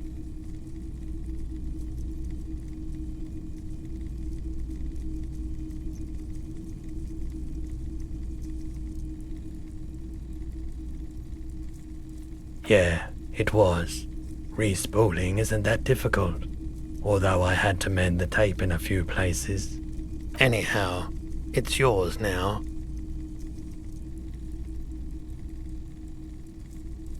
Yeah, I bet they would. All those lights in a massive church hall. A sanctuary filled with hand-picked positive photons. There would be no room for sadness in such a place. It's a brilliant vision. There's a but, isn't there? There's always a but. I rather like it here, too. So yeah, I'm not giving you my projector. This tape is all I can do for you and your friend's nightclub project. Looks like he really means it. There's no way to turn this around, I'm afraid. Yeah, my pleasure. I'll do what I can for true passion projects. Just try not to use this tape for negative photon emissions. Take responsibility, okay?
The locusts aren't doing all too well, but they're still in there.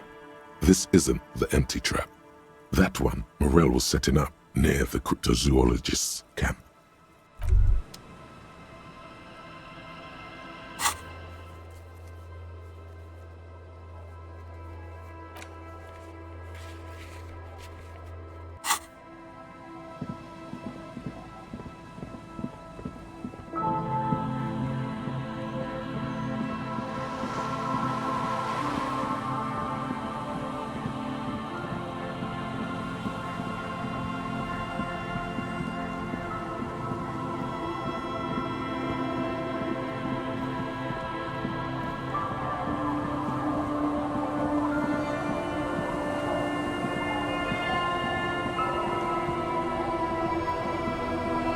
The waves are beginning to die down. Look at those little bastards. Simmer down. Simmer down, bastards. Why does she care about the waves so much?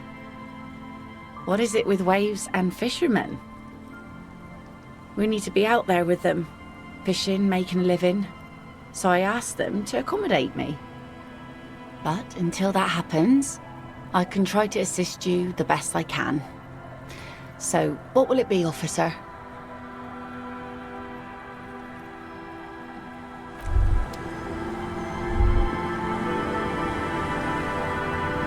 You're back? Good. What can I help you with? Oh? A takeover?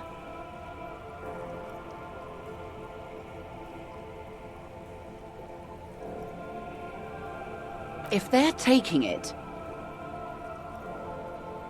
Green livery, changing into red, blot by blot. Like a cancer of the blood, metastasizing. Then we're talking about a war. Evrart needs to let me into the harbor at once. We need to talk about this. An insane goal. Cronell has 1,000 men on their payroll. The next batch will be a platoon of 20 men and a gunship. The one after that, 100. You think Cronell is the only contractor Wild Pines employs? They'll only be the start. More will come. The question is, how many years and lives will it take? What do you suggest I do? Does it matter? Her mind's made up. It has been for some time. The choice was whether to tell her this, and you've already made it.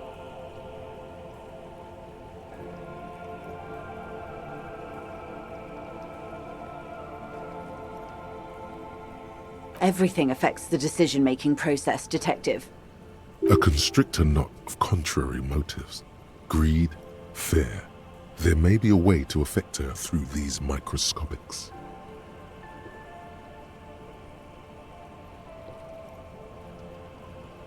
I'm afraid we won't disco our way out of this one.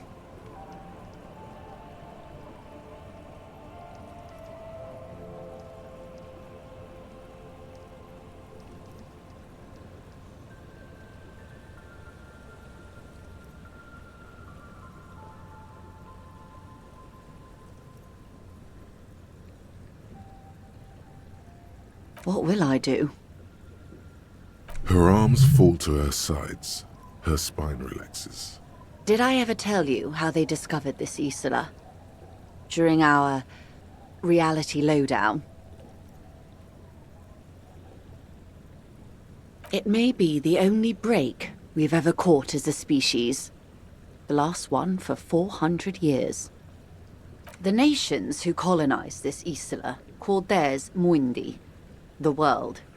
It was all they knew, all they thought would be. That there would be something more was a gamble, akin to another world, or life after death. The Pale was thought to be impregnable, perpetual. Irene la Navigateur, the Queen of Suren, sent 8 expeditions, one after the other, into the mass at the edge of the world. 5 of the crews did not return. 2 did, but had lost their minds. Each of those expeditions would have been led by an admiral. Sounds like a purge. Like she was purging her political rivals. There was no precedent for such an undertaking. People thought she was punishing the admirals, or had gone mad, or both. Until after years of trial and error, and the development of a strict psychological regime imitating the creation process of poetry. Called Volta Doma, or Return from the Sea. The 8th expedition returned sane and intact. They told of a new continent of matter. They told the Queen and her counselor, Dolores Day, that the Pale had begun to condense, day after day, hour after hour, minute after minute, slowly raining down until it formed a vast ocean. The air is cold and scented with petrichor. There are rain circles on water all around. Humidity crawls up your back like a piano trill. The droplets feel warm, like spring rain. The phenomenon has never again been encountered. For a time, the crew thought they were experiencing a hallucination. The mass hand proclaimed, "Lancielinde, Lancielinde," the signal to wake up. But they could not.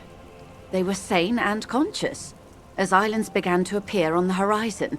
There are 78,000 uninhabited islands in the Insulindian archipelago, officer. The freckled face of God. You've thought it 1,000,000 times. A total shift in human comprehension of reality. On the second day, a great skua was shot down above the flagship Elysium. The bird was preserved and brought back, along with pollen. 4 years later, the Queen's Counsellor was proclaimed Her Innocence Dolores Day, the elected world spirit. The age of humanism, internationalism, and parliamentary rule followed. We were high. The first living, autonomous organism. Proof of reality. It's the symbol of Insulinde, Detective. The coat of arms of the suzerain and the wings on the crest of the commune. In your defense, it is a nasty creature who plucks food from the throats of lesser birds. Yet much like Revachol, it is also magnificent and rare. Imagine the suzerain of seagulls. The nations of Mundi proceeded to discover 5 more Isolae. Or they discovered us. All in the rush of the great inter-Islary reconnection. But these others weren't uninhabited. We had to kill people there. Wipe out indigenous populations. Gunboat economies. Or they came to do the same for us. Or had done to each other.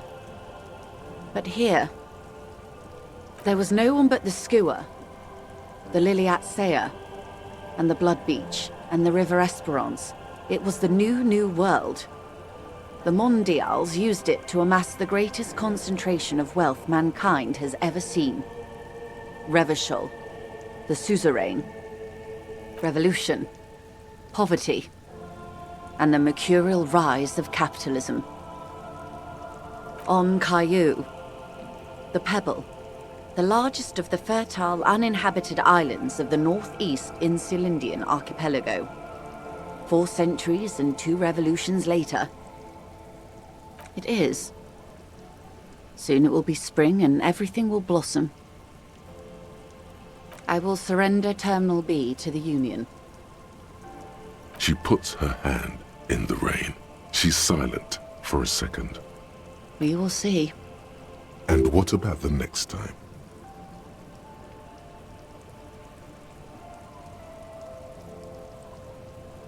What happens will happen. The age of capital has only begun. I will talk to my employers in person. We will amputate and cauterize Martinez, if you handle the situation on the ground. Yes, Mr. Clare has a 2-month head start. I can't let it grow any bigger. And I've exhausted all my options from here.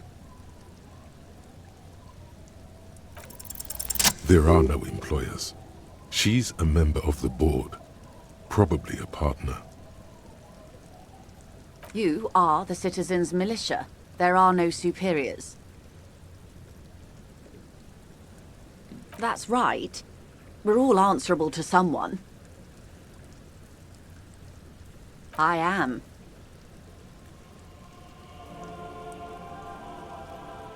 I have not deceived you. I told you exactly who I was. Rejoice Layton. Keep the peace, and I will keep my end of the bargain. The confrontation is imminent. They have followed in your footsteps. As your investigation reaches a climax, so does theirs. They are your shadow. Arm yourselves. Armor yourselves. Protect their targets. Violence may be unavoidable, but we can limit the casualties. Soon. I do not know precisely. They have cut off all communication, you see. They know I've been feeding you information. One last thing, Lieutenant Dubois. I've given the matter much thought and come to this conclusion. You're not an amnesiac. You're insane. I know, because I, too, am insane. I just hide my illness better. And I'm rich. No, Detective.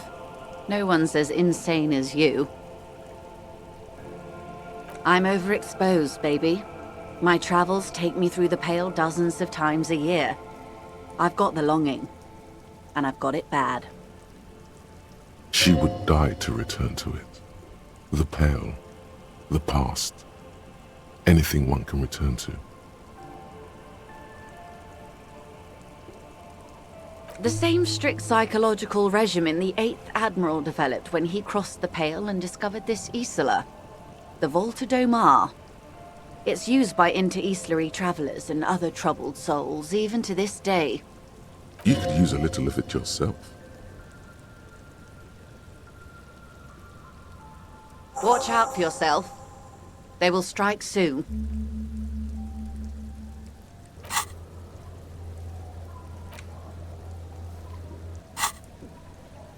Slowly, the sails turn grey-blue as more oxygen gets between you.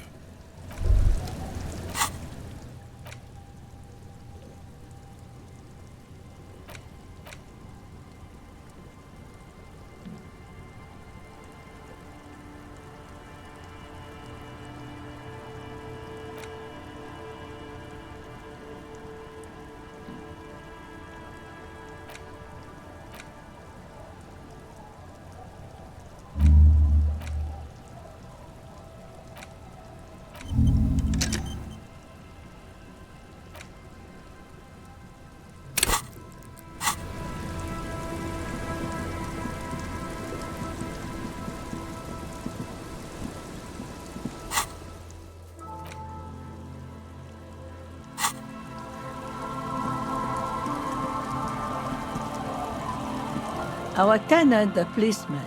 I hope the waves don't keep you up at night. What can I help you with?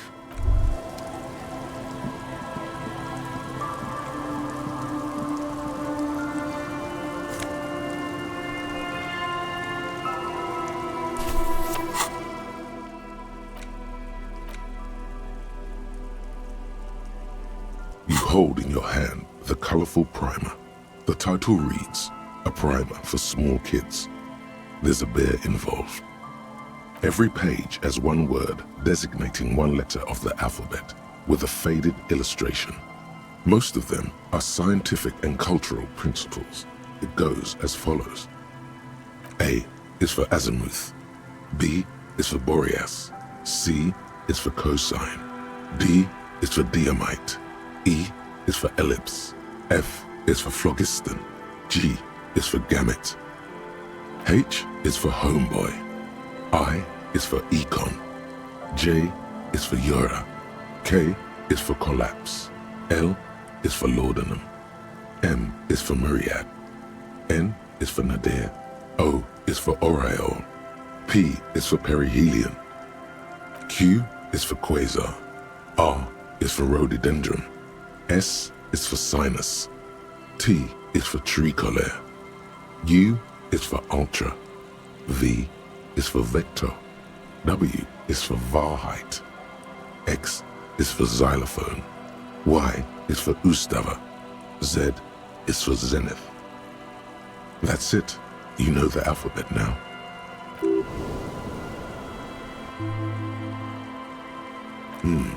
This book will show you the score. Get you oriented with those basic concepts you appear to be hazy on. The anthropomorphic bear will give you the lowdown of your life. The alphabet.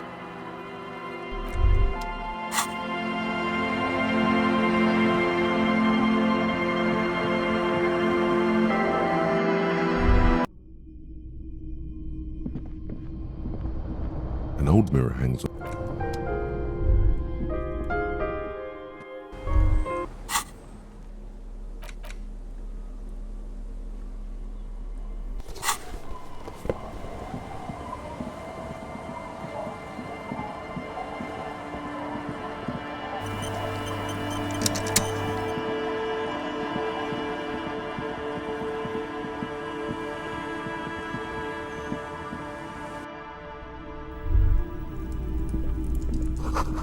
Is that the phasmid? It looks like the phasmid, leaning against the wall. Wait, what if this is the fishing rod situation all over again?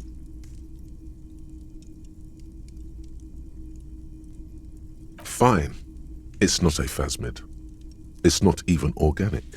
Just a fire iron resting by the fireplace. But where's your sense of wonder, man?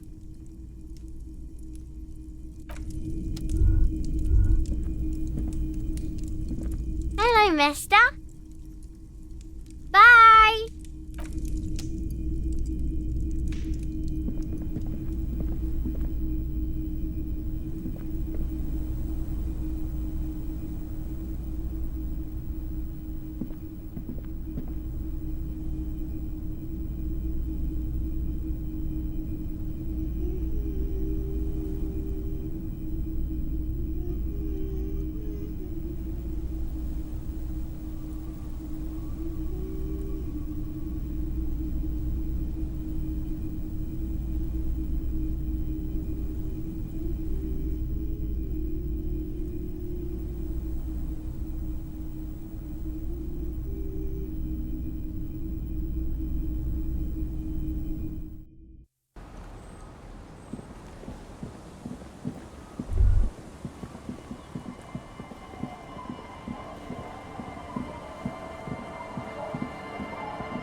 Wait. Take a longer look at yourself and how you're reflected in that slick chemical rainbow.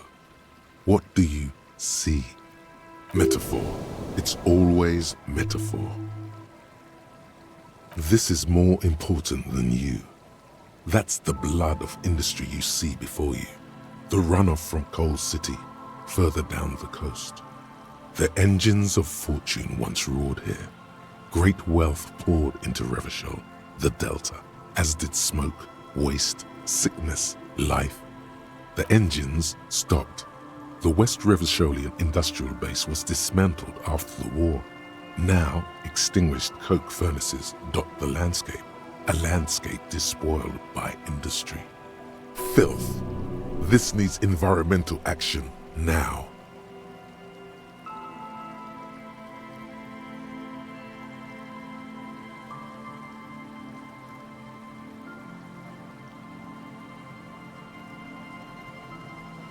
Perhaps you could dedicate your life to cleaning it up, but you're a cop.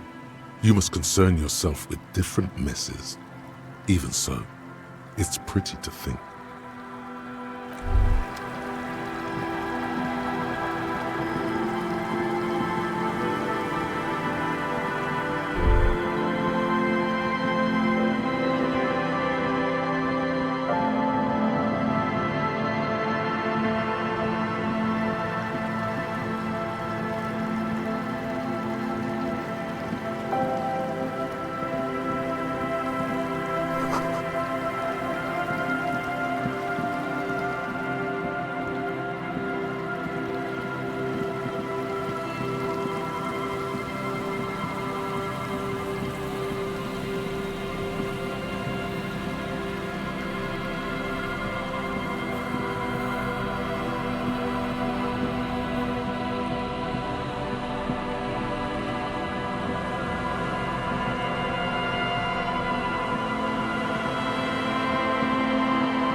As you approach, the man turns and greets you with a polite wave. He appears completely at ease, like a common holidaymaker. Ah, super. It's the officer. I was not expecting to run into you again, but things have a funny way of turning out, no? What brings you down to the scenic Martinez coast? Well, that's très simple. I was visiting the fishing village just north of here. They have applied for a series of microloans to revitalize the old market. And well, I wish to see the situation firsthand. And then, well, I had some extra time on my hands, so I decided to stroll down here. It's quite peaceful, isn't it? Really? Here? How can you be sure?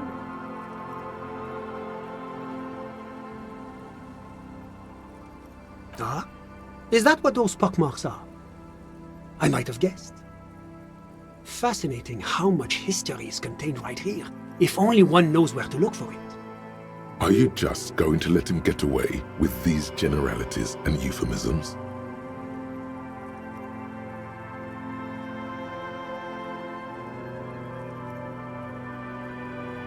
Well said.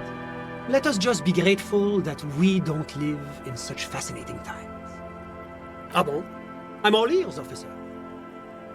My friend, if it's la responsabilité you're after, I have good news for you.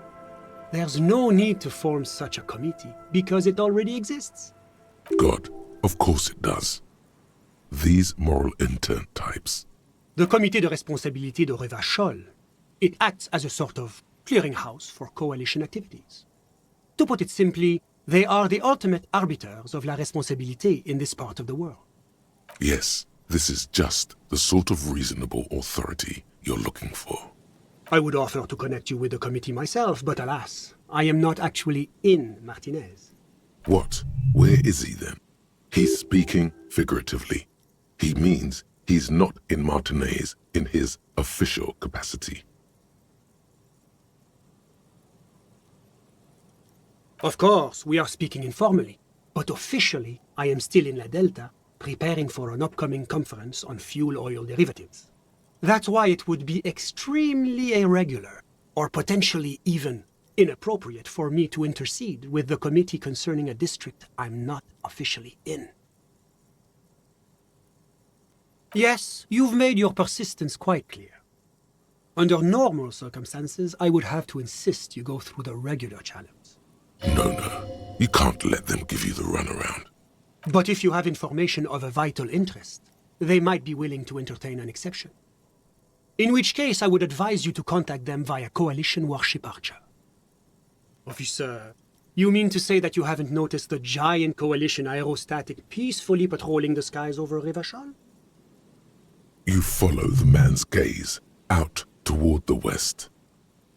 There, hanging some distance above the horizon, you can just make out a strange silhouette.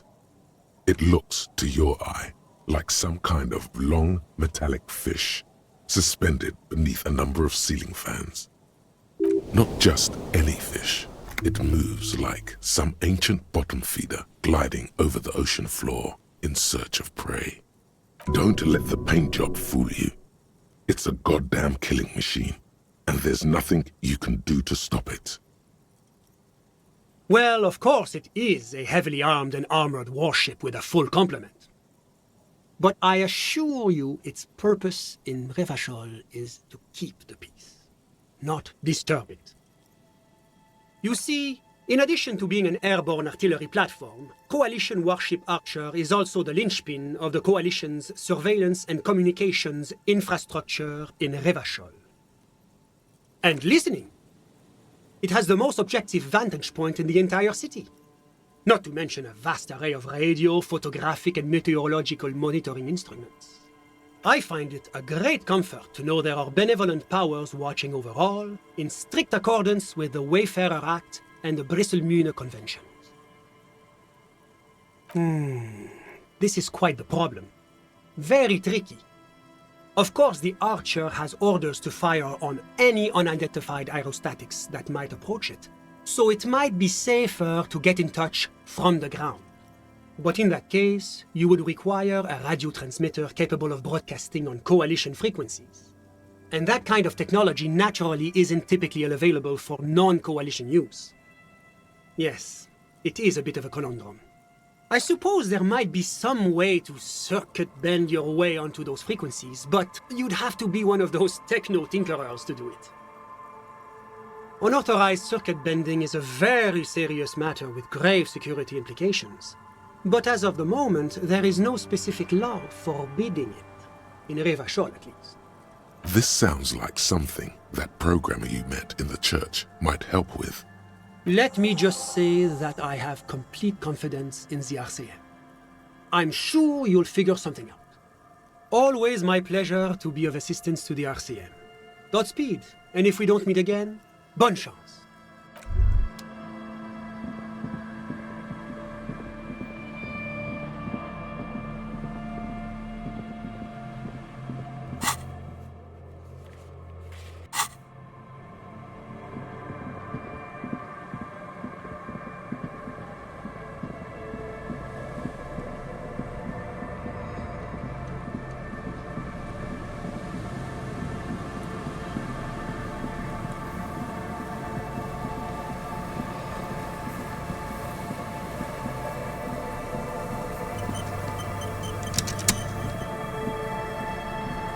And Mikhail noticed the windows, especially with how there are no windows on the south side. This was to deal with.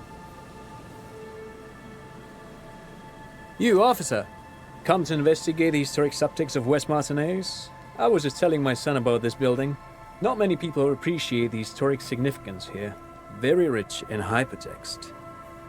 Yes, hypertext. Young Carp and the collection of cultural hyperlinks. He's just making up fancy words. This doesn't mean anything. Oh yes, so Mikhail. They had to deal with monitor glare, especially in the summer. They still had vector monitors back then. That was 49 years ago.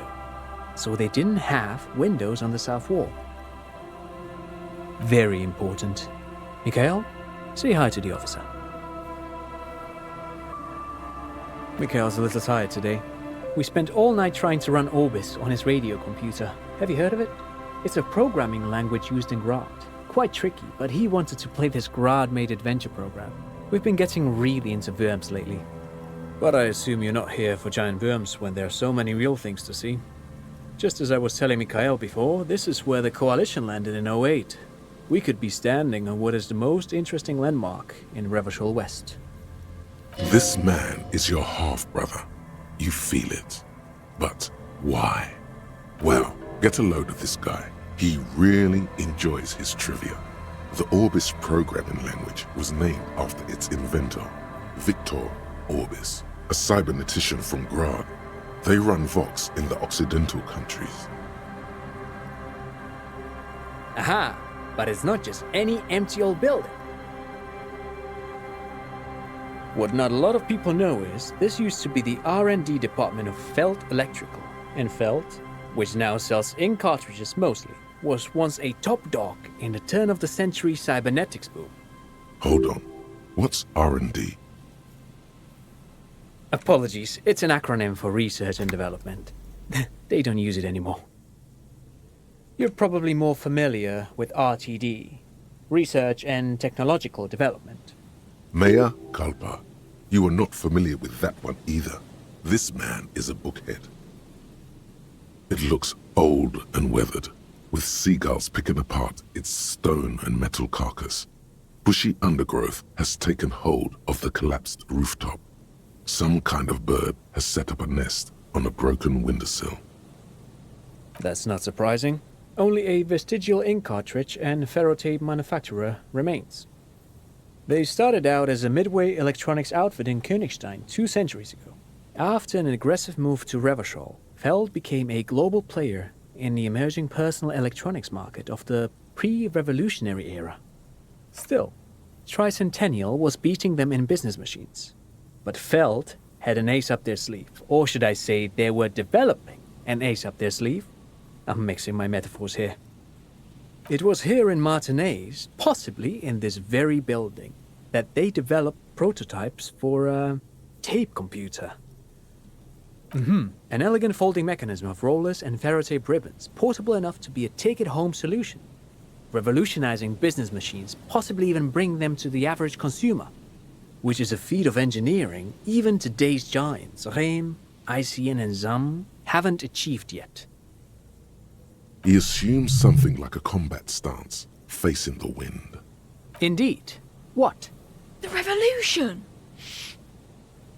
Unfortunately, their moonshot project never made it to the market. Feld's move to Revachol backfired. The revolutionary government liquefied their assets and expropriated those very advanced prototypes. Possibly from this very building, or one of the adjacent ruins. All of this was built by Feld, even the boardwalk. Wild Pines built Martinez proper as a resort for their middle management. Feld built this side of town for R&D. Actually, no one knows. No one even knows what a computer made entirely of tape would look like. But word has it, they were very elegant, exquisite, alien-looking turn-of-the-century hardware. Buckle up. 10 years ago, I did a little freelancing, I guess you could say.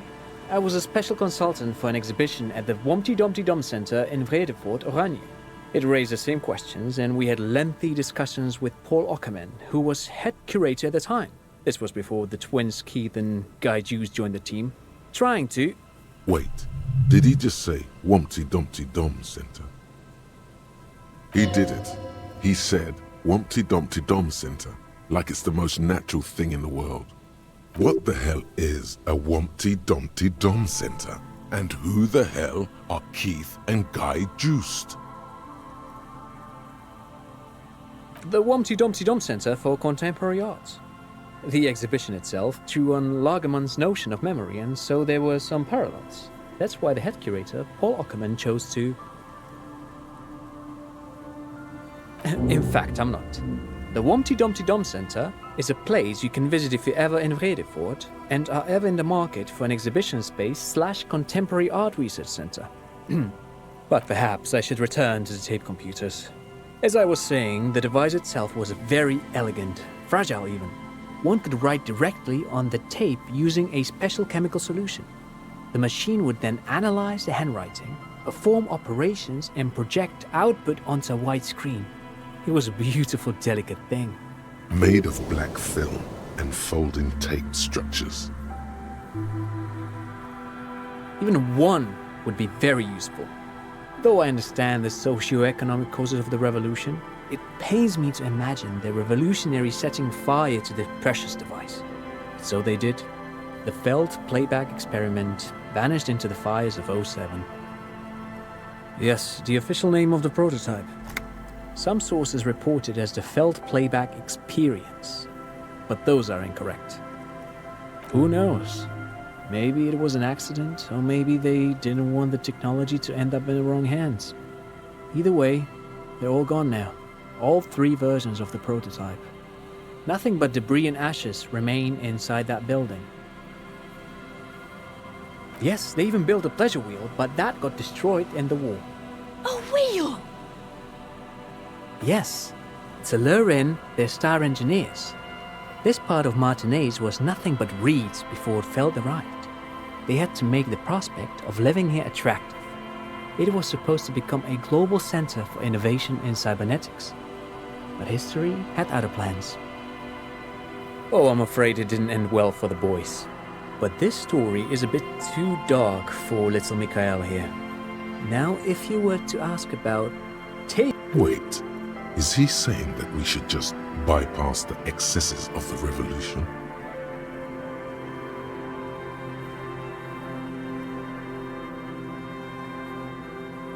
Officer, I told you this chapter of history wasn't on Mikhail's curriculum yet. Let's keep this kid friendly. The boy looks first at you, then back at his father, confused.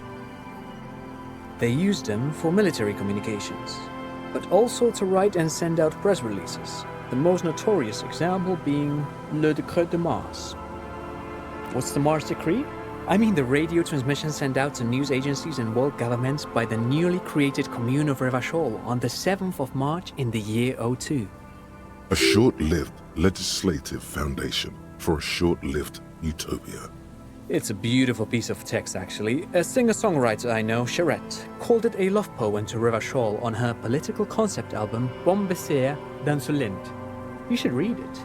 Every local library in Revachol stocks a copy of the decree. I tried to get Mikhail to memorize it. Tried to. Someone was much too interested in worms to be paying any attention. The kid takes a peek at the green and silver worm on the cover of the book, already forgetting about this part of the discussion.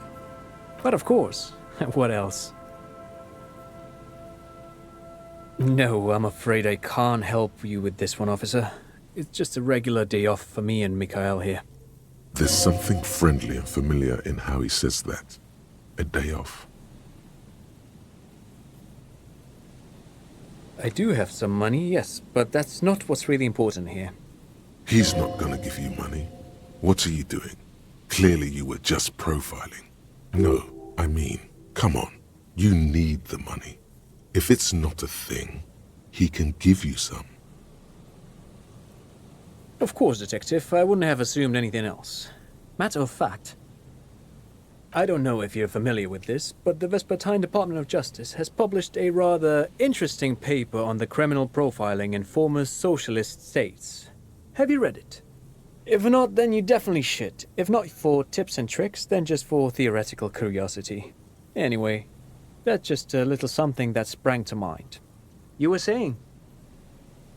No, thanks to you for having me and little Mikhail here to pick your brain. A very interesting conversation indeed. Pick your brain? If anything, this was rather one-sided. He did the talking. Whatever.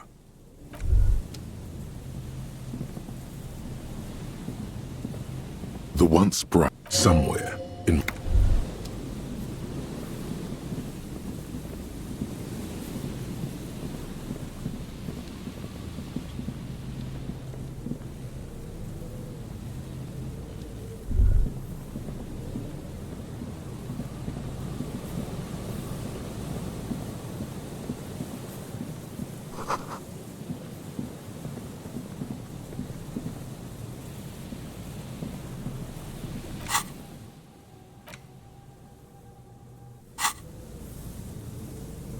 A metal payphone under a yellow plastic dome.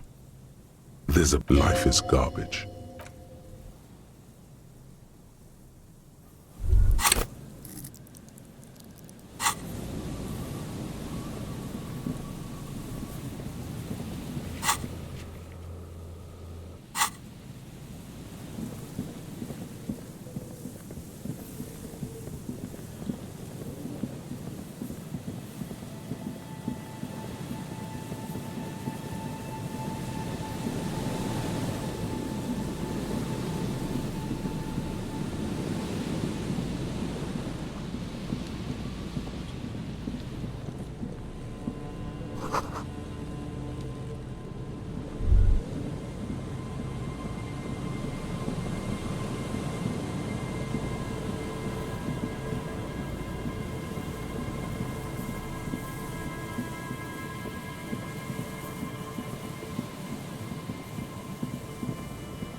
An old door worn by elements.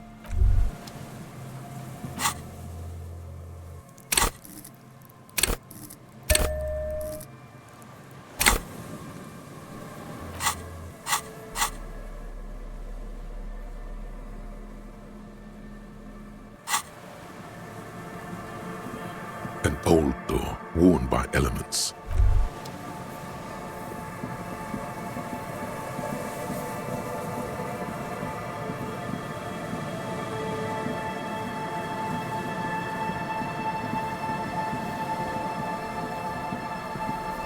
Is there something here that would indicate a sniper used this place as a nest for taking the shot? Just some urban detritus, a bottle, and a dilapidated old comms tower. In the distance, you can hear the breakers roar. To warm his hands before he pulled the trigger? There are no markings on the ground for a tripod. He would have had to lie on a mattress. This is simply not a good spot for a 1.2 kilometer shot. The salty water has corroded the ladder to nothing but two thin orange rails. In addition, there is no stable nest up there. It would have been useless. It does look extremely rickety and wouldn't help much either. A smoking assailant who favors Timotiri, Tu Ostra or Duhan, cigarette butts are part of the campfire set. They're also everywhere. Still, you felt it was important enough to make a mental note. That means something. You didn't pay attention to any of the other cigarette butts on the coast.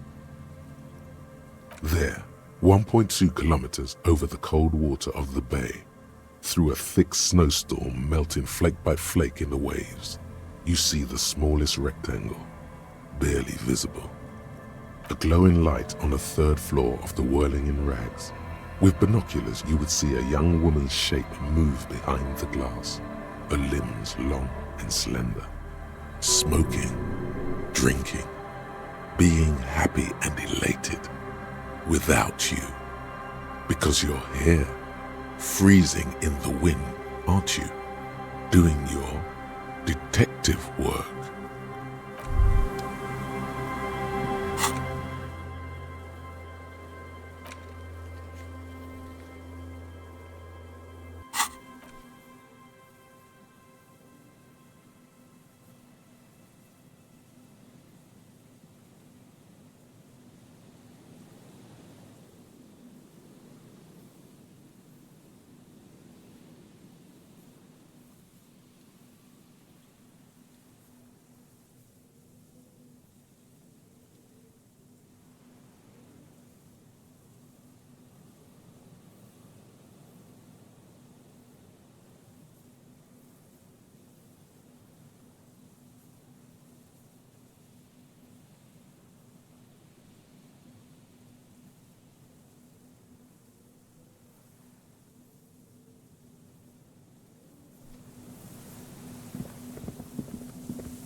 The locusts aren't doing all too well, but they're still in there.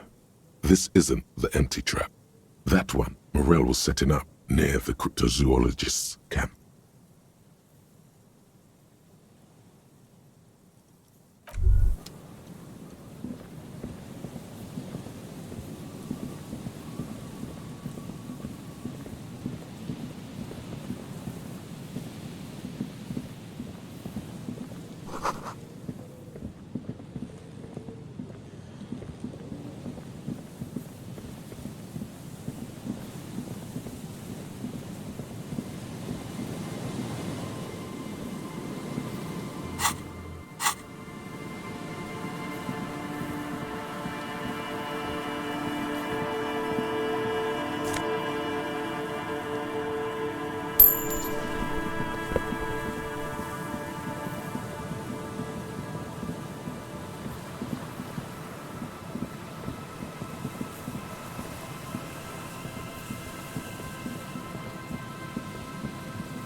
The trap stands empty near the reeds, powdered with snow. No insect sounds or movement around. Only the reeds' apprehensive hissing. The locusts, dazed from being transported, slowly begin to acclimate to their new surroundings. They're not really going to get the chance to get comfortable here.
Deal!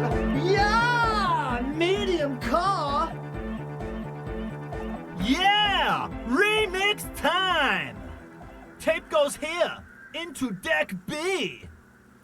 A hand on his ear, he listens to the audio through his headphones and shouts.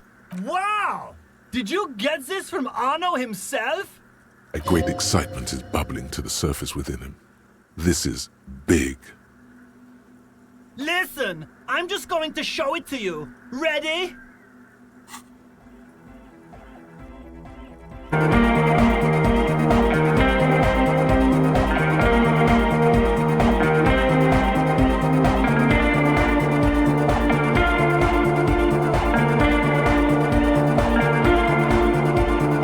Wow! Here's that! The signs match perfectly! Now, if only we had the beat for the full assault, it would be unbelievably hyper. What is this? It's good. How did you guys do that?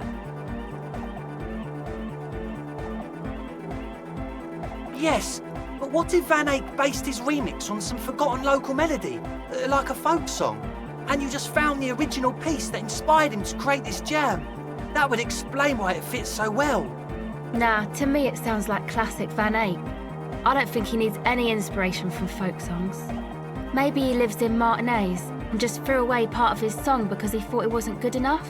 I think it's just happenstance. Chaos in action. Contingencies of our limited existence. That and Egghead's fantastic talent. Noid's right. Egghead's technical talent is the key. No, this is definitely part of the same song. Something cut from it. It fits too well. Something mysterious is going on here.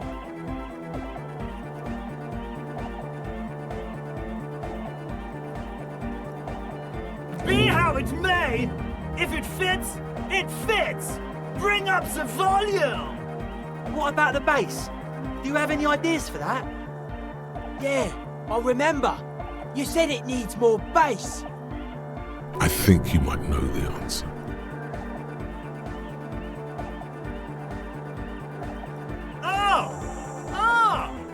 But how?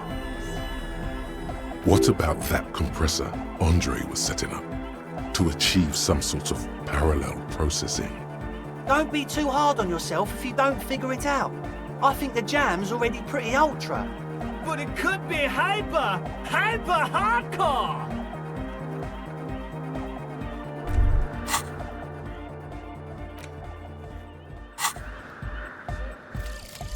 Call the Mama Dakwa. It's not only your eardrums that register sound anymore. Your very skin has become an organ of hearing. Looking for a whisper light and low, a god who's very, very silent. Nothing escapes you. A cockroach in the other room, a candy wrapper falling on dry grass, a drunk falling from a chair in a bar 20 meters away. In fact, you haven't heard the Call du Mama Dakwa, but you have discovered that you have amazing hearing. It must be the only part of you the alcohol hasn't drowned out. Keep listening.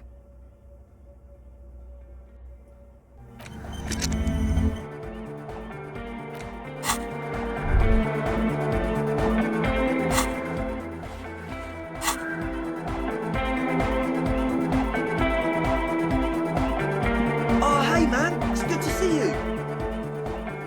Goodbye, officer.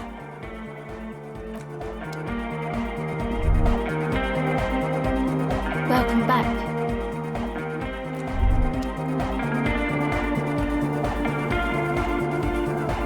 Yes, what is it? You're asking me to circuit bend onto coalition radio frequencies. You want to know is it possible? Probably. But is it a good idea? I'm not so sure. The main difficulty will be finding an antenna powerful enough to reach those frequencies. Unfortunately, you can't exactly buy mega long wave antennas off the shelf. I highly doubt it. That tower is barely able to transmit shortwave signals across the bay. To generate mega low frequencies, we're going to need a much larger antenna. She has an idea though. You can see the tiny signal lights firing inside her brain. I don't see any alternative. We're just going to have to build the antenna ourselves. Yes, from a technical view, it's not even difficult. The difficult part will be finding the right location. We need metal, a lot of it. The taller the structure, the better. Something that is both prominent and easily accessible. If it's near a power source, even better. Close your eyes. Unfold your mental map of Martinez. It's morning. You're standing on the plaza before the whirling in rags. The wind pushes a piece of tear across the cracked tiles. From the north comes the malicious laughter of two children. Your eye follows the tiles west. You see a bench and a few twisted, pitiful trees. Then, just water. From behind you, a low, spectral voice whispers, "Nay." Beyond the unkempt backyard rises a monstrous assemblage of concrete, plaster, and corrugated sheet metal. The voice again, more urgent now. "Nay, just a moment. That voice isn't human, and it's not saying nay. It's saying nay." You turn around. The morning sun is blinding. You bring your hand to your brow, and a great shadow materializes before you. A towering beast, frozen in mid-air. The dead king and his horse. It could work. It may work, you think, but why do you feel like there may be a terrible cost? We'll need an adequate power supply and a great quantity of cable. If we connect the cables to some of the stranded lorries, we could theoretically increase the antenna's wavelength exponentially. Whatever ambivalence she had about your project before, she's now fully engaged in solving this technical puzzle. It's completely ridiculous, but I believe we could transform the entire roundabout into one solid fractal antenna. A note of awe in her voice. She's shocked and pleased by her own audacity.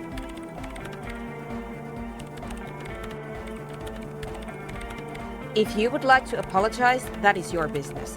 I'm only here to tell you what's feasible or not from a technical viewpoint.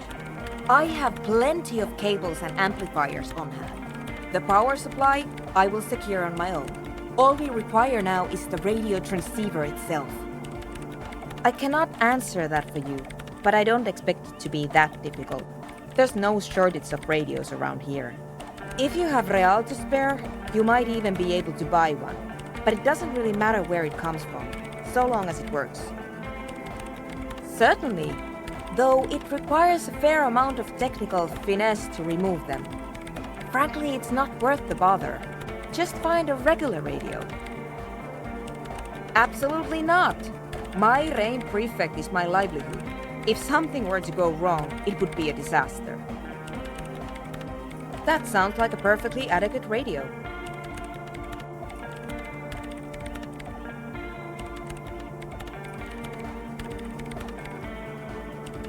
In the meantime, I will gather the rest of the materials. We will meet back here when you have it.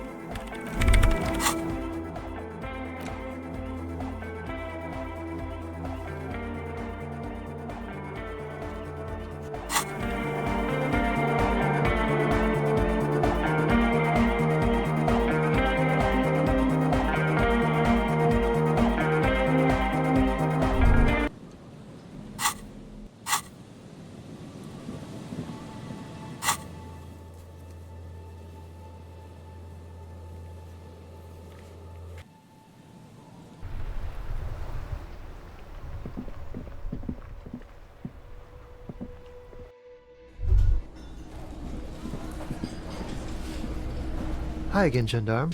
Bye-bye, Gendarme.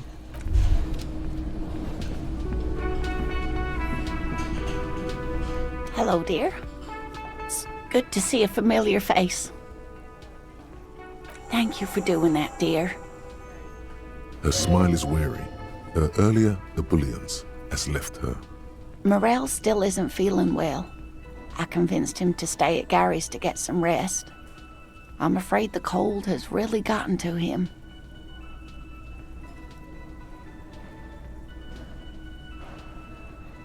I'm sorry, dear. You've had to drudge through them so many times. Such is field work. A young person's game, as they say.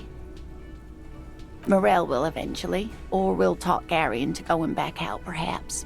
You've come so far. You can't leave those locusts there, waiting on the ghost read with no one to witness when it appears. That really is too much, sweetie. Thank you for your dedication, but I can see you're coming down with a cough yourself. Very strange. Why is she not letting you do this? It's like she's given up.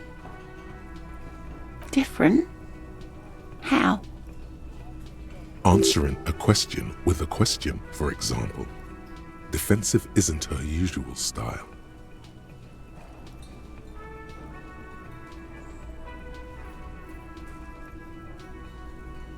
I'm not. It's not that. It's a strange feeling. I haven't really told this to anyone, but you are a police officer. And when a police officer asks, you must answer. Do you ever wonder if some lovely story from your childhood is just that? A story? Or a dream? Hunching her shoulders now. She seems even smaller than she is. Like a sad young girl. Seeing the Insulindian phasmid was just a story I used to tell people. I didn't really think about whether it was real or not. Morel's so proud of it. He always tells everyone. A terrible sting in the heart. Regret. No, sweetie. There's more to it than that. Morel was so eager to believe my story was evidence of the phasmid's existence, that I'm some queen of the cryptozoologists. That, and for years his belief made me believe too. But now, we're both getting old and he's still working himself sick out in those reeds looking for it. But what if I was just wrong? I think I was.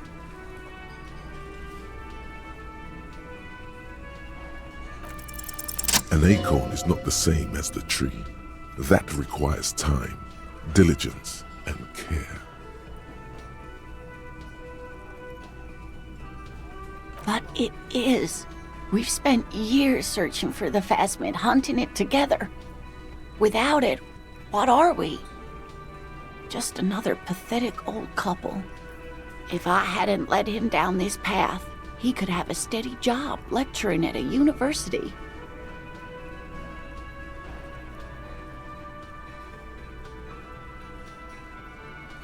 Oh, of course it counts for something. But we've had our hard times too. I was a paraplegic before we met. He didn't know before I arrived. On our first date. If I weren't the queen of the cryptozoologists, if I didn't tell him that story... She has to swallow to relax her throat. It's keeping her from talking.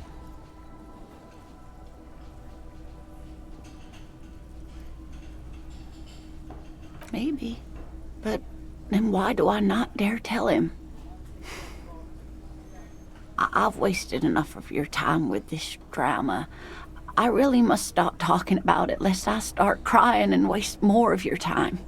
What you have to know is the Insulindian phasmid probably does not exist. Let us fools chase our ghosts. There are a million better things to do with your life. Are there? Some of the other things are pretty bad.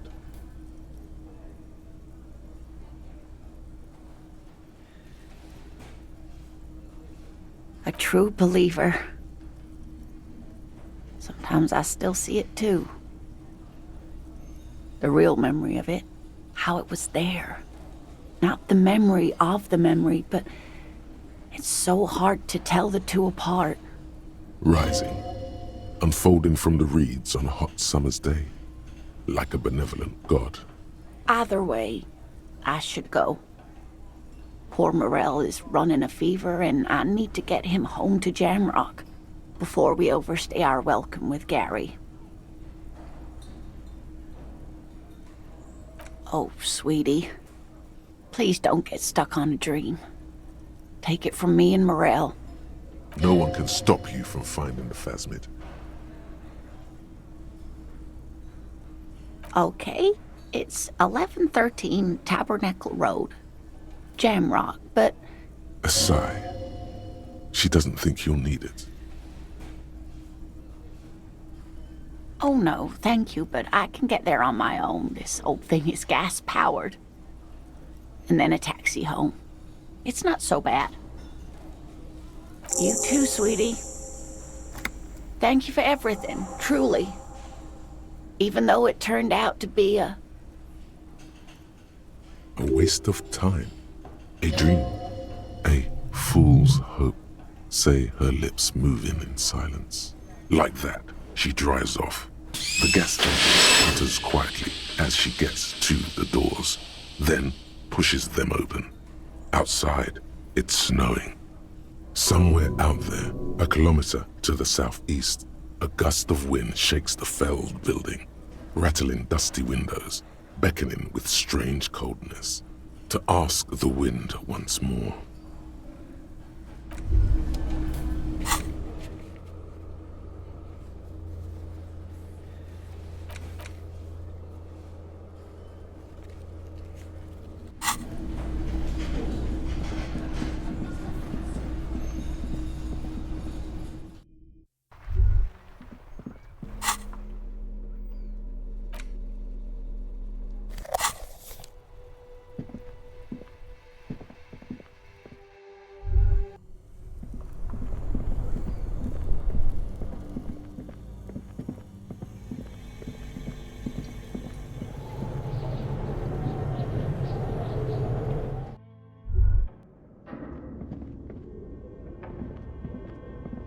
Tiles on the cube are... It's empty. The filament you have would fit perfectly inside the...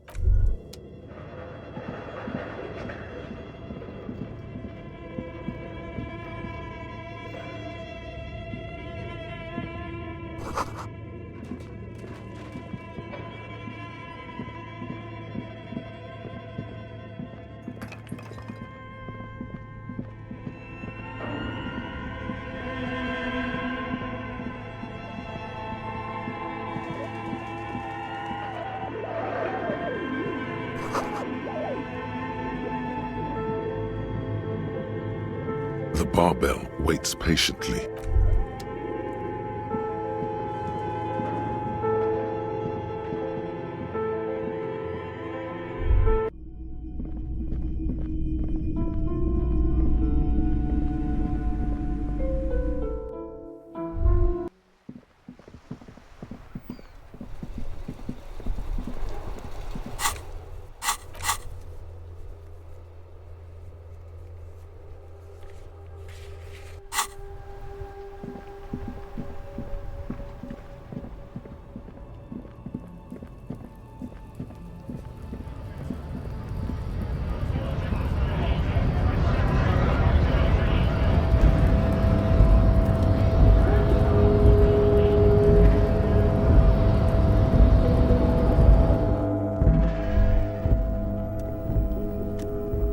A common office radio, like any of those found in countless waiting rooms, lounges, and other semi-public spaces all over the world. It's quite easy. Simply flip the switch labeled Release to disengage the lock that holds the transceiver unit in place. The lock disengages with a nice click. You may now safely remove the transceiver unit. There's nothing obviously remarkable about it. It's about the size of a common pasta box with knobs of molded plastic. What else is there to say? If this transceiver were a person, it would be an accountant at a large logistics firm. Perfectly competent, but unexceptional. The transceiver appears to understand and forgive you. With its transceiver gone, the radio has ceased its persistent buzzing. It is as silent as a headstone.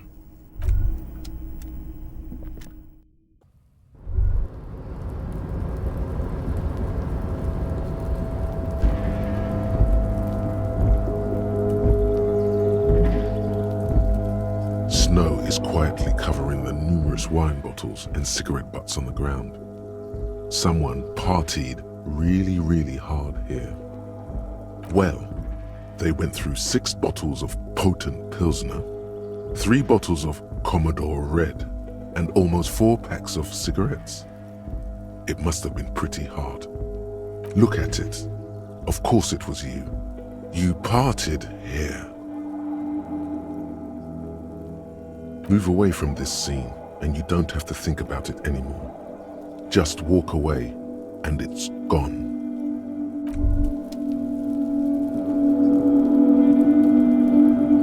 This is the night watch.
Yes, what is it? Ah, very good. Let's see what you have. Not the most advanced model, but at least everything appears to be in order. Yes, this should serve our purposes. No further comment necessary. I believe that means we're ready to get started.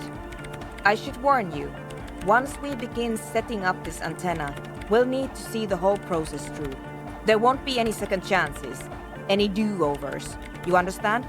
So if there's anything you'd like to get in order before we depart, I suggest you do it now. That's up to you. At a minimum, I would make sure you are physically and mentally prepared for an intense and difficult process. Once we begin, there can be no interruptions. At the very least, you should make sure you're wearing a good pair of gloves. Radio engineers typically carry overpriced solvent sprays to clean the antenna connections. But in a pinch, some common ammonia works just fine. Psst. It's the alcohol in the ammonia that's doing the real work. Kinda like with you. Finally, there's the question of stimulants. Some people prefer to keep illegal amphetamines on hand to help with their work.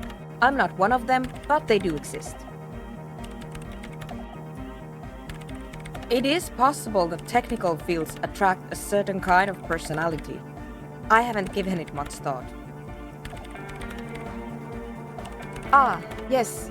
I wasn't sure what to do about that, but then I discovered an abandoned power source down by the edge of the bay. It's obvious. She's referring to your half-sunken Caprice 40. Oh, yes. I did notice that it was covered in police livery.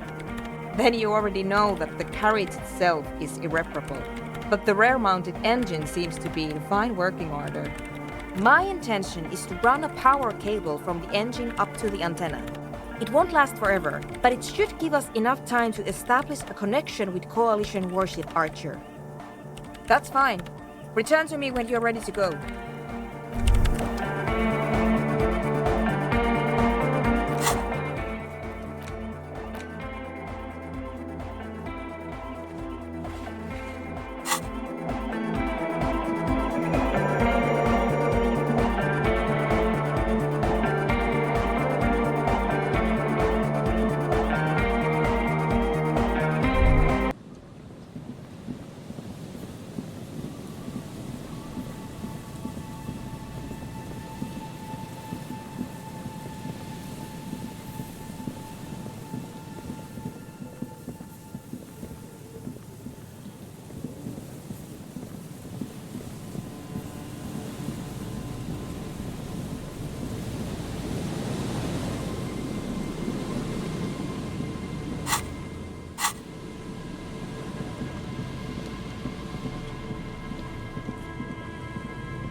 A few locusts trudge along the wall of the trap. The rest are piled in a heap in the corner, dead. No phasmid anywhere. Poor things.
The waves are beginning to die down. Look at those little bastards.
There's no way the perp is in here, officer.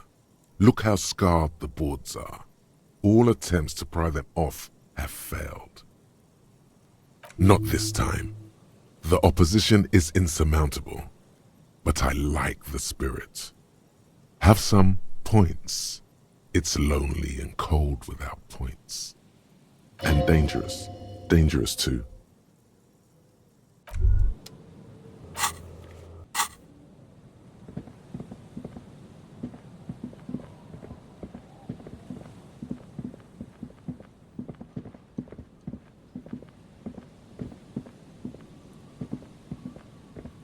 Always my pleasure to be of assistance to the RCM.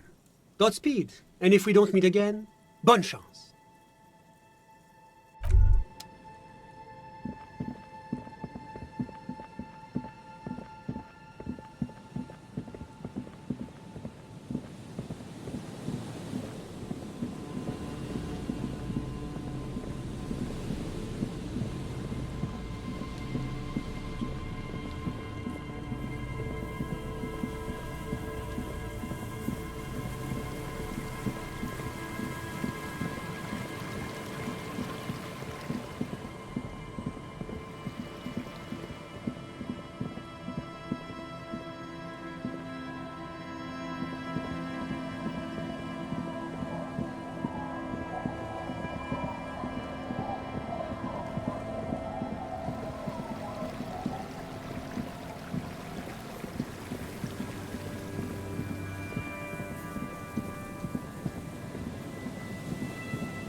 And still, no response. Nothing. No.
Two neon-lit shapes, a man, and the ray cast from the man's mouth unravels into a fan of possible directions, all on the roof at first. The shot could have come from any of them. This is composite location A prime, most likely of the origin points. There could have been 72%, when the lights were on in here. Outside it was dark. It was like shooting fish in an aquarium. None that you've found thus far. That's a 28%, yes. In this model, 1 kilometer away, a point beyond the docks, on an islet in the bay. The fort is ruined, but the perpetrator may have found a stable spot on the beaches surrounding it, where the concrete crumbles into the sea, as you saw in the coin-operated viewer. The shot would have been a small miracle, 5% likelihood. There is an extremely narrow field of view from the bay to the window, between Rue de Saint-Ghislain 10 and 33A. The angle would have been extreme and access to the islets is questionable. 1 kilometer away, a point beyond the docks, the shot would have been a small miracle, 5% likelihood. There is an extremely narrow field of view from the bay to the window, between Rue de Saint-Ghislain 10 and 33A. The angle would have been extreme and access to the islets is questionable.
The once bright mirror somewhere.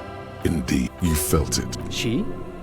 I don't know who you mean, but the building seems long abandoned to me. You tried to peer in, but there are no windows on this side. Only the disinterested whistle of the wind.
Still here, stuck in this damn jam, my man. It's like anything else. Us lorry drivers, not my thing. What's bet? He tries his best to look nonchalant, but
two neon-lit shapes, a man and a woman having sex.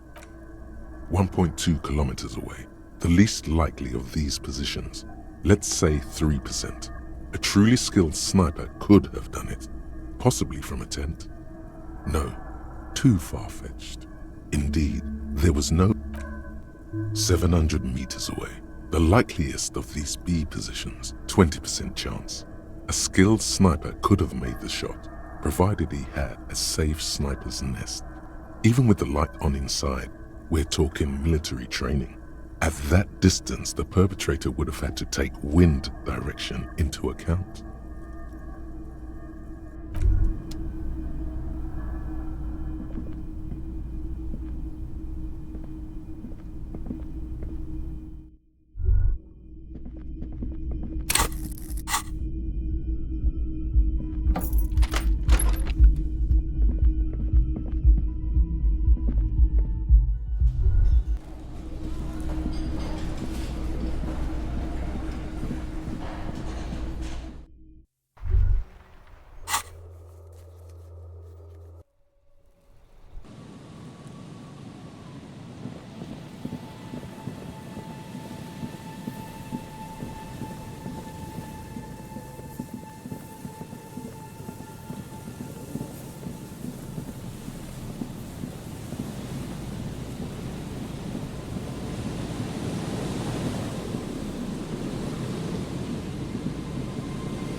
What is it? Very good? If you'll help me with some of this equipment then. If you'll please carry that amplifier and cables, officer. We have quite a lot to carry.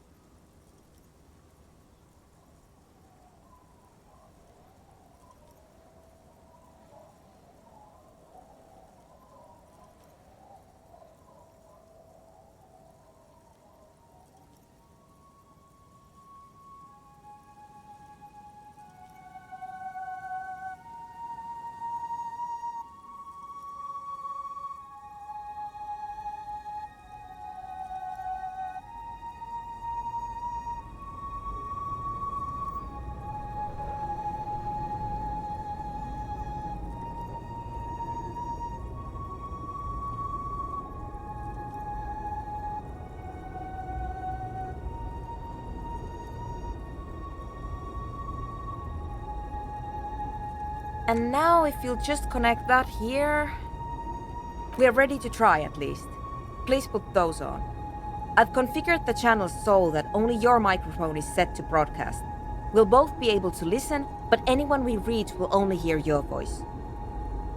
You will need to transmit your connection request while I attempt to locate the warship's public frequency. You will likely encounter some interference, but it's important to keep transmitting your request until you're acknowledged. Ready? Then it will be exactly like every other moment of every other day. I ask again, are you ready?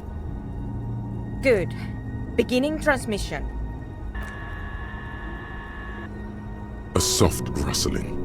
The snow seems to have gotten between your ears somehow.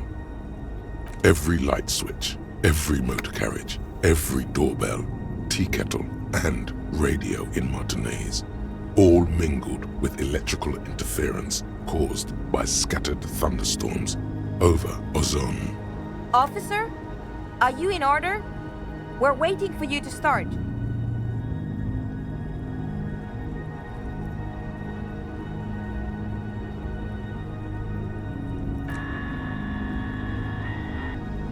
You're all alone out there, wandering a blasted heath, calling out to the night.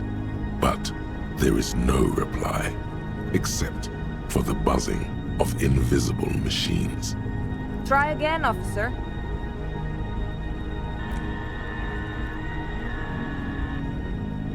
Perhaps you're simply imagining it, but it seems as though you're learning to pull apart the fibers of this auditory felt. You focus on one strand in particular, one that sounds very nearly human. Nein, Liebling, das lasse ich nicht zu. Die kannst du unseren Jungen bloß auf einen dieser Dinger nach Bredefort schicken. Marianne, mir erzählt, dass Oskar nicht mehr, seit er auf einem Luftschiff aus Grab zurückgekommen ist. Halten ihn die Psychologen für vollkommen normal. Aber sie hat das Gefühl, seit seiner Rückkehr mit einem Fremden zusammenzuleben. You can't make out a word of this gibberish. The rustling of dry autumn leaves, waves breaking at a distance, 1,000 wings beating at once. It's just like that woman in the electronic doorbell, the circuit ghost. It's strangely comforting to think of these voices traveling through the air until you capture them, firefly-like, with your little metal antenna. Liebling, bitte. Er ist unser einziges Kind. Er kann auch nächstes Jahr zur Akademie gehen. Not ghosts, officer. Crosstalk. You have to keep trying until we get a signal through.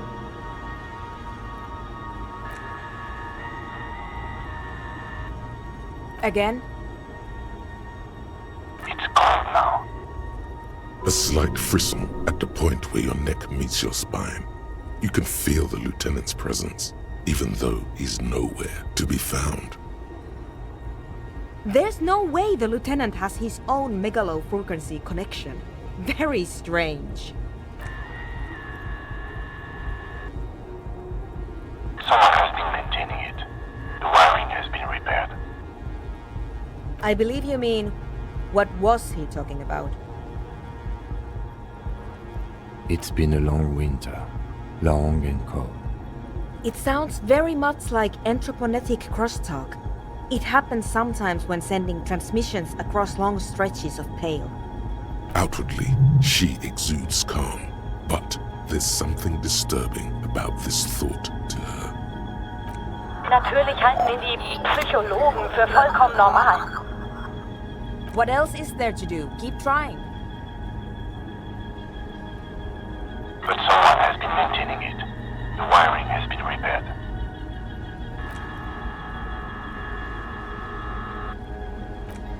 Dubois, please acknowledge. Liebling, bitte. Ist unser einziges Kind. Where's she partner? Please identify. The signals are getting increasingly mixed. Plucking Archer's signal from this will be like isolating a single strand from a tangle of hair. It's not working. The crosstalk is simply too strong. I did not expect simply locating the signal to be so difficult. We must consider several variables. Local anthroponetic conditions, the sophistication of our transceiver, the quality of our connections, and the physics of our antenna itself. Our transceiver is perfectly capable, so there is no problem there. And we're also unlikely to change our local anthroponetic conditions. So, the next step is to thoroughly inspect our connections. You need to climb up there and look at them for yourself. But you don't have the technical expertise. Someone has been maintaining it. Something about this setup seems dimly familiar. But you'll be damned if you know what you're supposed to do about it. Images of your body smashed against the pavement flood your mind. This is dangerous.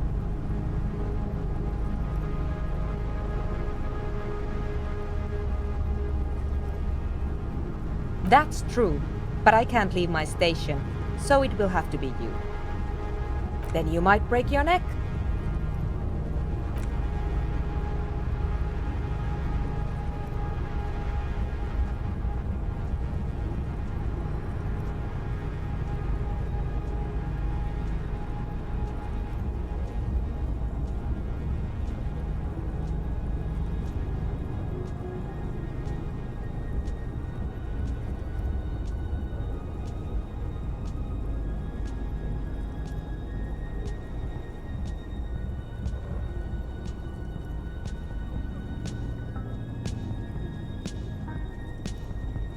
Your gloves give you a solid grip on the metal bar. This feels pleasingly familiar. You don't exactly cut a lithesome figure, but after several moments of scrambling, you manage to hoist yourself atop the monument.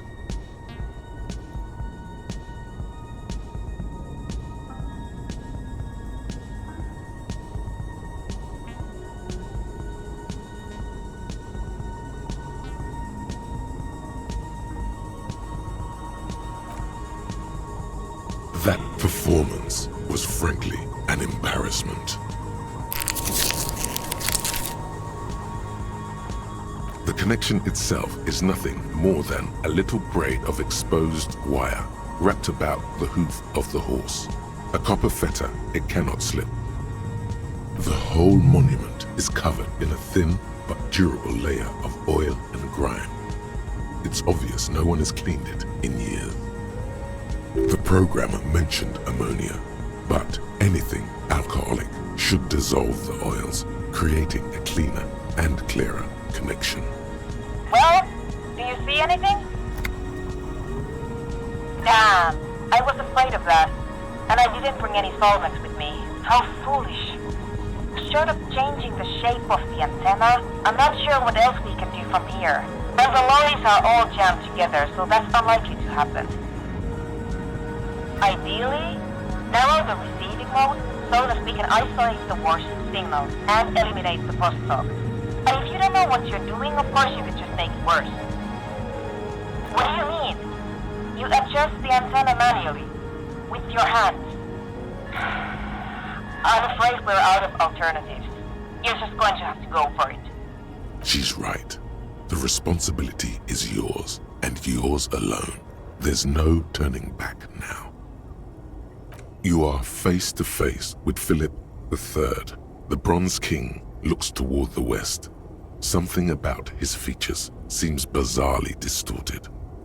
This faithful steed is in nearly as poor a condition as its rider.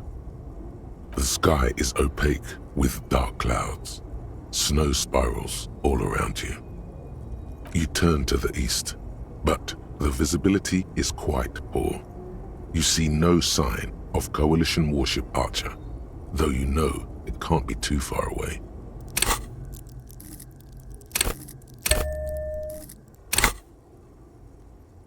A few of the idle lorry drivers and strikebreakers gesture at you with their cigarettes, more out of curiosity than anything else. From the window of one of the adjacent apartment buildings, an older woman leans out, her heavy breasts sagging. She yells a single word you can't make out, and then shuts the window with a violent thunk.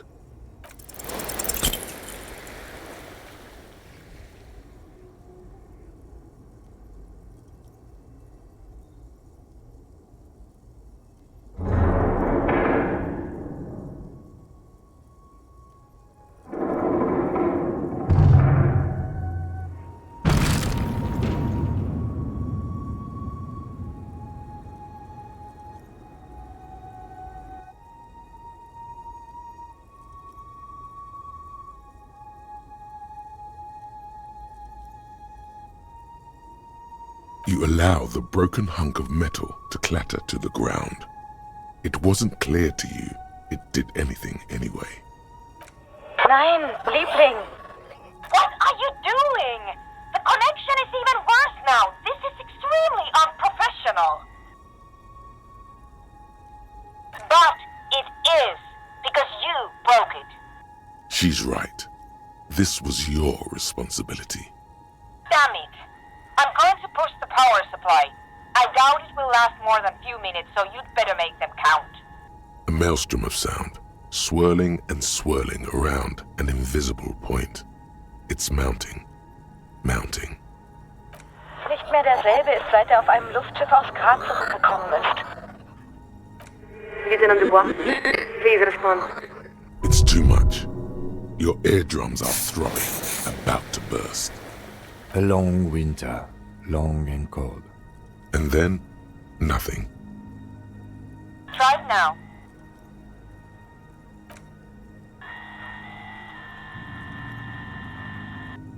This is Warship Archer. We are acknowledging and accepting you. Though we're still getting quite a bit of interference. This is the best we can do. I suggest you get to your business quickly. I doubt I'll be able to maintain even this connection very long. This is it. You're finally getting to speak with those who hold real power. And by that they mean the ones with the guns and the warships. There is so much you wish you could ask, but you probably only have time for 1 or 2 questions before the signal is lost. Please be advised that you are speaking on a public frequency. What is your request? You are currently speaking with Coalition Warship Archer, flagship of Insurcom forces in Revachol. No, the captain of the Archer is deeply classified intelligence. We are the second signaler. Our name is not important. All you need to know is that we hold the position of second signaler aboard the Archer. You really don't have the faintest guess what her name could be. You were never very good at this sort of thing. There's something in the way she refers to herself, always with the first-person plural. A deliberate blurring of the boundary between herself and the institution she represents. Not to mention the airborne artillery platform she works on. Her every word is backed up by the most powerful ordnance available. Because it's standard practice for signalers to use the pluralis officialis during the course of our duties. It's meant to serve as a reminder that we don't speak only for ourselves. For instance, as second signaler, we represent Coalition Warship Archer, which in turn represents Insurcom and the Coalition more generally, which in turn represents the Moralist International, which itself represents the interests of 1.2 billion people across the world. Meaning, she's the voice of all those living souls. No, of course not. There are many nations outside the Moral Inter's umbrella, in Seoul, Samara, and elsewhere. At most, you might say the Moral Inter represents between a quarter and a third of humanity. Perhaps you could say that we represent the interests and hopes of a great many people. But you could say, just as easily, that we are the assistant to the secretary of a factotum, no more remarkable than the lowest cashier of a common fleet. It all depends on your perspective. The chief signaler, our superior. They are ultimately responsible for all communications aboard the Archer. But now, we've wandered quite far afield. What was your request? I'm not joking, officer. I'll only be able to hold the signal open for a few more moments. What you came here to ask it now. Is everything alright? Acknowledged. To reach the committee, all you need to do is fill out the appropriate request form and submit it to the liaison for public affairs. If the liaison accepts your request, you will be invited to address the committee at their next quarterly public hearing. We believe the next hearing is scheduled for July. She's got to be jerking your chain, right? You can't wait that long.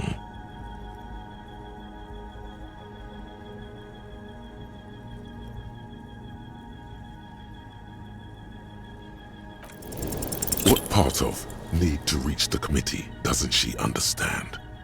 Time to lay it all out.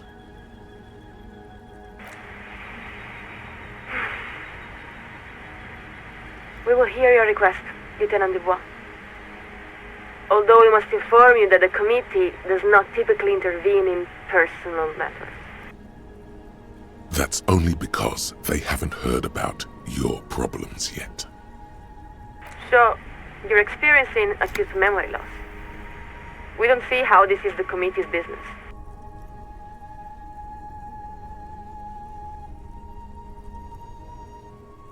We're afraid we don't understand at all. What does this something have to do with your lost memory? Unfortunately, we cannot accept your request. We really have no idea what you're talking about, but we are quite sure it is beyond the purview of the committee of responsibility. Now, please excuse us while we update the receiving frequency. This connection will be cleared in 4, 3, 2, 1. Après le monde, le gris. And the line goes quiet. What a disappointment. I was almost sure something truly interesting was about to happen. Oh well. You can calm down now, officer. I'm going to begin packing my things up.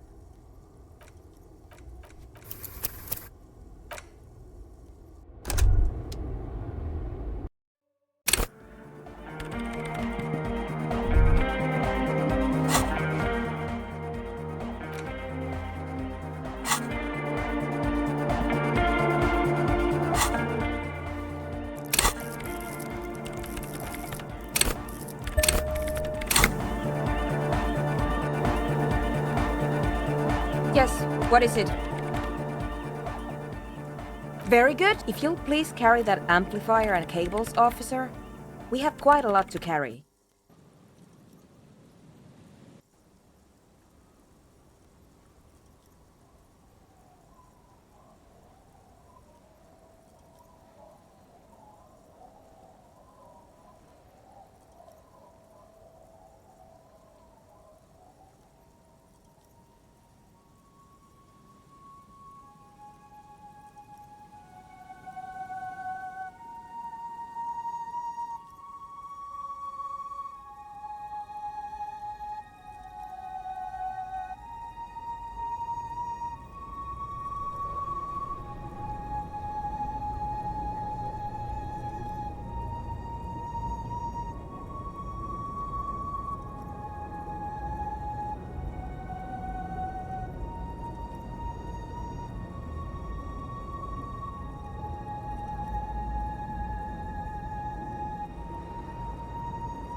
And now we're ready to try at least.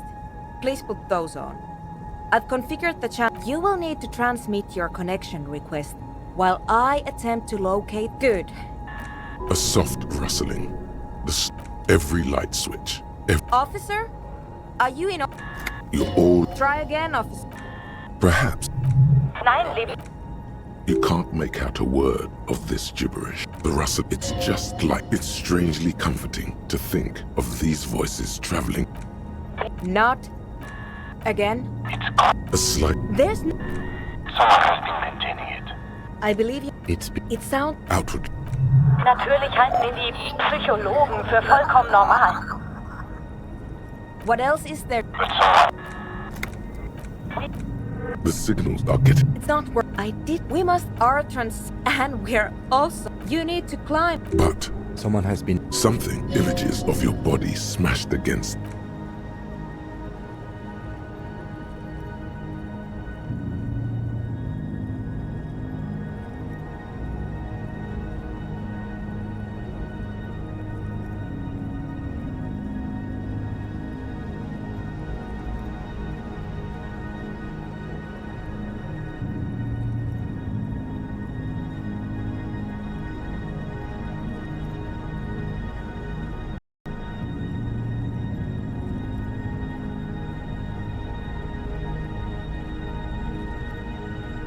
Your gloves, you don't exactly cut a lithesome figure, but after several moments of scrambling, you manage to hoist yourself atop the monument.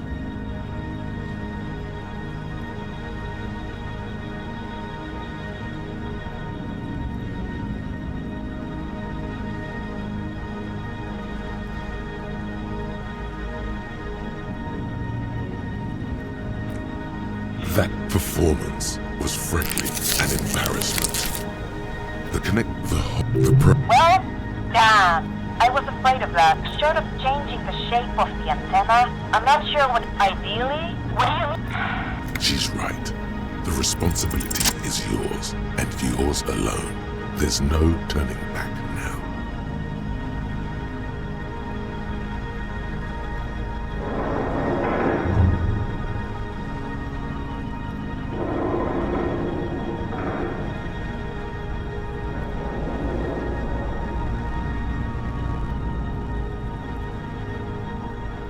Your grip is firm, yet controlled. The swelling in your headset guides your hands as much as your hands guide the bronze horse head. It's almost like you're hearing through the horse itself. That's very good. Just a bit more to the left. Nein, Liebling. The signal is clear. The storm has passed. This is another voice, a live voice on the other end of this invisible bridge you've established. Try it now, officer. Lieutenant Dubois, this is Collision Warship Archer. We are acknowledging and accepting you. Ah! Excellent! You are connected. Now be quick. I don't know how long I'll be able to preserve the signal. This is it. And by that they mean there is... Please be advised that you are speaking on a public frequency. What is your request? Acknowledge. If the liaison accepts... She's got to be jerking your chain, right? You can't wait that long.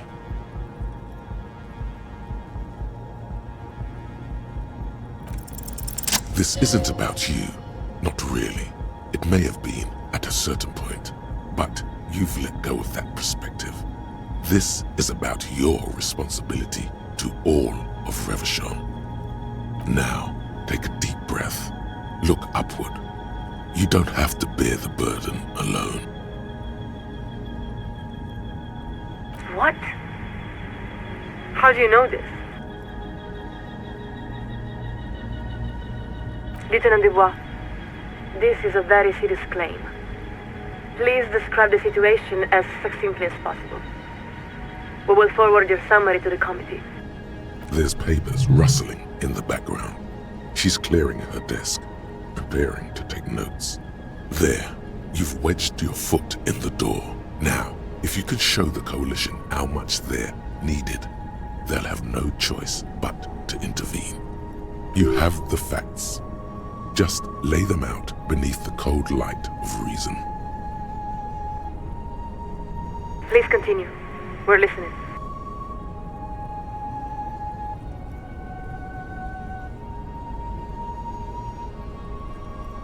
We have it. Is there anything else the committee should know? Acknowledged. Please stand by while we transmit our summary to the committee.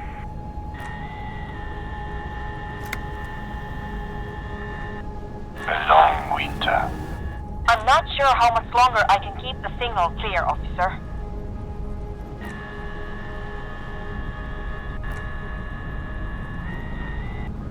Lieutenant Dubois, this is Collision Warship Archer. Please acknowledge. No, you know this tone of voice. You've heard it before. She's about to deliver some bad news. We're sorry, Lieutenant Dubois. The committee has declined your request for an emergency address. Specifically, they said that disputes of purely local concern do not fall under their purview. They added that they expect the RCM to fulfill its responsibilities to a high degree of satisfaction. That's correct. But we must say that it has been interesting to speak with you. If nothing else, the RCM is frequently a source of curiosity to those of us aboard the Archer. Now, the first signaler has informed us that we must update the receiving frequency. This connection will be cleared in 4, 3, 2, 1. Après le monde, le gris. And the line goes quiet. What a disappointment. I was almost sure something truly interesting was about to happen. Oh well. You can calm down now, officer. I'm going to begin packing my things up. There's a damp cold running up the insides of your thighs. Your legs have grown stiff. You've been up here quite a while. You look around. The strikebreakers are still shouting their slogans and waving their hand-painted signs. Beneath you, the programmer has begun disconnecting a few cables. You could stay a while longer if you wanted. Out on the bay, the lights on the buoys trace little oblong circuits in the dark. From a ways off, a single bell tolls. Beyond those, there must be something more. But you can't discern it. It's nothing but layers of translucent shadow. Officer, we have a long walk back to the church. It's time to come down. She's right. There's really nothing more for you up here. Good. Now give me a hand with these amplifiers. Leave the cables. I don't feel like making 2 trips.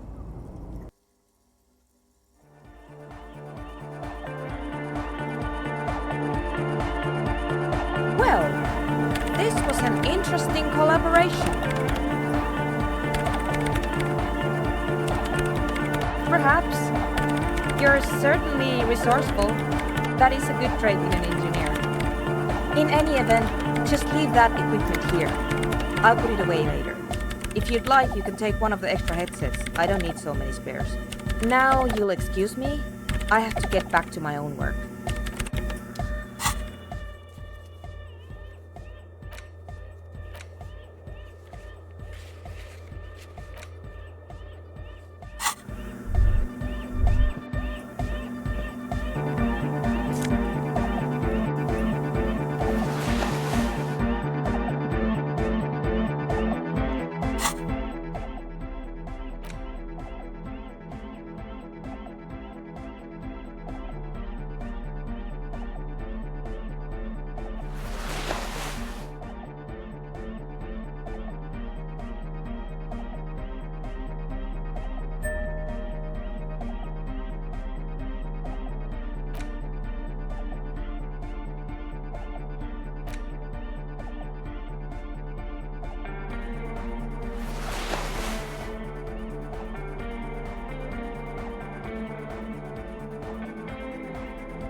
The mother of Hugh. Why?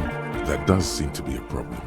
I don't know. only a strange little sadness remains. The mother of humanism.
Put your hands where I can see them.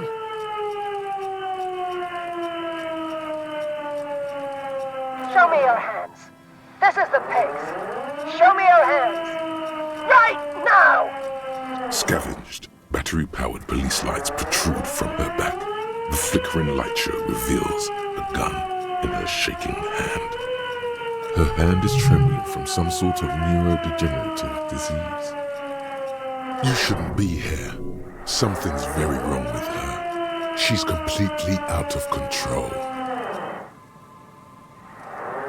The man appears to be pulling out an object from his pocket. Fear under threat! Fear under threat! Superseding event. Split-second decision. Get on the ground! Get on the goddamn ground! Get on the ground! I want you on the pavement right now! This is the pigs! Subject yourself to a full-body cavity search. Prohibited materials concealed in nostrils, ears, mouth, navel, urethra, foreskin, vagina, and rectum. In her mind, the cavity search is happening.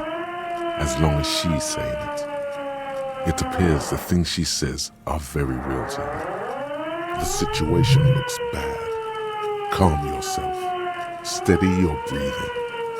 You'll have to go for the gun sooner or later. Perhaps you can learn crucial facts before you do. It's the goddamn police shitbag! Hug the pavement! You're under arrest! As she waves her hands, you notice familiar-looking ampoules and packets sticking out of the mountain of police gear on her back. Medicine or drugs? Confiscated contraband! Restricted access! 2 kilos missing! Eyewitness report compromised! Back up! Back up! Back up! Status unconfirmed! No. I thought Mr. Moran. Gareth! Aggravated assault! Man down! Officers in pursuit! Law enforcement compromised! Impersonating a police officer! Does she not believe you're actually a police officer? License and registration! License and registration! Come in, dispatch! Sector Azimuth! It's not a code, just disjointed words. She's losing it. One twitch and there would be blood.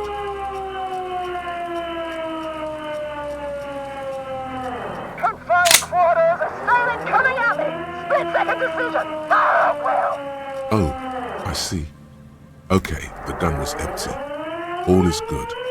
You're fine. What is this? This isn't police issue. Police weapons have bullets. This isn't real. Police guns always have bullets. What is this? Why did you sell me this? She looks devastated. Grab the gun, right now. This might be your only chance. No one ever cares anymore. Why would they cheat me like this? Great gears are grinding to a halt. The machine is powering down. She's all out of jolt. Okay, you need to figure out what to do with her now. Nobody's ever around. Nobody ever comes to visit me. Her scratched skin is warm to the touch, but the person inside doesn't even know you're there. The catatonic woman, especially now that she's unarmed, doesn't seem to be a threat to anyone but herself.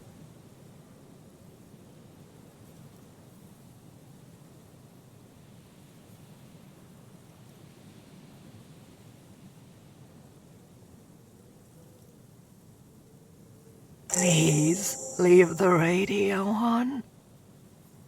Mr. Moran is on Channel 8. Reflex to what? Being left alone? Exactly. With only the voice of Gareth Morand to accompany her on Channel 8. She must have built a new, sadly better, reality from the only material available. Radio waves and cop shows. She stands motionless. Just a heap of clothes and flashes now. Maybe if you search her once more.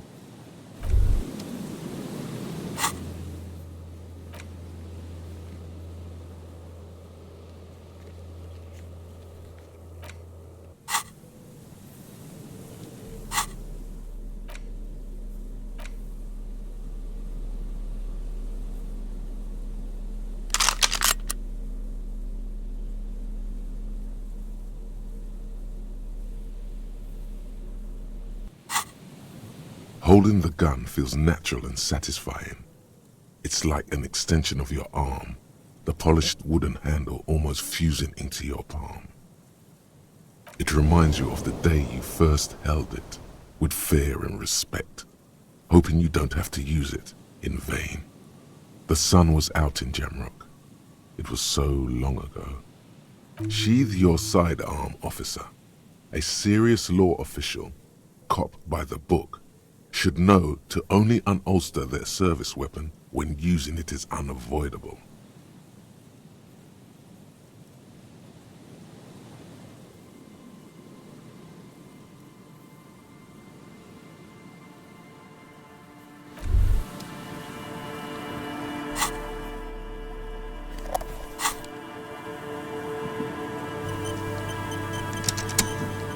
The woman stands slumped. She looks catatonic under her mountain of RCM paraphernalia. Is one of those things a police cap? There were narcotics in there too. You're thinking of taking them? Do. The old woman doesn't react to your touch. She doesn't even flinch as you reach out and disentangle the familiar-looking lieutenant's cap from her mountain of RCM paraphernalia. You take the phial of Pyrrolidon and the bottle of speed as evidence, obviously. She didn't consume them. She didn't look high. She confiscated them, a little like you are doing now.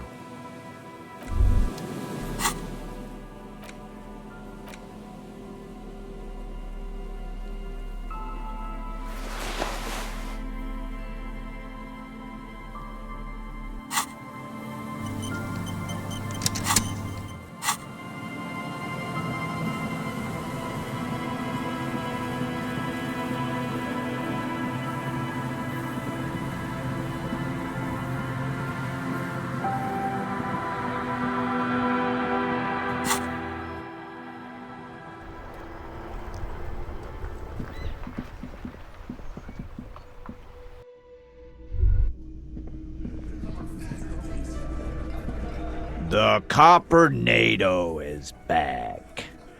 What do you want?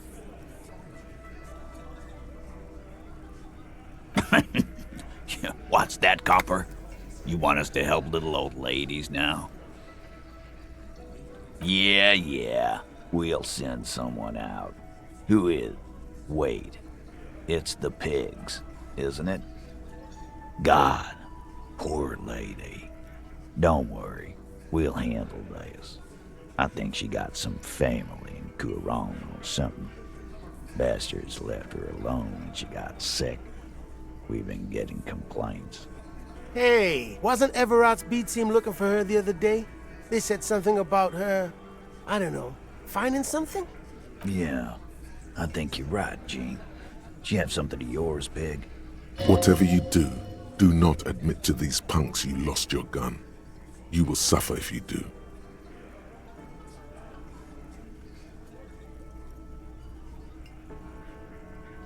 You absolute fool. You're fucking with me. Your gun. She had your fucking gun? Sure did, boss. Heard him loud and clear. The pigs lost his gun to the pigs. Well, at least I can see you got it back. If you have any questions. Auntie LaPlante, we always called her. Something LaPlante. Marianne, amigo. Anything else you wanted to know? Was, like before, just an old lady. Her kids moved away years ago.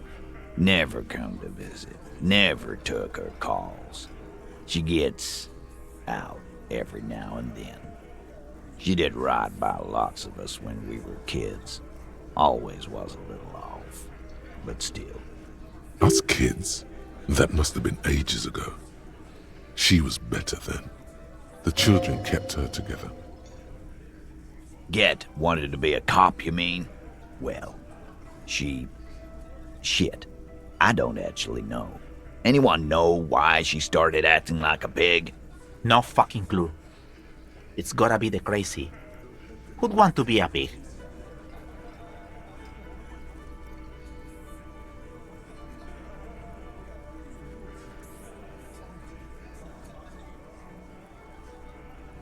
No, I didn't. Because I'm not fucking stupid, Polizonte. Yeah, Carl. That's some pretty fucking weird shit to say. The pigs level weird. But whatever gets you through the day. Dunno. She lives by the water. Shit washes up all the time on the beach. Station 41. A man carries a crate of rusted, unused badges. You think these would net us something at the annual auction? A balding detective drags a comb futilely across his head. Shit, who'd want those? Just dump them into the river. No problemo, cop man. We take care of our mentally ill here in Martinez. Ain't that right, boys? Sure enough, we're the real heroes on these streets.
Hello again, officers.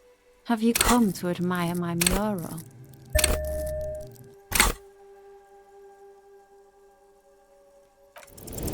They do say the painter always paints his own portrait.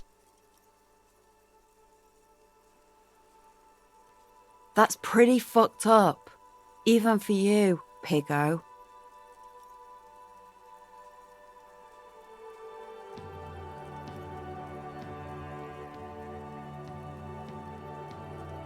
I think everyone would rather you didn't. You're a real sad sack. You know that? Go ahead then. Art it up. Just try not to hurt yourself. And no self-portraits. Sure, anytime. Us shit artists have to help one another. Besides, I was out of fuel oil anyway. She only gave it to you because she doesn't see you as competition. The right idea is not coming to her. It's excruciating. You know what you've got in that fuel canister you scavenged from your Kanema? Red-dyed heavy fuel oil, paint and a brush. You're ready to do this.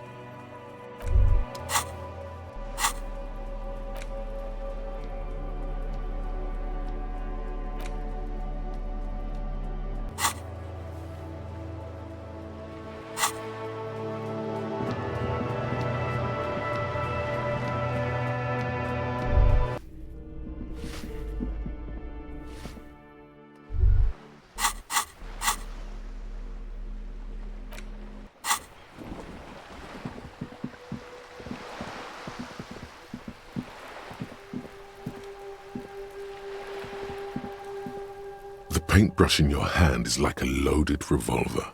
What will it be, Desperado? Quite a few things come to mind.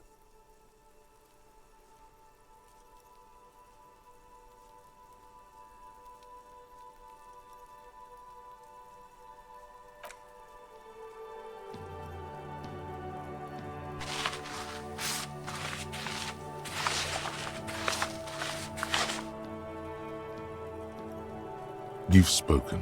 The wall will now silently repeat the message for a decade or so, until the sea air degrades the paint, adding another layer of detritus to the city.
Officer, the flashlight, please.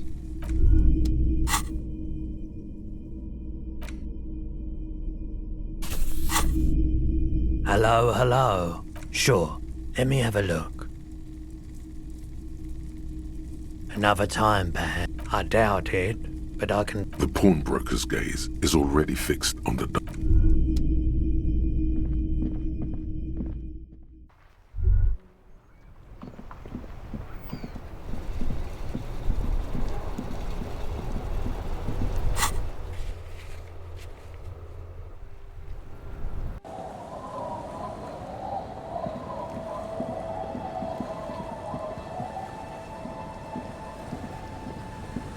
The waves are beginning to die down.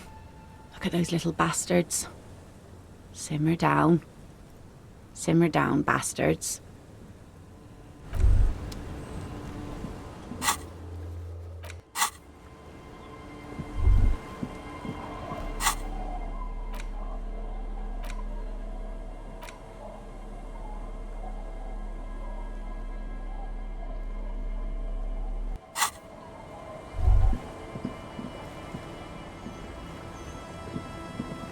our tenant, the policeman. What more do you want to know? Yes, let's...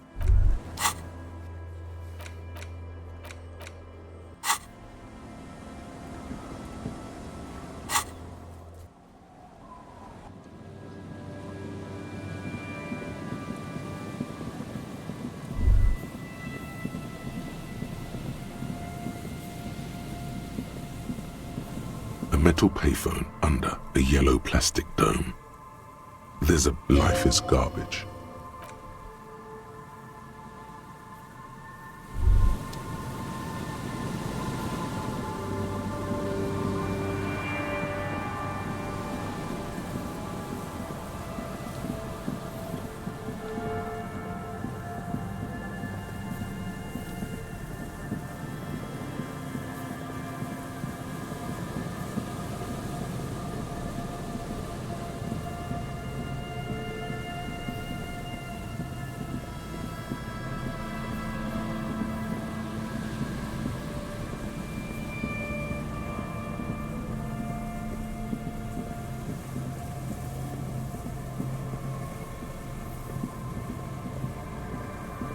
The once bright somewhere. You try to peer in, but there are no windows on this side.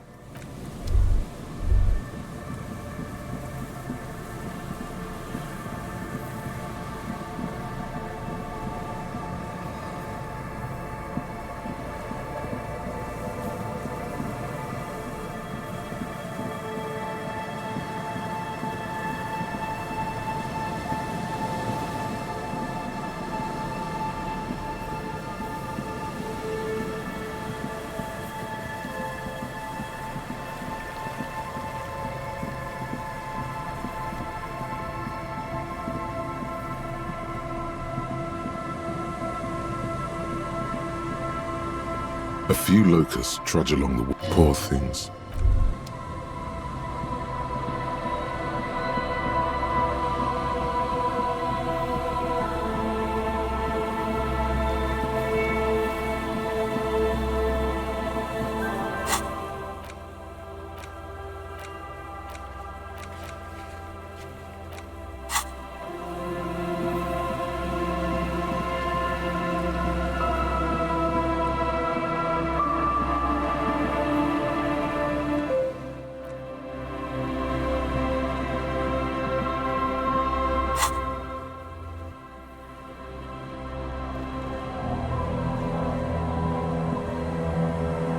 It's getting cold.